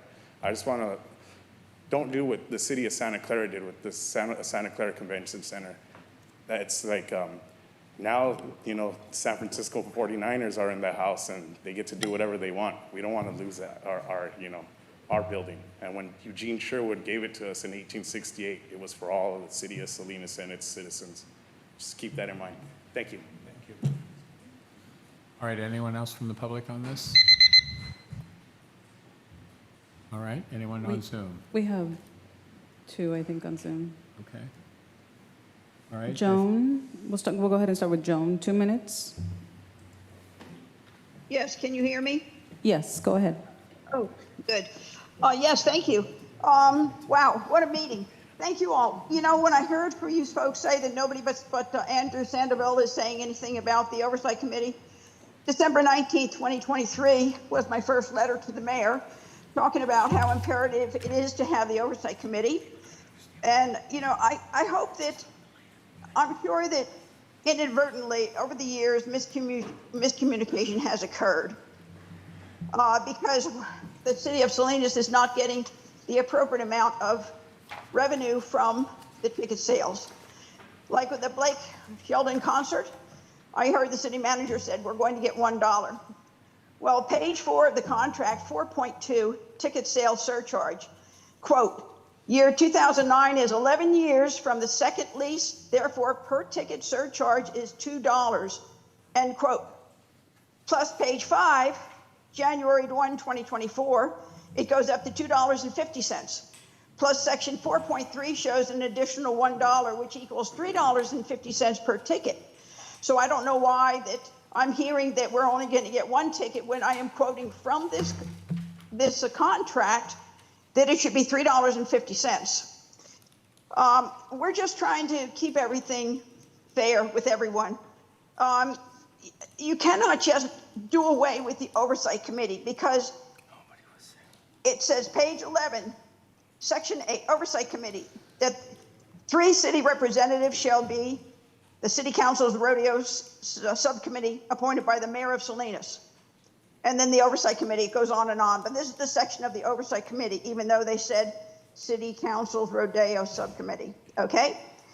We must have this committee so all the players can feel comfortable about what is supposed to happen. Also, March 4th of 2024, I submitted information. Thank you, Joan. Steve Retsky, 2 minutes. Hello. My name's Steve Retsky. I'm a Salinas citizen and a lifelong stagehand. I work in almost every performance venue in Monterey County, and I'm here to endorse the continuation of the Rodeo Oversight Committee. I've had experience in other performance venues like Sunset Center that have gone from city-owned and run to private management, and I watched the decline in quality of the events, safety concerns, and the loss of revenue to the city. In Salinas, it's the Oversight Committee that examines operations to make sure that both performers and audiences are always safe, and to make sure that the city gets paid according to the lease agreement made with the rodeo. The Oversight Committee also makes sure that local schools, youth leagues, and nonprofits are given fair time in the community resource that is the rodeo complex. Ending the Oversight Committee makes me, as a citizen, feel like the city government is more concerned about the welfare of local businesses than those of us that elect the government. Please don't disband the one group that gives us, the citizens, a view into the operations of this civic treasure. Thank you. Thank you. Okay. Samsung, 2 minutes.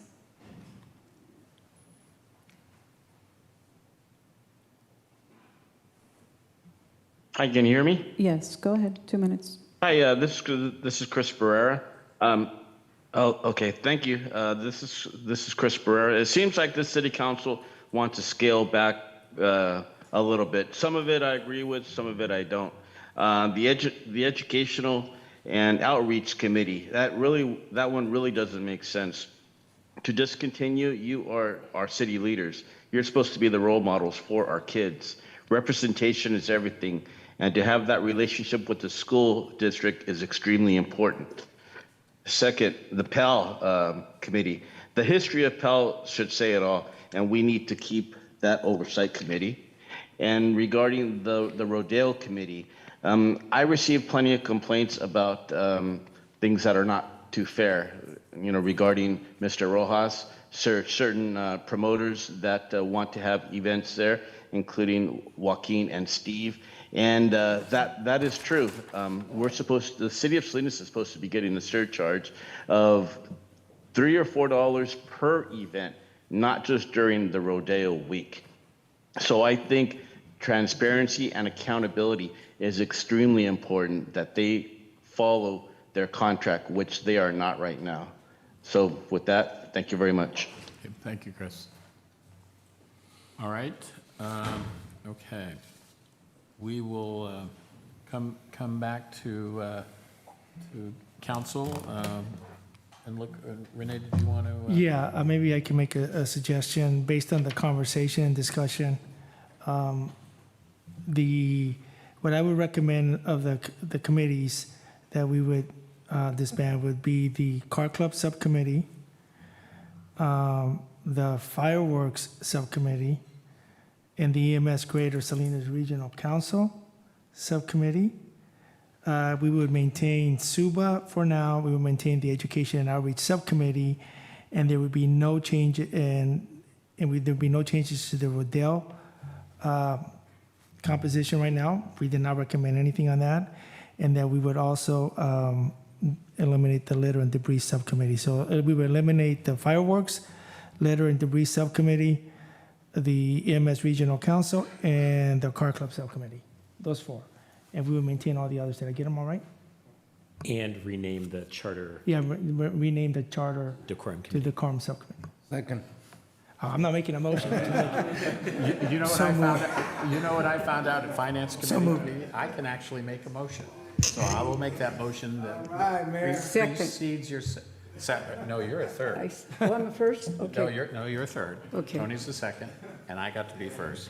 So, all right. Can you read that back? Thing.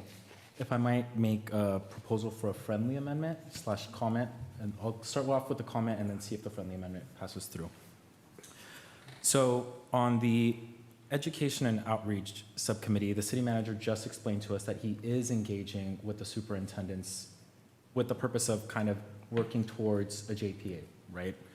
That being said, this Education and Outreach Subcommittee hasn't met for years at this point, right?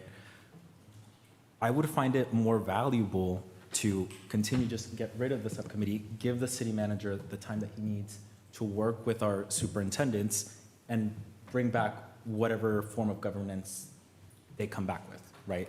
Let them figure it out. If that's a body where we have all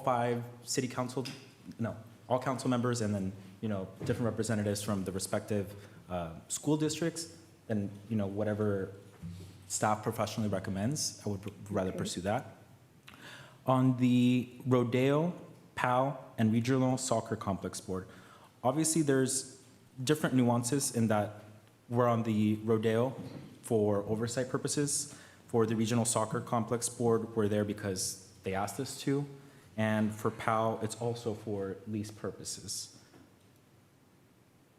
That being said, if we're going to be consistent, then what about when Millennium Charter School was over at Sherwood Hall? Do we then, as policy, any lease that the city enters to, are we going to appoint a council member to it simply because there's a public benefit or a public good to be provided? That's kind of the conversation that I'm wanting to have, right? Because if we're not going to be consistent about this, right? If YOSOL decides that they want a city council member on there, if any nonprofit or any other organization in our community just requires it, do we just go with it moving forward? Or are we just going to, for example, leases, adopt a policy where, okay, we just defer those to city manager, city attorney for enforcement and oversight, and other committees are just, as needed. So that's kind of what I want to propose to you guys. And with that being said, I would propose the amendment to just go ahead and eliminate the Education Outreach Subcommittee, the Rodeo, Police Activities League, and Regional Soccer Complex Board. That would be my friendly amendment, to add those to the motion on hand.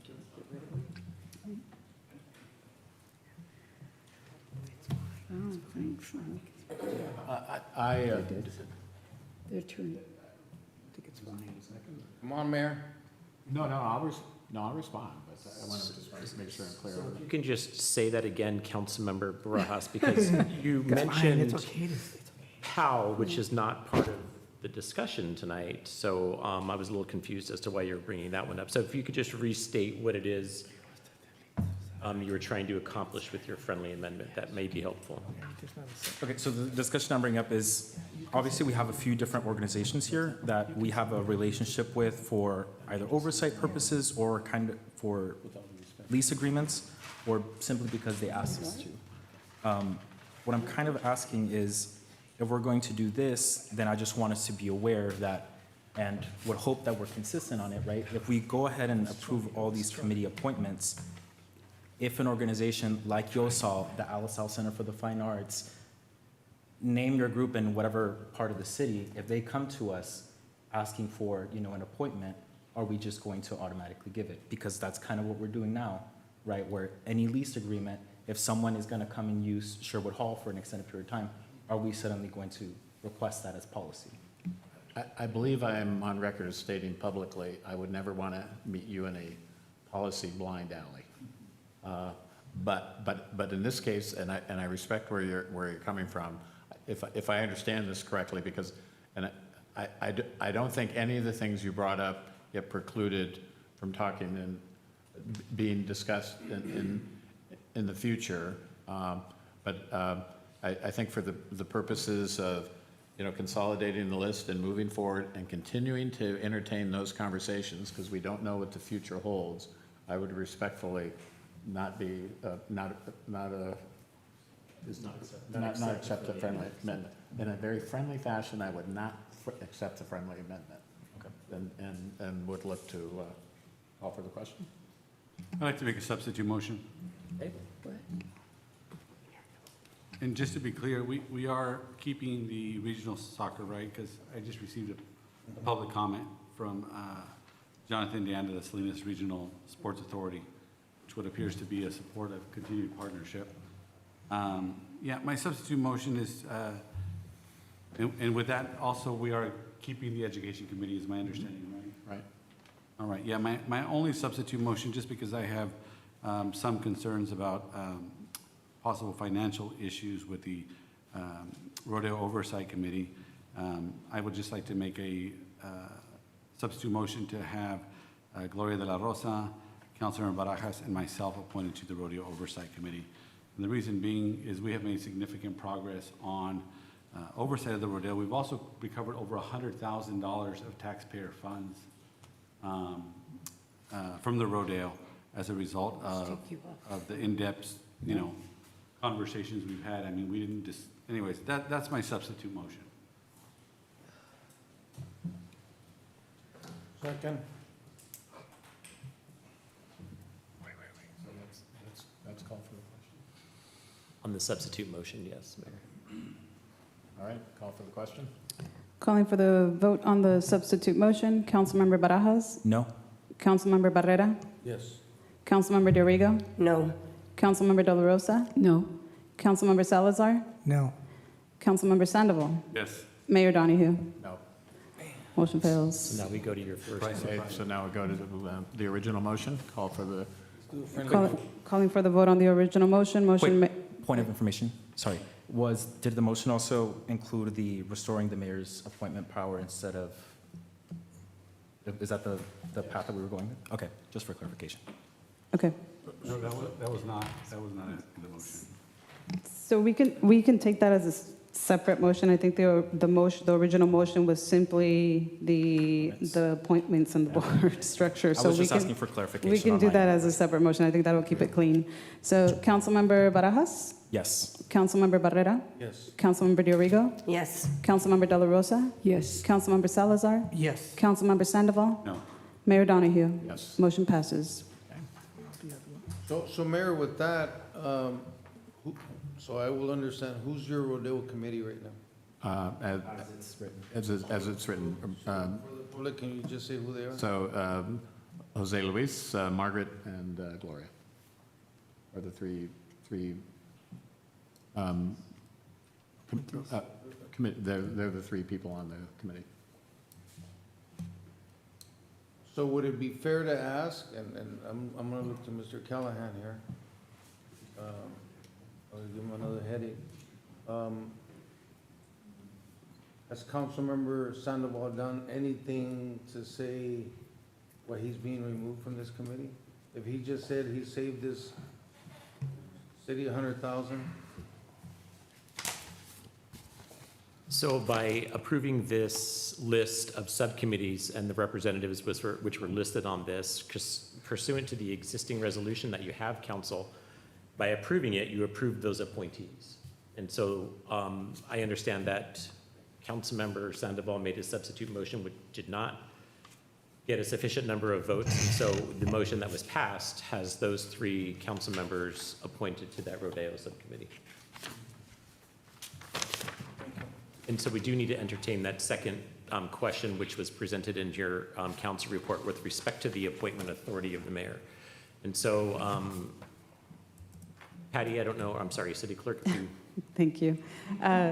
So the original request at the beginning of this report was to, if the council wishes to, would be, we need direction regarding the restoration of the mayor's appointment authority to continue with the appointment process on an annual basis as specified in Salinas Municipal Code, Section 2-1, Rule 2C. All right, I'll go ahead and make a motion that the mayor continue to make the appointments. Second. And just for clarification, so that does not mean that those come back to the council for ratification. The mayor makes those appointments pursuant to the authority, and it would not come back to the council. That's correct. And just a question. When we passed this in the past, was this a separate agenda item? Because the description on the agenda item doesn't really, it really just addresses an update. So I just want to make sure when we approve the changing of the council, ultimately having confirmation, was this agendized in the same way? I don't recall how it was agendized in the past, Councilmember Sandoval, but the recommended motion in the staff report makes it clear that this was a part of the request for the city council to consider this evening. Okay, I just want to be on record that although I recognize that this is going to pass, the provisions of the Brown Act require not just a staff report to identify what's going to be discussed, but also in the description of the item, as recently ruled by Monterey County Superior Judge when they wasn't a legal appointment. So I just want us to be cautious that the average person who read the agenda was going to realize that this was going to be discussed. So I will be abstaining from the vote for that. All right, Patty, call for the Go ahead and call for the vote. Councilmember Barajas? Councilmember Barrera? No. Councilmember Diorigo? Yes. Councilmember De La Rosa? Yes. Councilmember Salazar? Yes. Councilmember Sandoval? I'm going to go ahead and vote no, even though I don't believe it was agendized properly. Mayor Donahue? Yes. Motion passes. All right. And with that, we are now going to talk about city commissions, committees, and boards, and we are going to see if we can find a city attorney running around here. Thank you, Mayor. So Mayor, council, and members of the public, there are two items that we want your consideration on for this item. The first is with respect to an ordinance amending Article 1 of Chapter 3 of the Code with respect to the identification, composition, duties, and operations of your various commissions, committees, and boards. And the second is a resolution establishing a meeting calendar for the Salinas Police Community Advisory Committee, the Measure E Oversight Committee, the Measure G Oversight Committee, and establishing the uniform bylaws as the bylaws for the Salinas Police Community Advisory Committee. So we'll start with the ordinance. And the ordinance, when we were taking a look at the various commissions, committees, and boards that you have, they were sort of spread out in various chapters of your code. And so we wanted to make sure that we have them all in one place, at least listed in one place, to make it easy not only for the staff to reference them, but also for the public who are interested in seeing which commissions, committees, and boards you have.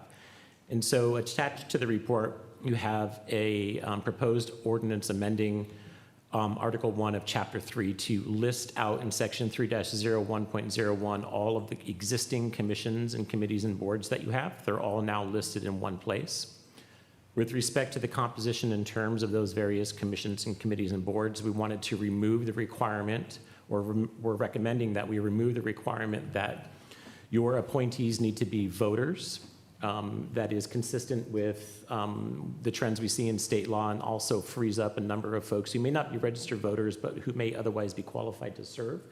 One of the challenges that you all have is finding folks to actually serve on your commissions and committees and boards, and so this would broaden, we think, the pool of eligible folks who you may appoint. We also have listed the powers and the duties by way of cross-reference to the other code sections for your other commissions and committees and boards that were not previously listed, but which we are recommended be listed here now in this ordinance. And then with respect to the appointments of the Police Community Advisory Committee, currently all of the appointments must be made by each council member from their districts, with the mayor's appointment being at large. If you recall, some of you had previously attempted to make appointments to the Police Community Advisory Committee, which were not consistent with this, and so we put all of that on pause until we had this sorted out. So we left the language as it currently is in there, but if the council wants to change that requirement, you need to give us direction to do so, and we will make sure that that's reflected in the ordinance.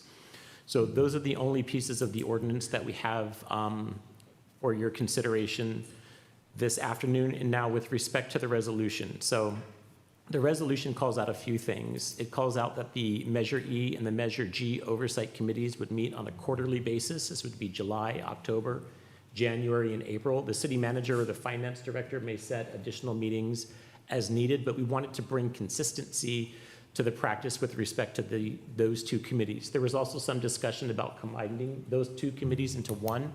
We're not prepared to make that recommendation at this point. We think that it's best for now to keep those two committees separate, but just have a more consistent meeting schedule, which would be on a quarterly basis. The same quarterly meeting schedule is recommended with respect to the Police Community Advisory Committee. Again, they would meet in July, October, January, and April. The city manager or the police chief could call additional meetings as necessary to address issues that come up in between those meetings.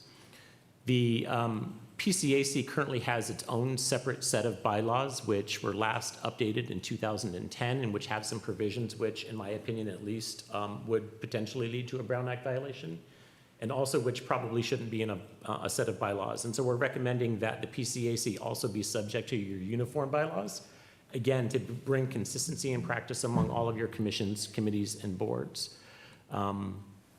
That is it with respect to the presentation, Mayor and council members, and so we are available for any questions that you may have. All right, very, very good. Margaret, I'm going to start with you. I don't have any questions. I think I like the way this is written. It was very thorough. And I like uniformity. I think that's really important, and I'm really happy that PCAC is going to be meeting on a regular basis so that we get them active again. That's, I know, been a real bothersome to all of us. So good job on everything, and that's all I have. Gloria?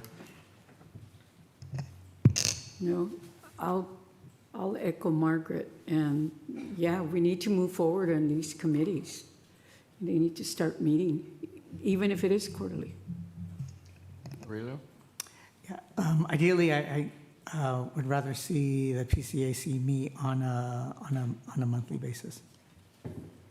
That concludes my comments. Okay. Jose? I appreciate the report. My only addition to what staff presented in the resolution would be to add that the PCAC expand to citywide agreements rather than just being district specific. Again, going off the theme of uniformity, right, and uniformity of policy, if we're going to be district specific for PCAC, then then it should be district-specific for all of them. If we're not, then let's just be uniform about it, right? Let's go ahead and expand that to the citywide appointment. Excuse me, Tony. Yes, Mr. Callahan, as I'm hearing you, and I know consistency, conformity, I'm just looking at these groups. Why even meet? I mean, 4 times a year. What is an oversight? I mean, okay, so the chief does, hey, I need to talk to the PCAC, so I'm gonna round them up this month. What's he gonna call the PCAC on? I mean, where is an oversight? I mean, Measure G, Measure E, meeting every 4 months. I mean, it's gonna be a classroom.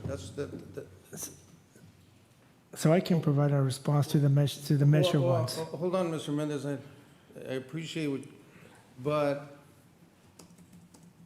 you know, as one elected up here, I'm starting to get the feeling like we're just, no public, I mean, limited access, you know, you guys come when we need you.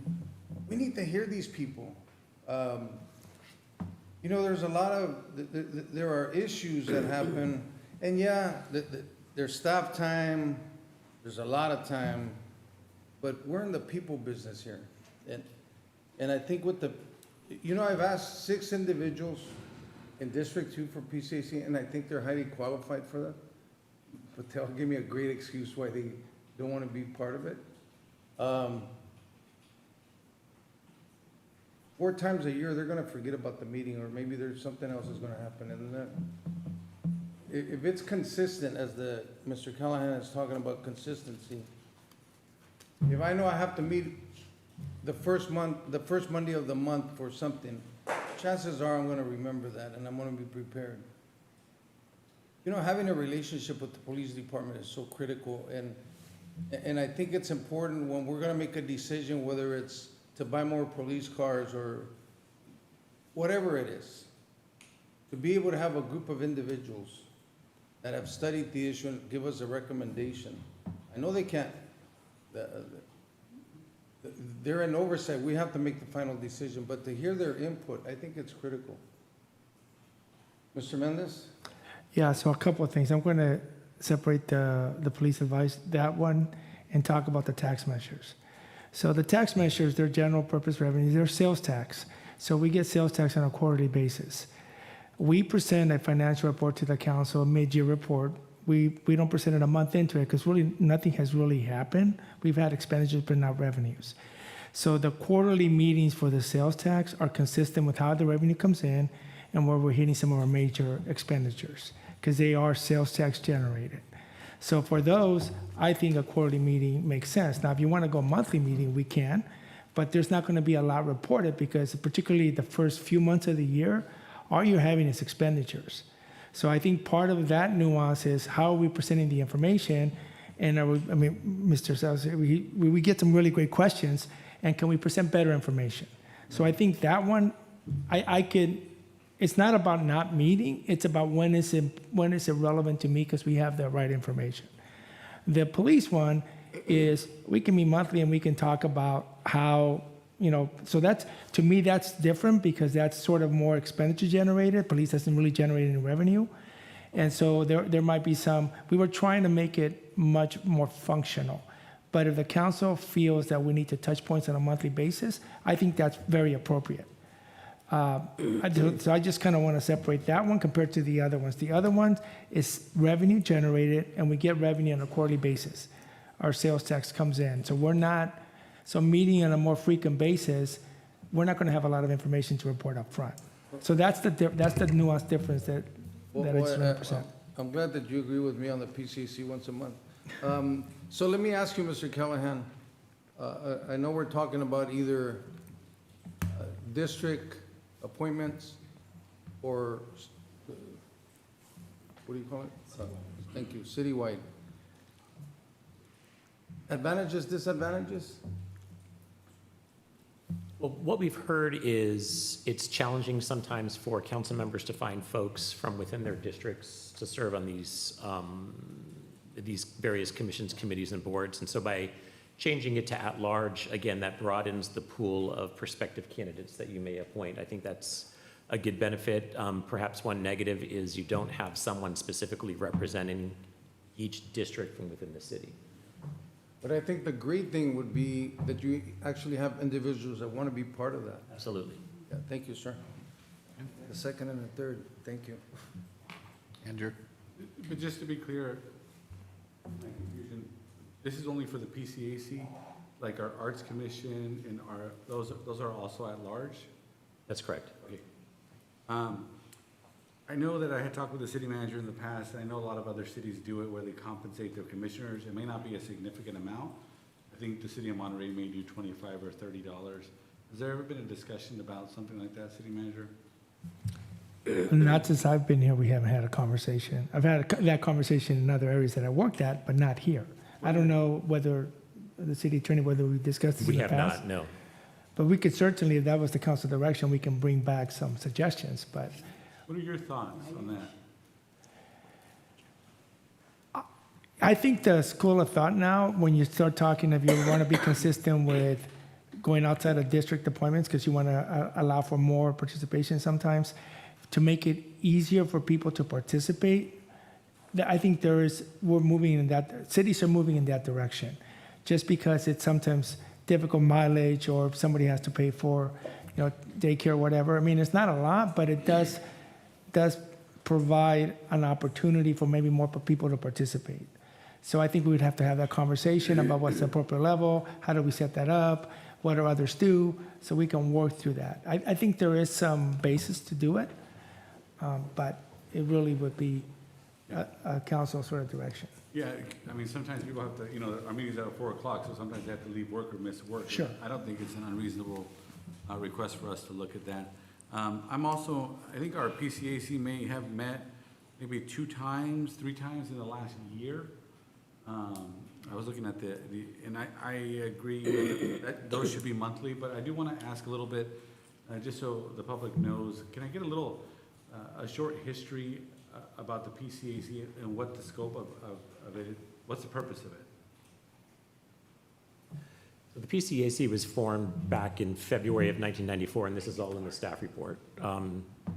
So it was implemented to establish a community-oriented policing philosophy in response to council and community concerns. It was originally comprised of 14 members, but in 2017, the council at that time decided to reduce that number to 7 because we had problems getting a quorum.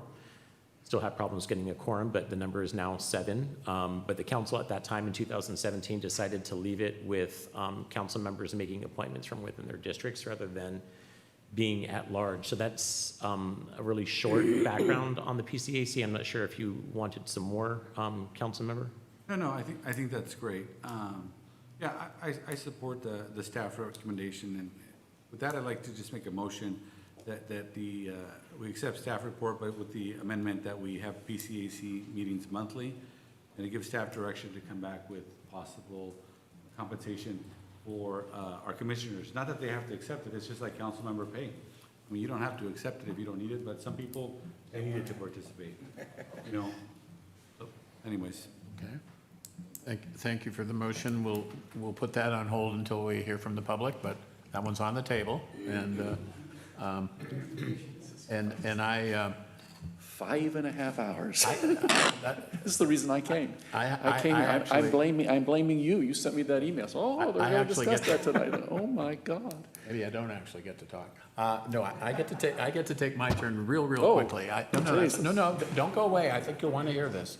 No, feel free to stand. No, I really want to echo, I think there is a real importance to the commissions, and I think we want to look to elevate them where we can, and so I think it's important we do that. I do support the city manager's comments that, that I think the quarterly review for the tax measures works fine, but I do agree that to Councilmember Barrera's point, that consistent contact and relationship with the police.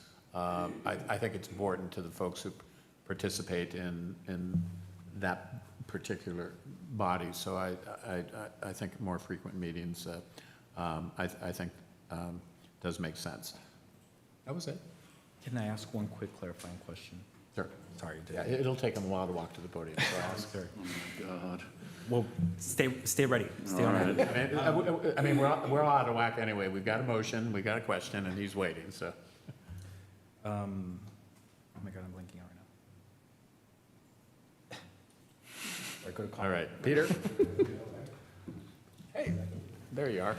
These are much more fun sitting at home watching on YouTube in my jammies, No, I in my think it robe, is. No, with you a get nice up. glass of Malbec. Much easier to watch than to sit here for 5.5 hours.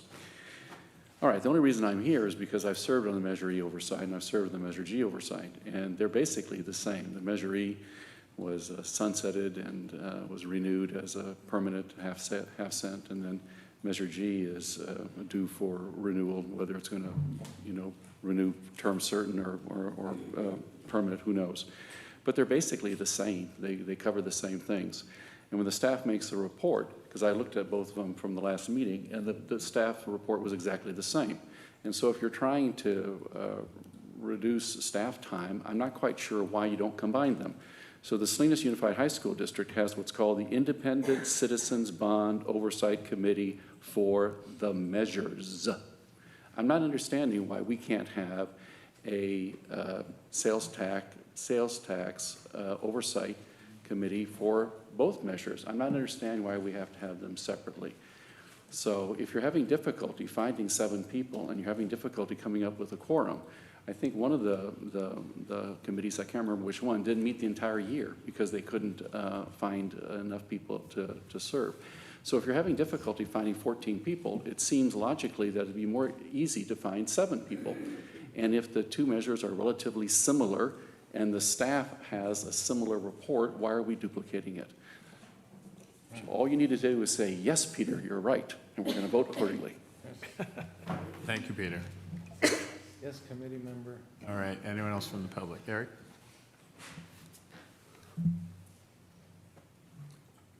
I shouldn't be much of a surprise. The Police Community Advisory Committee has been with us for over 30 years. I was a member for about 20 of those years, chair for a while, and have continued to attend meetings as public. Several hundred community members have taken part, and several police chiefs have put efforts into the committee. And I might note that Kelly McMillan, if there's anybody who should get credit for what PCAC is today, it would be Kelly. He actually told me that he preferred having 14 members because there are more people, a wider range to give him input. The Police Community Advisory Committee has a clear role to play in our community, plainly stated in the name of the committee. The police department needs to hear from the community, and we have community members willing to provide input to the police department for one reason or another. It is as simple as that, communication. And were any of the committee members notified or asked their opinions or notified about this meeting or anything like that? And Mary Ann wanted to say something, but she's gone. She said she'd say as long as she could. But monthly meetings work. I mean, that's just the way it's been for 30 years. They've worked. And if I can digress, some of you know my background. I was on a first-name basis with my mayor when I was 4. I've been around this stuff all my life. And we have poor turnouts. Everything. I mean, so many Traffic and Transportation Commission meetings have had nobody. And we need to do something about that. Other places, I don't know why. Other places do better. And I think it's something that we need to work on. Thank you. Thanks, Eric. All right, anyone else from the public? All right, any Zoomers? I have one on Ignacio Fragoso, 2 minutes.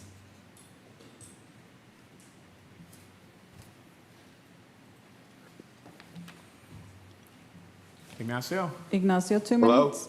Hello? Go ahead, 2 minutes. Oh, yeah. I just wanted to say that, I'm trying to volunteer for these measures.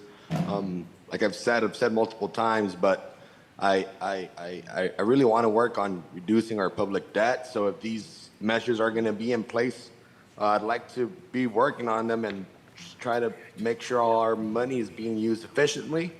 If it's monthly, it's quarterly, you know, I feel anybody that's willing to work for the community should be a valid candidate. So that's basically all I had to say.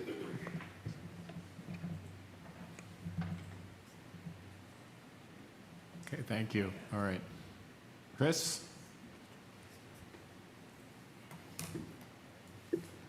Can you hear me? Yes. Okay, so this is Chris Pereira regarding the PCAC, such a very important committee to have. I recommend having it once a month, especially since we have a fairly new police chief in Chief Acosta. So yes, so that's my recommendation there. As far as Measure G and Measure E, we are in a critical time for Measure G that represents $30 million, and we must be as transparent as possible to gain the public's trust regarding that money. So when it was created on the basis of quality of life, public safety, programs for kids and seniors, and infrastructure. People want to make sure their tax dollars are getting used to where the main reason that they voted for that measure. Thank you. Thank you.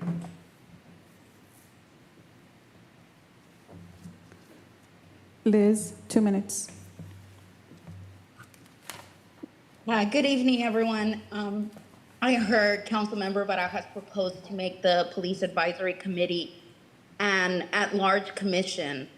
I strongly believe this committee is too important to our community to not have equal representation from every district in our city. And I feel an at-large commission oftentimes is not representative of all the residents in the community.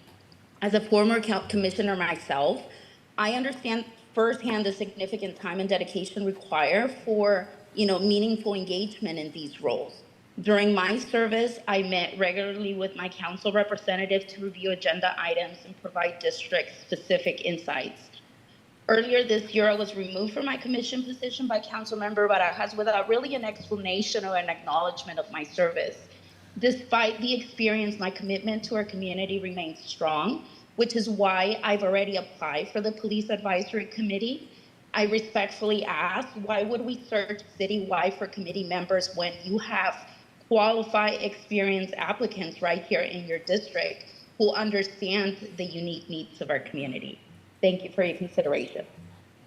All right, thank you. All right. I have that question on hand now. Okay. Quick question. So for clarification, the previous resolution 21165, Article 2, Section 3, under meetings and attendance, includes language that states each member, so the appointee, will be required to attend a minimum of 75% of all scheduled regular and special meetings held within a calendar year. That being said, it goes on to elaborate a little bit further on that kind of requirement. In our resolution, it doesn't include anything about reporting attendance requirements. I know one of the major issues with several of the commissions, I served on Measure E for 3 or 4 years, I want to say, and one of the major issues was always just getting people there in quorum, right? So one of my concerns is, for the PCAC, they already struggle with quorum, and having them try to meet on a monthly basis only results in canceled notices every month, right? I just want to put that out into consideration. And expanding this citywide, I want to say would help us get the kind of people that do have the time, the bandwidth to participate in these meetings. I know we're also trying to have that discussion about how do we increase accessibility to that by potentially offering some compensation. But do want to bring that up, that we don't have like an enforcement or reporting mechanism, right? So if my commissioner missed a meeting, I don't get a notice, right, from someone on city staff. And I'm not saying that that's, a requirement procedurally as is, but, it'd be nice to kind of have that information, or if we have some opportunity for enforcement, right? So if a commissioner misses the 3 consecutive meetings in a year, I'd like there to be, an opportunity for staff to let us know, and then us to have that opportunity to bring it back, for this body for removal of that person, so that we can appoint someone who does have the time and commitment to serve on these bodies. So the question was basically, do we have an enforcement mechanism in our current resolution as is, or would it include what was already in Article 2, Section 3?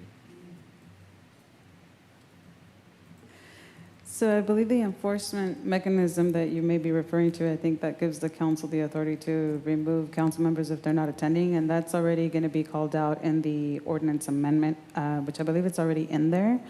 With respect to the attendance records, we do collect attendance records from the commissions. However, I do agree with you, that has been very inconsistent. And in addition to that, it's, if you're wanting automatic notification if one of your commissioners is missing for any given meeting, then I think that's just giving us direction as staff that to proceed with those parameters, and it's doable. I don't think it needs to be memorialized, but if the council wishes to do that, that's your prerogative. Okay. Well, in that case, I'd propose a motion to, wait, was there a motion? No, well, no, Yeah, there was. Councilmember Sandoval had made a motion. Would you mind repeating your motion, Councilmember Sandoval, before I say something? Sure. Can I make a comment before I do my motion? Go for it. You know, I am hearing the voice of Jim Pia in my head at this moment. And, you know, I realize that, we each collectively represent about 30,000 people in our district. And I have to admit, I think I could do better at recruiting someone from my district. Now, I think almost all my commissioners are from my district, except for my planning commissioner, my PCAC, which was in Orlando's district, but now is in Margaret Dierigo's district. The only reason I'm considering this at large, because I think it would be a huge disruption, and we would eliminate probably 3/4 of our committee members because they're not in our district. But I just wanted on record that for the following year, and originally I had talked to the city attorney and I said, I'm in favor of even a temporary approval of this citywide until, so we can have a transition period, because we should be able to find people in our districts. It just hasn't happened, but really 30,000 people, you should be able to find somebody. So I do consider that maybe a failure on my part. But with that, I do want to take this time, not only the compensation, but there's been talk about our committee, the times our committee meet. We've talked about I think probably Gloria has had the same conversation years and years ago about the time city council meetings start and public comment starts. And we do the same thing for our committees. We schedule them at a time, and I get it for staff, but when they're at work or our community cannot participate, not that if we schedule them, they'll all of a sudden be an influx. But I'd also like us to consider, moving those times to a more accessible time. And I'll just say it here for you, Peter. Peter, you're right. It would be good to be able to consolidate our committees. I know that there is maybe some legal requirements from the way the measures were written, but, people who are interested in oversight, really oversight, or understanding their responsibility, I think that would be a good thing, because I think that the Measure G committee and maybe Measure E have failed to meet quorum many times. I'm also reflecting back on the fact that Councilmember Barajas served on Measure E for many years. So did I, and maybe so did some of you. And I used to watch those meetings. I know I'm one of those people that watched them. And I remember the same conversations that Councilmember Barajas had probably two years ago about agendizing and responsiveness to questions. They're still happening. Now, I understand the scope and all that stuff may be different, but I just want to share that the same conversations you had still happen. I had them and previous members, so I think as we have these discussions in the future, there really needs to be a way for the council to be responsive, now that we are council members, to our own concerns when we were on those committees. But I do want us to consider maybe not immediate, but moving those times to be more accessible. Maybe a discussion in the future to combine the oversight committees, and maybe those can meet on a more regular basis, considering we are facing Measure G renewal. And does this motion in the staff report also allow for, if there is no appointment, within 2 months, the mayor to make the appointment. Did I see that in the staff report? It's not in the It's in the staff report, code. but it does exist. I believe it's in the rules of decorum. Yes, because we do have a few vacancies, especially in one district, and I know that people have applied and reached out to me personally.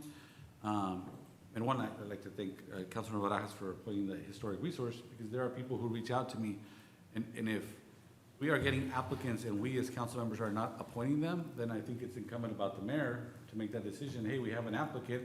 I mean, we have this gentleman who came and said, I want to serve, I applied, I'm not getting feedback, like, let's give the guy an opportunity, you know? There's not a bunch of people knocking on our door, let me serve on Measure G, but, you know, so I hope, Mayor, that, you know, as you have that authority to appoint someone within 2 months, if they don't get appointed, that you take it, because why do we want to refuse people who are willing and able to serve?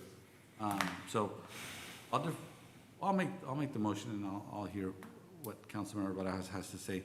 But I'd like to direct staff to, in the motion, I'd like to make a motion that we have the PCAC meetings monthly, and that we consider in the future, direct staff to look at council member compensation and possibly scheduling the meetings at a more accessible time.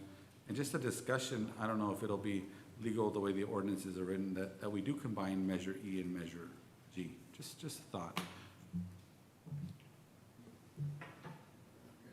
So that's a motion. Yes. Okay, is there a second? I will second that. All right. Any additional conversation? Yes, Mayor, just really quick.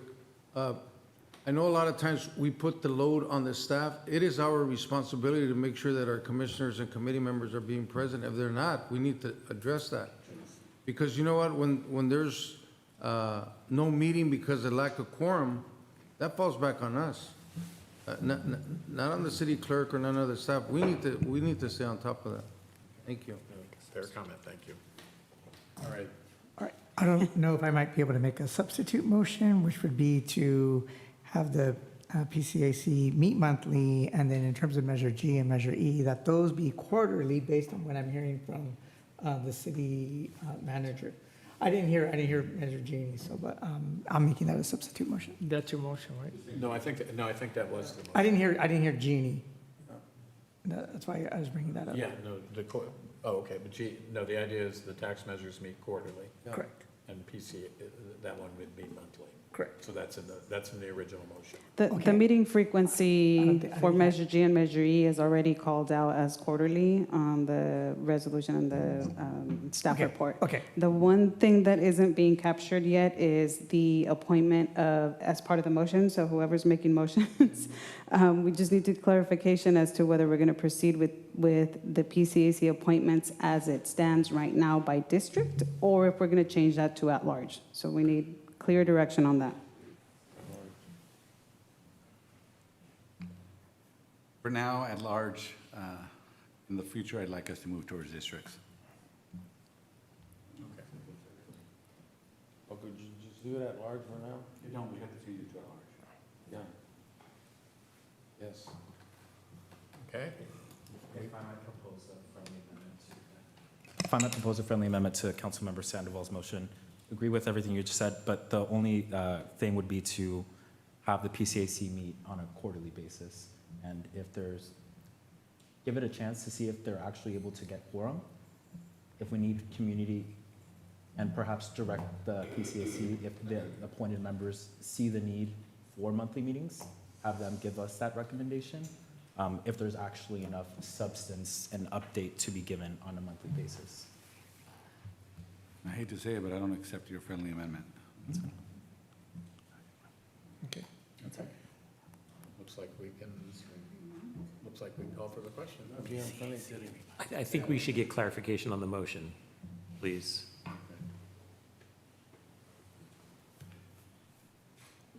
So motion made by Councilmember Sandoval to approve the resolution and the ordinance presented, with the exception of PCAC meetings will be held monthly, for staff to consider, for basically future direction to staff to look at a compensation compensation for commission and committee volunteers, reconsider or evaluate the meeting time schedule for some of the commissions to make it accessible and available for staff to be, for the commissioners or individuals who volunteer to actually be able to attend, and consider consolidation of Measure E and G in the future as well, in addition to the appointments for PCAC to be done at large. Motion was seconded by Councilmember Barrera. Right. No clapping, please. Yes, yes, yeah, okay. Call for the question, please. Thank you, Mayor. I'll go ahead and call for the vote. Councilmember Barajas? Yes. Councilmember Barrera? Yes. Councilmember Diarigo? Yes. Councilmember De La Rosa? Yes. Councilmember Salazar? Yes. Councilmember Sandoval? Yes. Mayor Donahue? Yes. Motion passes. Very good. And I know adjournment lurks, but not until we hear from council members' reports, appointments, and future agenda items. So, Margaret, you got anything? I'm just going to put a future agenda item on the horizon, and I know our city manager's heard it over and over again, but I wanted to state for the record that I'd like to have a presentation on the Amazon project so that we can be a little bit more transparent to the entire community and the council as well. All right, thank you. Gloria? I echo that one. Okay. Yeah, we need a presentation on that.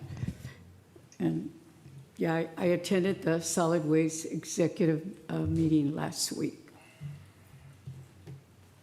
All right. Aurelio? See, to the city staff and to all the residents that sat through today's meeting, I thank you and appreciate you for being here and giving us your input. You guys should get an award, but thank you for being part of tonight's meeting. With that being said, and then another person that was here for as long as she could, Sharon Field, I'd just like to announce the appointment of Sharon Field to the Measure G Oversight Committee.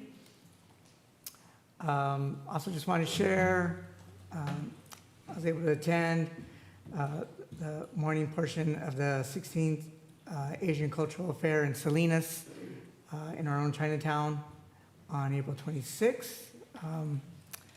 Was able to pick up a copy of our Salinas Chinatown. It's written in a testimonial style. You'll see that about 23 local residents were part of this publication. Also, just wanted to acknowledge and thank Monterey County Supervisor Glenn Church. He held a district town hall meeting. He invited myself and Mayor Dennis Donahue to be a part of that. That was on Wednesday, April 30th, over at Everett Alvarez High School in their library. We had a really good turnout. This was a county supervisorial meeting, and as some of you know, there are portions of the District 2 supervisorial seat that overlaps with some of our city council districts, including mine. When I took a look at those notes, there was an overwhelming theme, and that theme that I walked away from and what residents were saying was that there was a need, that there's a real need to build more housing. Again, I heard housing, need for streetlights, mental health services. There was conversations regarding food trucks in the unincorporated areas. Again, another resident talking about housing shortage. How do we produce more housing, encampments, homeless students. Again, another resident stressing housing is important. Parking, neighborhood cleanups, speed bumps, lighting on Natividad Road.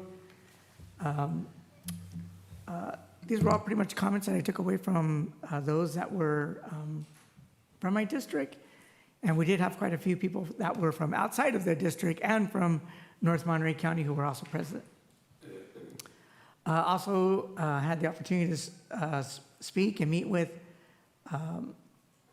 the executive director and community organizers and youth organizers with the Center for Community Advocacy and some property management companies on April 17th regarding the rent ordinances, which we know is going to come before us again.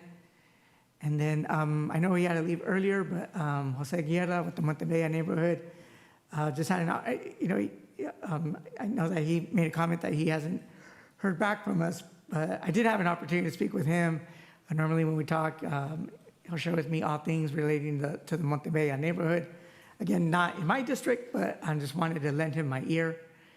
That was just last Friday. It was about a 35-minute phone call with Jose Guerra. So yes, we do listen to our residents, and we thank you for coming to our meetings, and we thank you for voicing your concerns about the overall well-being of your neighborhood and the city of Salinas. And so I'll go ahead and end my comments there. Thank you. Thank you, Rila. Andrew? All right, thank you. There is some exciting news. The Salinas Titans flag football team has been invited to the Junior Olympics. The first time anyone from the city of Salinas has been invited to the Junior Olympics, but they need about $15,000 to help cover travel expenses. So they have a GoFundMe. You can message me or reach out to me if you want to help them. I think they've only raised about $1,400. I had a chance to play a little bit of flag football with them. They took me down even though it was flag football, and I am suffering some injuries. I think they're 11 years old, but they're tough. And they made me look bad on the field. I also had a chance to attend the Farashi Barbecue fundraiser. They made some great tri-tip, had a great vendors and good fundraiser, and that tri-tip was delicious. I also had a chance to attend Supervisor Church's town hall. One of the biggest things I heard was the need for traffic calming and a better way to get those plans implemented. Let's see. I was walking around Santa Rita Park and some residents requested picnic tables, and I want to see if we can get some follow-up on how we can purchase those or raise some funds to put those out there. It's a really small park, but it serves a very dense population. For our public, I know this is something we've discussed in the past, but it would be good to be able to have a consistent public comment time. Sometimes we have closed session first, sometimes we don't. Sometimes it's scheduled, sometimes it's not.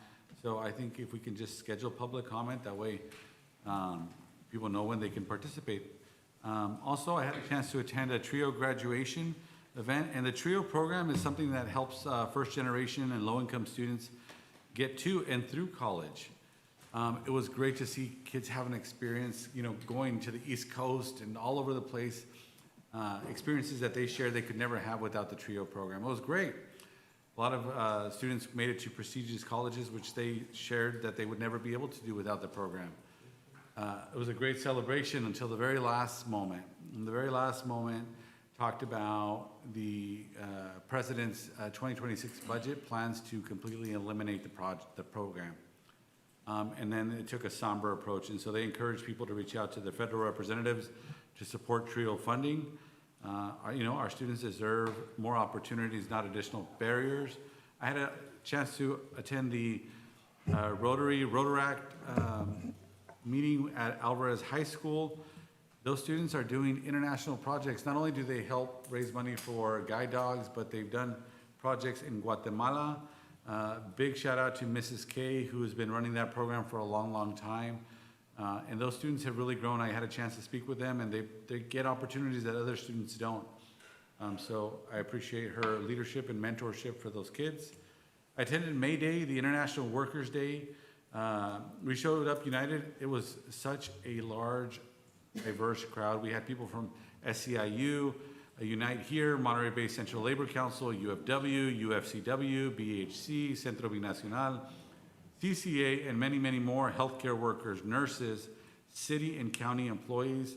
We stood together for fair wages, safe working conditions, labor justice, immigrant rights, and supporting rent stabilization, which incidentally affects not just the majority of our city workers, but almost every single union and households in Monterey County. That's it. Tony? Thank you. I want to appoint Mr. Jesus Morales to the Public Arts Commission. Thank you for your perseverance on being on this commission, and I know you'll do some good work. Also, City Clerk Ms. Liz Camacho did say she put her application for PCAC about 2 months ago. So I'm going to appoint Liz Camacho to the PCAC. And then, Mr. Mendez, before we fall asleep here, Mr. Harry, how do you say it? Larry, not Harry. Larry. Hirara. If you remember when he left, he says he's going to come and bring a plan on how we can be consistent on the cleaning of Chinatown. He shouldn't have to do that. We should already know how to do that. That guy's a wonderful person, and he deserves, he's been an awesome advocate. So if we can figure out a consistent, good way of how to clean up Chinatown, I think that population deserves it out there, just for safety, for health, and hopefully some of these folks will get the service that they need. But I like to make sure that we take care of that. And then we had some high school students during public comment. Man, how awesome for these kids to be saying, you know what, we need help at El Dorado Park, we need help Natividad Creek Park, because they want to be part of the solution. So they're asking this council if we can help out with the maintenance. You know, with some areas are pretty dark, some areas need cleaning up. Even one young woman congratulated the city for taking care of some of the debris, but more needs to get done. And just to say, I appreciate my colleagues here. Today was a hoot. In memory of Kimberly Craig, today was a hoot. Thank you. All right, Jose? I too kept a busy schedule, like my fellow colleagues. I just got back from 2 conferences back to back. I attended the California League of Cities conference for a few days up in Sacramento, and then made my way down to Southern California for a few days for the California Community Choice Aggregates, CalCCA annual conference down in Irvine. Attended some pretty awesome sessions. As you guys saw, I got to see Ava again out in Sacramento and connected with some other folks down in Irvine at CalCCA. I also had the opportunity to attend the National Day of Prayer with a few of my colleagues here over at Compass Church. And I also attended the Cinco de Mayo celebration hosted by Alegría Musical over at Natividad Creek Park this past Sunday. Also had the opportunity to meet with some members of the Renters Coalition, and we'll be having a listening session tomorrow evening from 6 to 7 p.m. at the Outdoor Theater at Natividad Creek Park. Also attended an Energy Risk Management Committee meeting for 3CE, and I'm attending a Salinas Valley Basin Groundwater Sustainability Agency meeting this Thursday as well. Just want to remind the community that we are currently accepting applications for our community arts grants. That's $20,000. The deadline is coming up soon. If you have questions, please get in contact with Monica at 831-758-7328. Give a quick shout out to Salinas Valley Pride. They're still accepting applications for our Pride Scholarship through the end of May. And wanted to highlight that Hartnell College is hosting their first Lavender Affinity graduation. So for those that aren't too familiar with what a Lavender Affinity graduation is, it's an affinity graduation for LGBTQ plus students. So this is the first time Hartnell is ever hosting one, and they're doing it jointly with the Salinas Union High School District. So this will be the first time our high school students, our middle school students, our Hartnell College students will have the opportunity to have this particular affinity graduation. I look forward to seeing that this Thursday. I also wanted to highlight that there's never a shortage of awesome people in Salinas, but wanted to particularly give a shout out to Maya Pop, who was recently designated or appointed as the Poet Laureate, the Youth Poet Laureate for Monterey County by the Arts Council for Monterey County. And I wanted to close out with some good news. I will be appointing Mr. Emmanuel Aguilera to the Traffic and Transportation Commission. Thank you. Okay, thank you. All right. With that, Aurelio has asked that we have a moment of silence for David Perez. And you might just very quickly who he was, and then we'll have that moment of silence, and then we will adjourn, and we will be back next week. Some of you may recall David Perez. He was a longtime parishioner at Madonna de Salso Church. I believe might have been a year or two ago. I believe he might have been the grand marshal for our Veterans Day parade. Retired veteran. He passed away at the age of 105. Okay, take a moment for him.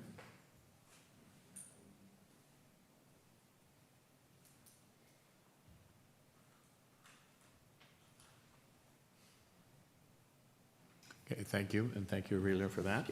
I think